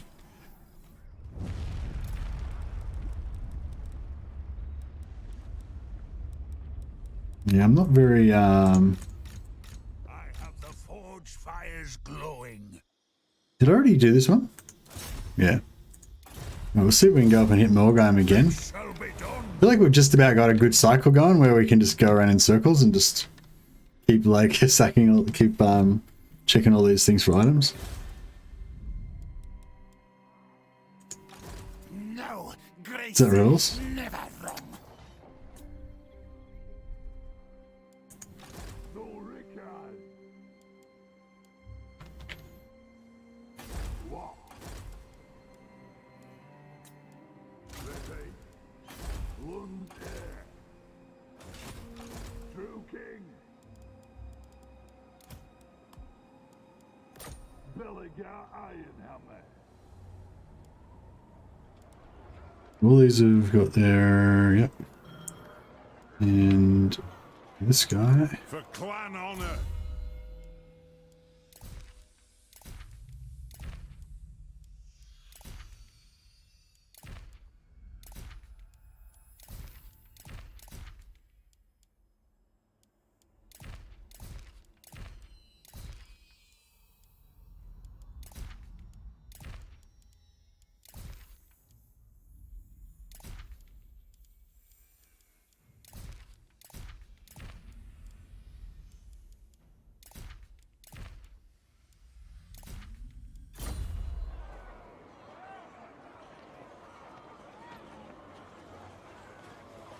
Slip Clock Monkey a folder and he'll get the advantage, and I'll fix the fight and make tons of it from loot boxes.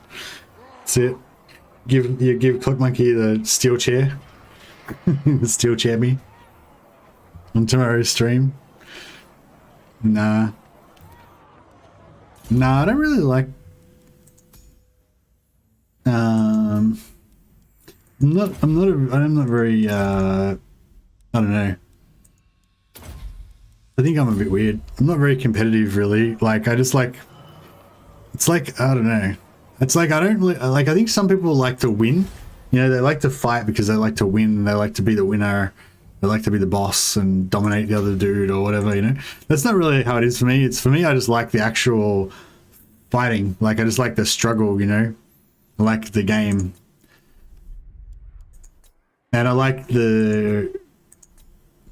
Yeah, I like the game. Like, I like trying to figure it out, and I like the hardness of it. Like, I like it being hard, and then afterwards, like, it's over, and you feel like you did well, or something. I don't know. Like, yeah, I don't know. There's just like a good feeling that you get afterwards.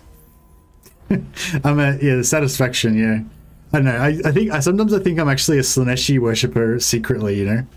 It's like I look like a corn worshipper because I'm like a berserker, but actually I just do it because it feels good.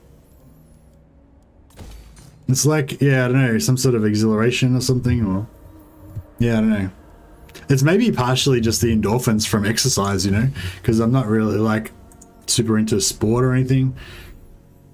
But anyway, I'm trying to get myself hyped up because I'm going to be hopefully having a lot more spare time and be able to do some training. I'm pretty worried about catching COVID though. If I catch fucking COVID, like just when Warhammer 3 drops, it's going to be really fucked. I still get a buzz out of shadowboxing. Yeah, shadowboxing is awesome. Shadowboxing is great. Clipped and sent to the Inquisition. Oh, busted. Damn it, I shouldn't have admitted it. It's worshipping Slanesh. If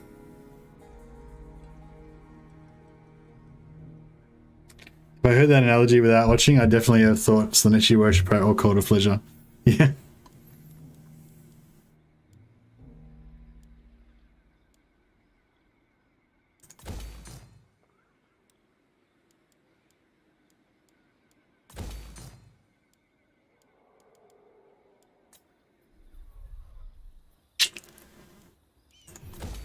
Get some growth happening, a bit more money, a bit more. Tier up, what are we doing here? Walls. Seem to just keep making more money despite myself. Not really trying to make money, but it just seems to go that way, doesn't it?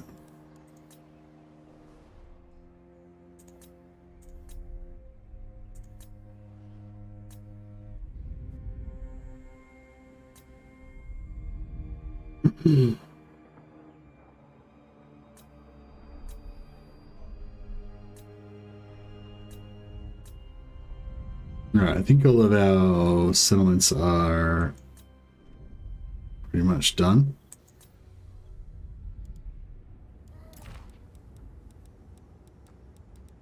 And all our armies are moved. And have we given out all of our tankards?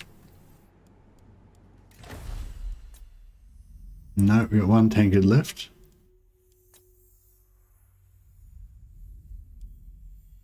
Oh yeah, where's this? What's this one? Oh, magical damage. No, that's pretty shit. What's this one? Invulnerable to damage. That's pretty sweet. Soon we will reclaim it.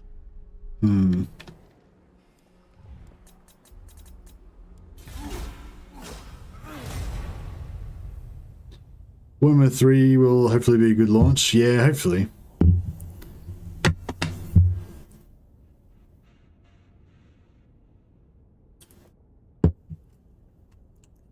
Nobody expects the Holy Inquisition, and I want to play Empire again now.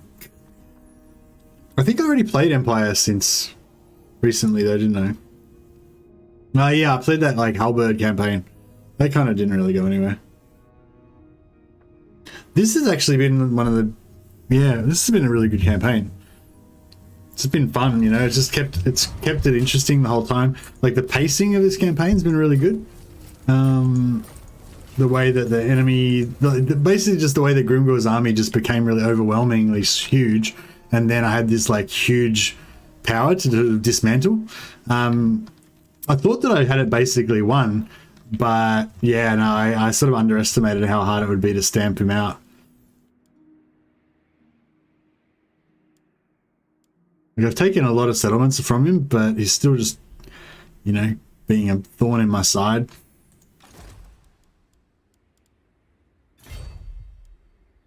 Make them pay. I thought he would run. For vengeance. For Karak. Nothing stops you playing Empire again, but this campaign, this Dwarf campaign, is pretty good. Yeah, it's pretty interesting, I think. It's pretty fun, and we get into like endgame and it still be kind of still be kind of entertaining and stuff. I'm sure we get a lot more views if we started a new campaign, but I feel like, you know, you don't want to just keep starting new campaigns all the time. Oh shit, check this out. It's pretty fucking hectic. Fuck, maybe I should try and rescue that. One more grudge avenged. Deary me. Yeah, I've got these armies that are like being built, but they're not even like gonna what the fuck? Is he really not in range? It's as good as done. That's fucked. I didn't think that through. I'm going. Oh yeah, we've got Grombrindle battles to do too. Wonder if we should get into that. High up. Vengeance. How's his army going? See, this army is super expensive. Like that's another 15. No, it's another 1150, and then this is another 1500. So I'm going to be in the red just from that army when it finishes, and then I'm going to be in the red like even more because of this army. Aye.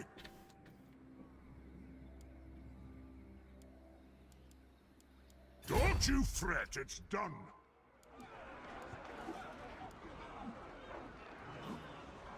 Headed out.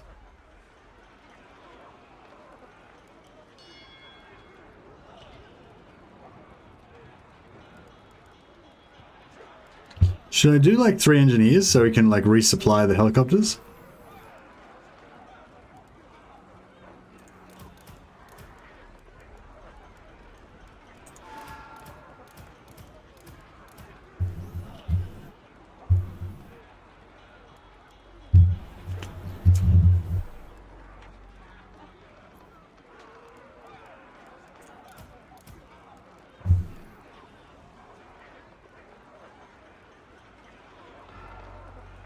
I had the thought when Warhammer 3 comes out, those with access will do short streams about several factions.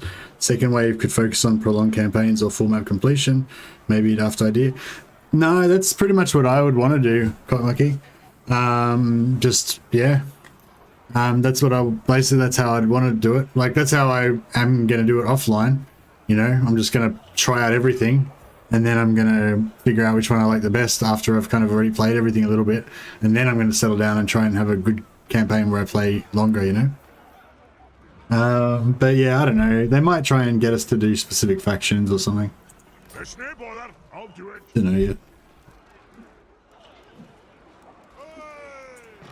I feel like we need to drop one of the armies. What are we doing over here?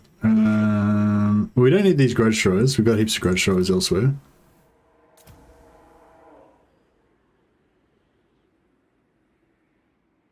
Yeah, we'll just do those guys.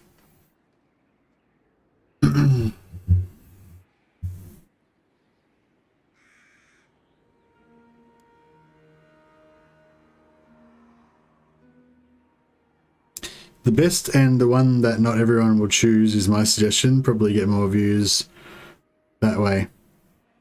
Yeah, yeah, sounds good. Grimgor is underway. I attack and he retreats. What the fuck? Yeah, you can retreat from on underway. The only time you can't retreat is if you get intercepted. So if he underways and you get the intercept like an ambush, you get the option to intercept. Then he can't retreat, I don't think. But if he underways on his turn and then on your turn you attack him, he can just retreat like normal. It's like he's already come out of it or whatever. But then you actually do still fight in the underway, so it's weird. It is weird. Oh yeah, the whole point of these dudes coming all this way was so they could fucking join this guy's army. And then he just fucked off without joining them into the army. What a dick. That's cool. We'll put them into... We'll probably put them in Belegar's army anyway.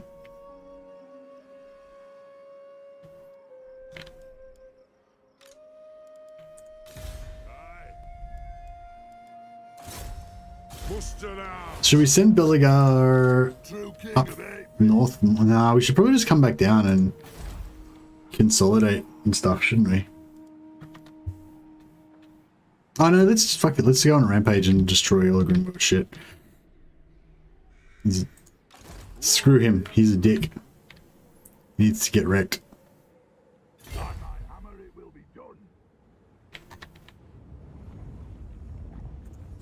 I stand defiant.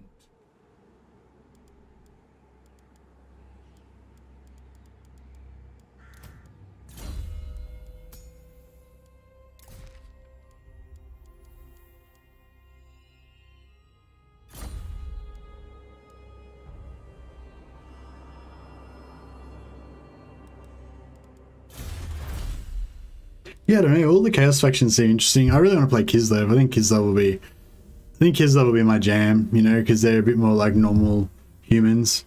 I tend to favor the humans.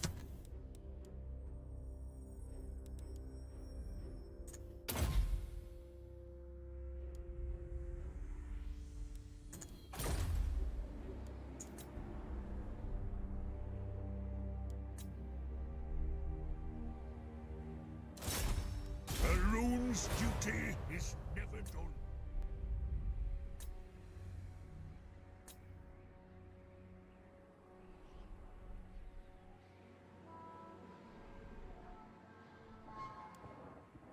Arcane winds under control. What?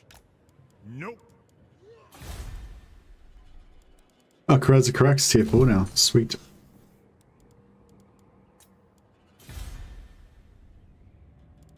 Karak drawn. I'm trying to get some walls up there.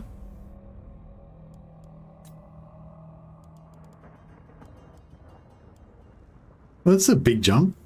1800.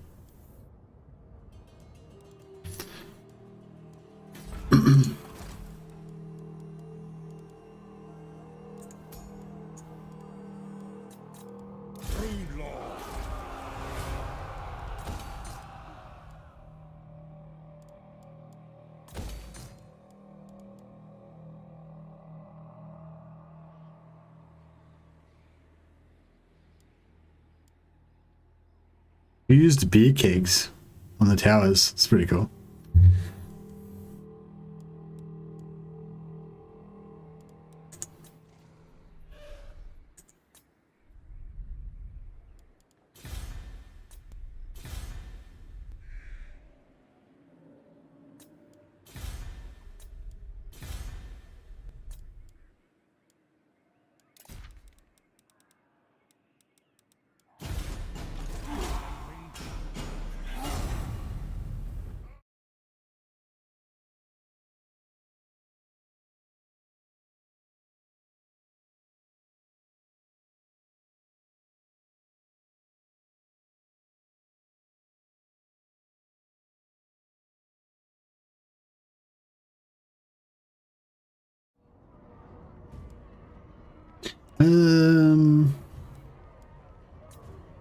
Can we win? Oh, they got a lot of Black Orcs.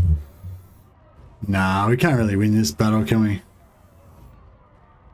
We've only got two Thunderers. Yeah, like, part of me just wants to fight it, but yeah, there's just nothing we can do. It'll just be a waste of time. That's alright. Darklands, the Khazad dwarves shall soon overrun you, washed away in a tide of fire and blood. Indeed.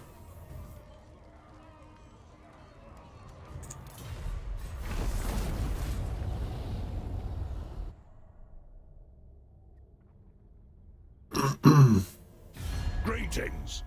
What do you require of Karak Azul? Whatever. I mean, I guess so. No, she wants gold. God, a dwarf's never parted from his gold. Certainly not to be tree friends.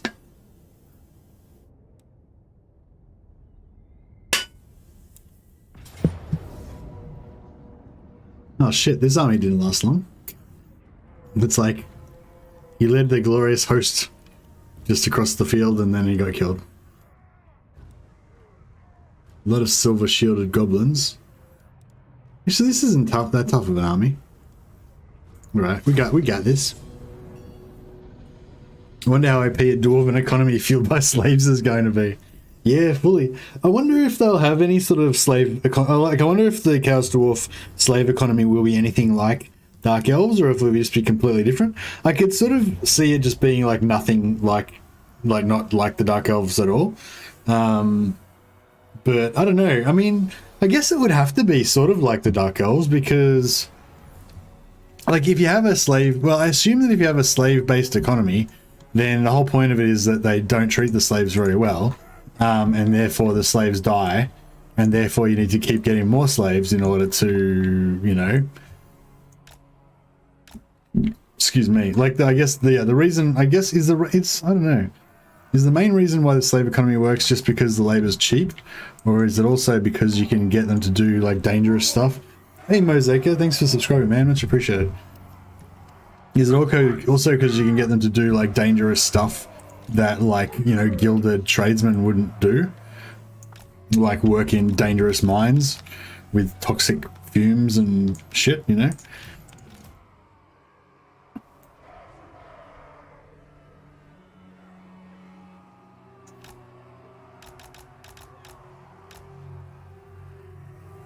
Get me some checkerboard action going on. Get some, get some of this. And, oh yeah, and we actually just want to totally corner camp now that we've fucked around with all this. Okay, maybe not corner camp. Maybe we're gonna, like, back camp. There's actually a pretty sweet hill here.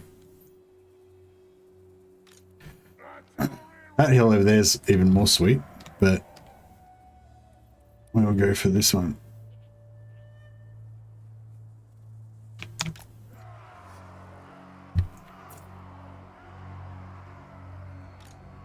War of vengeance! Rook's ruler!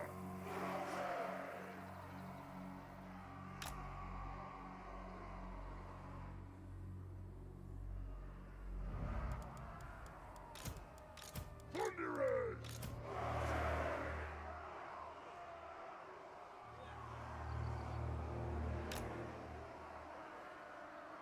Slaves are too valuable to do dangerous work. You tend to employ poor people instead. Slaves better because you don't have to pay them or worry about working conditions, unlike union interns. Holy crap, just say that Microsoft is buying Activision Blizzard for $68 billion. Yeah, I was just reading something about that on Twitter as well. I wonder if Microsoft would actually, like, fix Blizzard, or if it'll make it worse. Like, I don't know, what sort of reputation does Microsoft have? Like Microsoft can't have a worse reputation than Activision, can it? But is that, so that's not all of Activision, is it? It's just, or like, is Activision Blizzard like Activision merged with Blizzard? Or is Activision Blizzard like a separate brand, and then separate from that there's like Activision proper? So what I'm saying is, if Microsoft buys Activision Blizzard, do they own all of Activision, or does Activision still exist in some other form?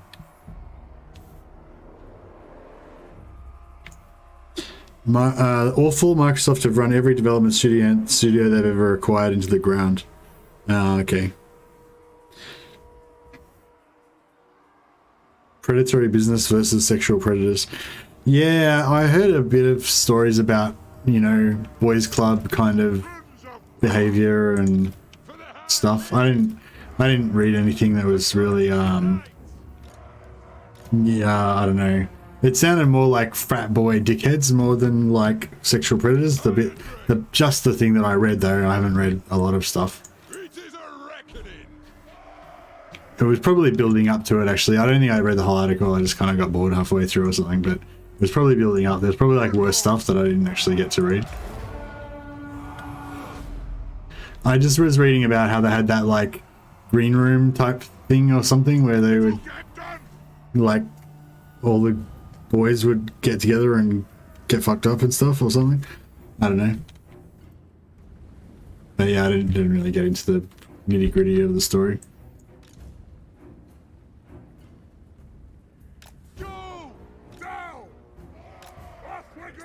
Alright, bit of a back camp. I don't like a back camp because the back camp's got two flanks. A good corner camp's got no flanks.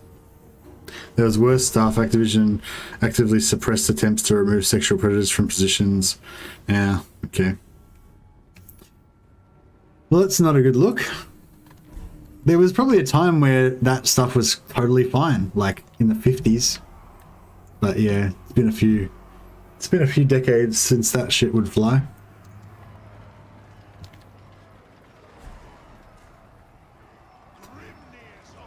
I was thinking about this the other day, how like, if you know, like the HBO series Rome, I think like one of the things that's so great about Rome is the dichotomy would that be the right word? I don't know, between, no, or the, like, binary opposition, the fact that the two main characters, Varinus and Pullo, are like so opposite to each other, you know?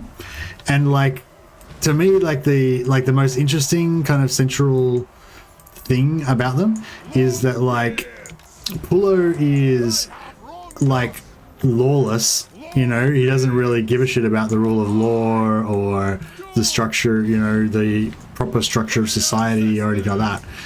But and he's you know, violent and like prone to all sorts of vices and all that sort of shit, but he's got empathy, you know, he can just have honest empathy for other human beings and understand how they feel, you know, and like just have that instinctual kind of decency, I guess, you know, like that you have, like, I don't know, like if you see like an animal that's in pain or whatever, you know, you'll feel bad for it, you know what I mean, like even though it's not your responsibility, or it's not, you know, it's a lesser creature, or its life doesn't matter, or fucking whatever, you know, but you'll still just kind of feel bad for it just because it's just an instinctual thing, you know. And that's like, and Pullo's kind of like that, you know, he's got that instinctual kind of empathy and shit like that, but he doesn't have that kind of like almost like common sense of like legal, like how you should comport yourself in a society kind of thing, you know what I mean? But yeah, anyway, I thought it was interesting that like Pullo bit someone tongue out. Yeah, that was fucking sick. He's like, come closer, I have to tell you something, and then he just bites his fucking tongue out. That's like the best thing ever, isn't it?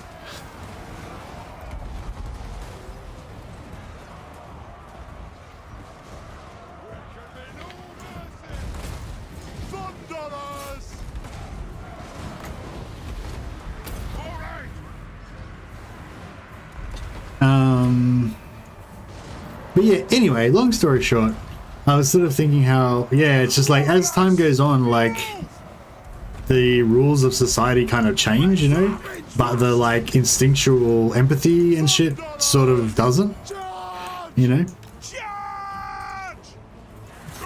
Like you can still sense, or you can tell like when somebody's being hurt, or somebody's scared, or somebody's or like unfairness as well, you know. Like I feel like that's sort of almost, I don't know, maybe I'm starting to reach a bit now actually, but yeah, I don't know, like I know some people do argue that fairness is like a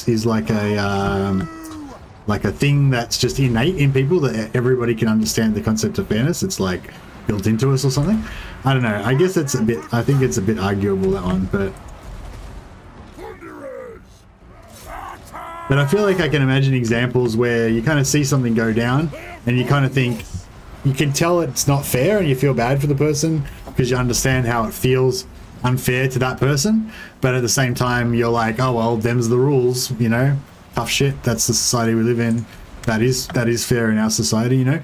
But at the same time you can sort of understand how that person feels like it's unfair. Like I don't know, like, you know, when you see a movie and like there's a dude who's like a bit dodgy or whatever, he's like a criminal or whatever, but then he tries to do the right thing, and you know, he steals the money, but then he like goes back to like give it back because he realizes that the old lady's gonna starve without it or some shit, and then he gets like you know, arrested trying to give the money back or whatever. And so, and you know, you kind of instinctually you feel like it's unfair to the guy because he was trying to do the right thing, but then as far as society is concerned, like he did rob the money in the first place, so he's a criminal, so he deserves to get busted and go to jail, you know. Like that's like, yeah, I don't know, do you know what I mean? Like there's that sort of weird empathetic fucking, I don't know what I'm talking about.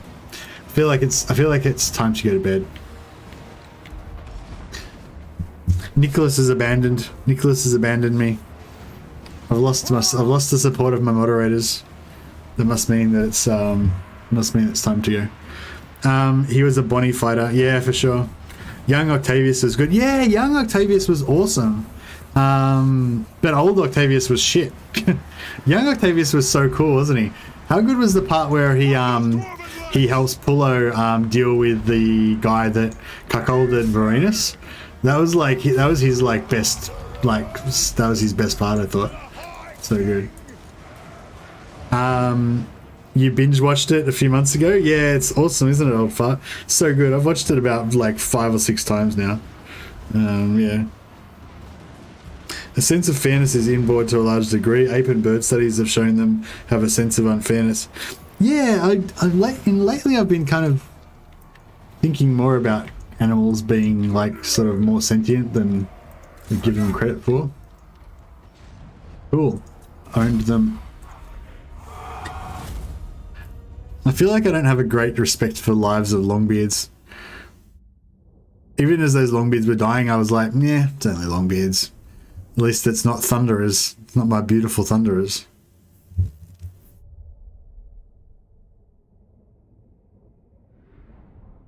Learning how to torture. Yeah, that's right. Yeah, learning how to torture. Like, and like big tough Pullo's like, he's like, all right, torture him, Pullo. And Pullo's like, oh, don't know how.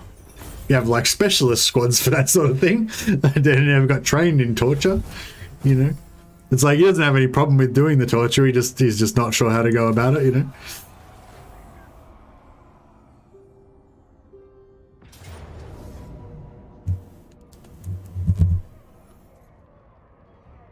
Yeah.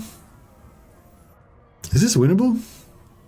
I don't know. Well, I might figure out whether this is winnable next time if we continue on. I think we've kind of like come to the end of this one, but yeah, I don't know. If you start thinking about animals like Enid Blyton characters, it's a struggle to eat sausages. Yeah, yeah, that's true. Well, thanks for joining me tonight, guys. Hope you guys had fun. Sorry, it was a bit of a ramble. I just wanted to play. I just wanted to play some more of this campaign because I was really enjoying it. And I thought, you know, I might not get much more of a chance, so I thought I'd get a few hours in.